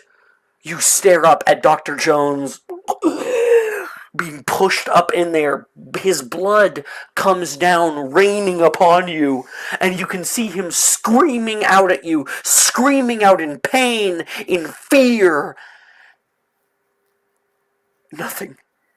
Bobbert, make me a sanity check, please. Oh my god. Does my whip like fall and drop onto Bobbert as well? Sure. that I'll was say yes. fail. Come You on, more failed? specifically, let the skull fall out of his pocket on the Bobbert. The crystal skull. Bobbert, you were staring up at this man, and this vision of this thing and of Jones in this state will haunt you for the rest of your life. That is 8 points of sanity. Bobbert, Yes. are you getting the fuck out of here? Because you can see like the little thing that's flop down, coming out toward you. It's pretty slow. I mean, I really have nothing to lose by fighting at this point since everyone's dying. We do need someone to finish the summoning circle. Oh no, I do have And something read to lose. Okay, yeah, the thing. Run. Okay. Dr. Jones, I salute you. Good man.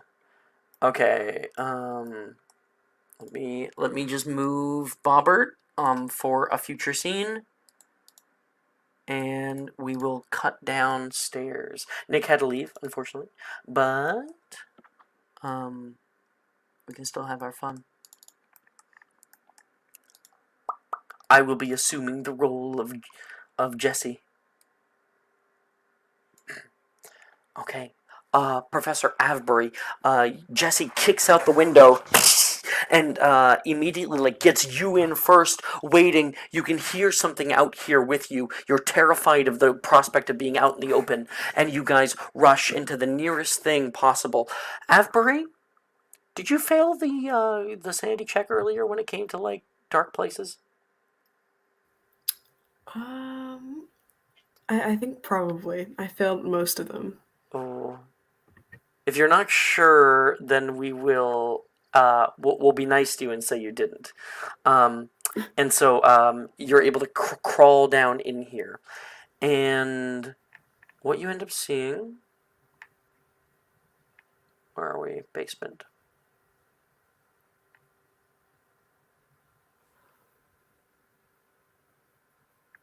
Is that... Oh, it's just part of the main room. Okay. Down here, as he helps you down, the basement itself is mute. Silence pervades all around. To your left is a large pile of assorted belongings, long forgotten. And my thing isn't down far enough. 1 second. There we go. A large pile of belongings, long forgotten. Metal shelves on the far side are silhouetted and fill most of the room in front of you. To your right, the jagged, spiked wreckage of a dilapidated room above that you so luckily did not explore. You did not open the door up there. You would have fallen right here. And then further, there is a long stone wall with a frosted glass door right next to Jesse. He reads it out. Dr. Benjamin Wayfield, cardiothoracic surgeon. Better than anything. He goes to try to open up the door, and it's locked. It's locked. Shh. Stay quiet. Do you hear that? You can hear a little clicking noise passing nearby. Yeah. Professor, you would know how to pick clocks, would you? I don't think that's a skill I have. Damn it. What do we do? What do we do, what do we do, Prof? I don't know. I just wanted to finish my thesis. It's never gonna happen now. The page I took from the notes upstairs. It said to find, what was it? beneath the bowels of the depths. And you would have had the whole thing from the note that said that Mr. Oh, I'm in the wrong place. Mr. Marion Allen was digging. What does it exactly say? It says, I begun to dig down under the foundation of the home, under the floor in the storage room next to the laboratory, so I could find the very bottom.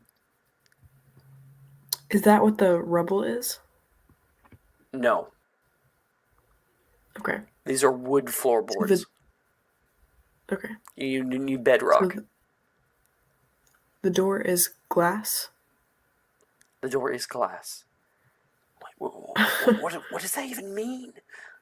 Jesse says quietly. We have to reach the bottom of this place. No.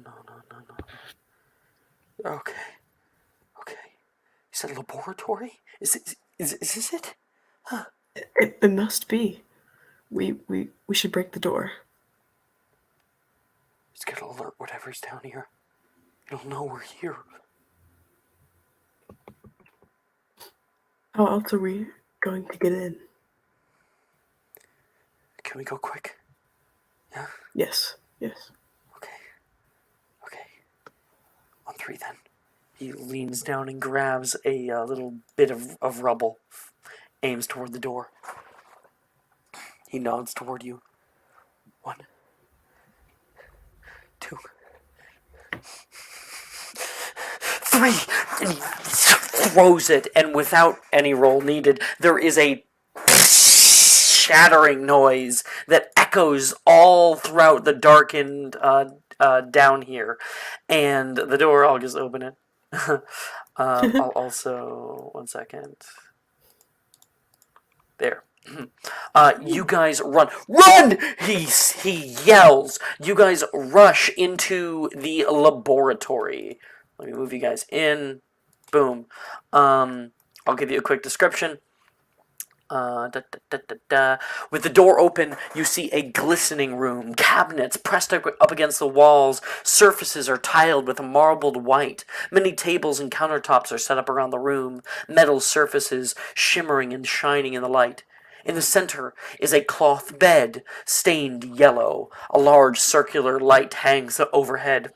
It's currently off.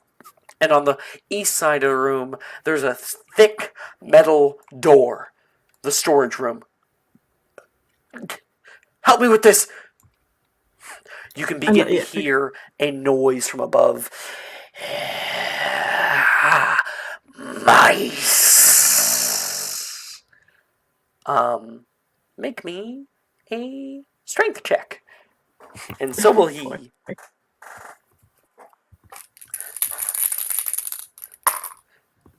Ooh, that's bad. That's a fail.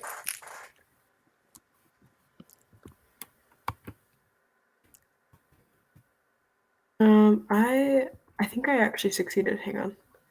It's pretty decent. Yeah, I succeeded this one. Nice. Okay, so you guys pull. Jesse seems to be having some trouble, and your side clicks open. You have you ever been in a restaurant, or maybe worked in a restaurant, and there's the big walk-in freezers? That's this door, big fucking heavy thing.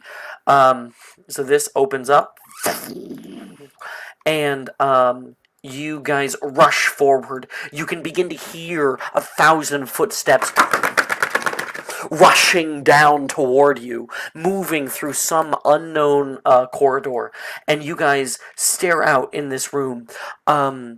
The thick metal door opens with that slick thrumming sound. The area is cold and damp. It seems to be in a deep freeze of some sort, but any and all items have been taken out and replaced by a large, earthy hole that has been carved into the floor. The hole seems to give access to a subfloor just large enough to crawl into. Where are you? Jesse can hear that. His heart beats 1,000 miles a minute. It's you. You have to do this. You have to do this for all of us. For Ross's quarters.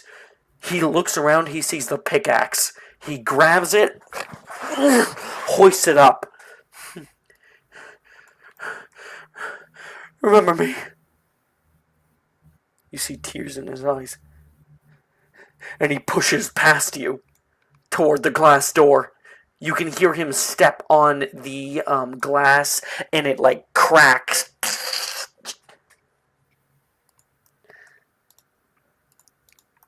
And I will hop down. You get down. Okay. 1 second as I get this next area set up.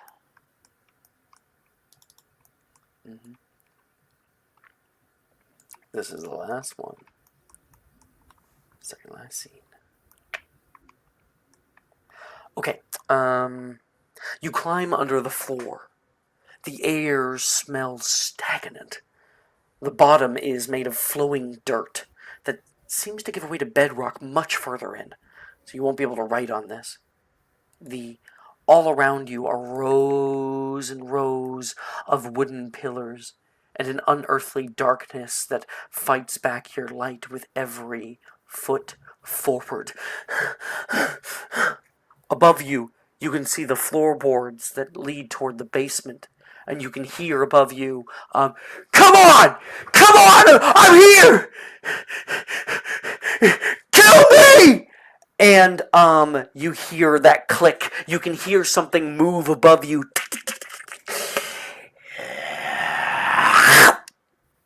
You can hear the slicing through the air. And he's going to fight back, and we're going to see if maybe he deals a blow or something. So, you know what? It failed. So all he has to get is a regular check. And that's a 2! Which he will use. Wow. Which he will use 1 luck point to make a 1. Third Whoa. fucking 1 on my side. Meaning it's a critical hit. He slams down the pickaxe right on this thing's head. You can hear a scream from the creature, and right in front of you, the floorboards, some like green ichor hits and begins to fall down through the cracks. And then you can hear a like angry, and looking up through the floorboards, you see something flip and fall. And you see, staring at you through the floorboards, is Jesse's eye. Dead. This thing has left. Avebury, Sandy, check, please. Nick asked me to give him a really cool death, and I think I delivered. Yeah. I got a 2 on the die. Sure. That's so cool. A failure. Go figure. Okay, so yeah, that's going to be another 5 points. You will never forget that. It will be with you always. What are you at? With I'm sanity? at 34. I've never had anybody go so low. Really? I don't think Wow. so. Okay. You kind of grit your teeth. Keep going. You're like crying right now. And as you're moving forward, you feel a thin strand of webbing hit your hand as you crawl forward. Because of your... Oh, no, you weren't there. You weren't a part of the whole insect thing. So you're good there. So you don't freak out. Never mind. Thin webbing hit your hand as you crawl forward. It trails off to your left, and you can feel it kind of cling to your cheek. Ugh. You kind of like take that off and throw it to the ground. And then you keep moving, and you find further in, you find the bedrock. It's a gnarled black stone that seems to be set in the center of the basement. I will look at the page I was given and Okay. find something. You have a major wound? I don't. I don't You're think gonna so. have to hurt Wait, yourself. I did get hit by the car, but it's not a major wound. Yeah, you're So gonna have I to hurt will. yourself. I'll use. I'm sure there's like a shard of wood that I could gouge my Sounds good my to arm. me. you find a sharp rock or some shit. Like look at your hand. You like kind of really hesitate because like the blood has been a thing for you. And you cut down, single point of damage taken automatically. Ow! Take a bit of it and begin to write down on the ground the sigil. And when it does, sanity check, please. For magic. And you deduct a magic point.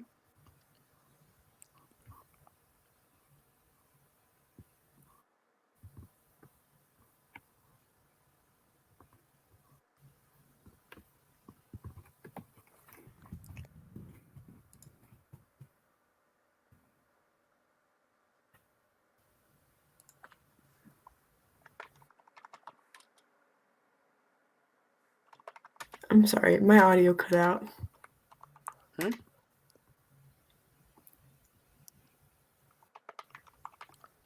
Can you roll a sanity check, please? It's being very finicky. It's all good.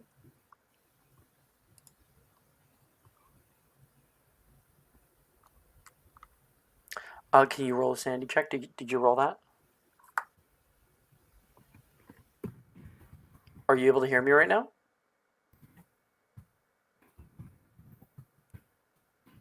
Maybe she can't. Oh, yeah. She froze.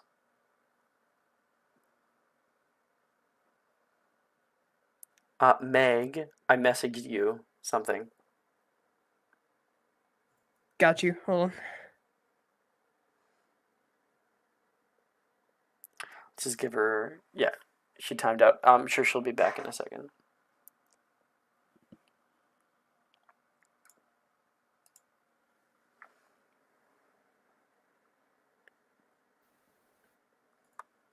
All right, I agree. I see her typing right now. What does your hat say by chance? Oh, my hat? I'm Yeah. sorry. Freeway Music. Oh, that's cool. Yeah, it's my company. Yeah, actually have another one right next to me. I feel like I'm like advertising myself over here inadvertently. No, I like it. It fits too, you know? Yeah, it's cool. Sarah and my wife, she designed all of our merch and stuff. But See, now that's baller right there. yeah, she helps run the business with me. She's great. The only merchandise I get is my dad's military gear that he kept. Yeah? Do you have like what kind of stuff do you have? Is it like jackets, like I have his camouflage jackets. Yeah. That's awesome. I just heard back from her. She said that she's working on it. She's coming back. Okay, We'll just cool. be patient. Cool. We'll take We're another so 10 close. minutes. We're so you know? close to the end. She said, please type in chat. Sorry. No worries. Can you roll a sanity check? Here we go. I want her to be here, especially since she could die right now. I know. Such a cool moment. I want her to experience her great death. Please type in chat. What does she mean by that? I think maybe her video freaked out. Uh-oh. Wait, she might be texting me. Hang on. FaceTime real quick. FaceTime. I know, right? For real. Also, Alex, if you're a Hufflepuff, why'd you dye your hair blue? Because it looks best on me. You should have dyed it yellow. No. With my skin tone? Dude. You said it. Very true. You should have done like split dye, blue and purple. Here, I'll It's text her real quick. it would be okay. Yeah, she says if need be, ramp up without me. I don't want to do that. If anything, I would rather end stream and hop into Discord and see if that works for her. I'll ask her.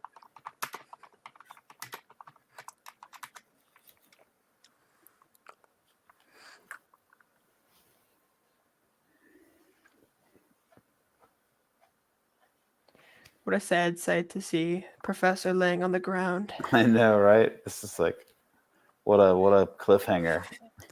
Oh. Okay, yeah, she says that Discord probably would work. So we're going to end stream for those of you who are watching. Sorry you can't see the end of it. If you want to know what happens, ask one of the people here or message me. We'll see you later, stream. Bye-bye.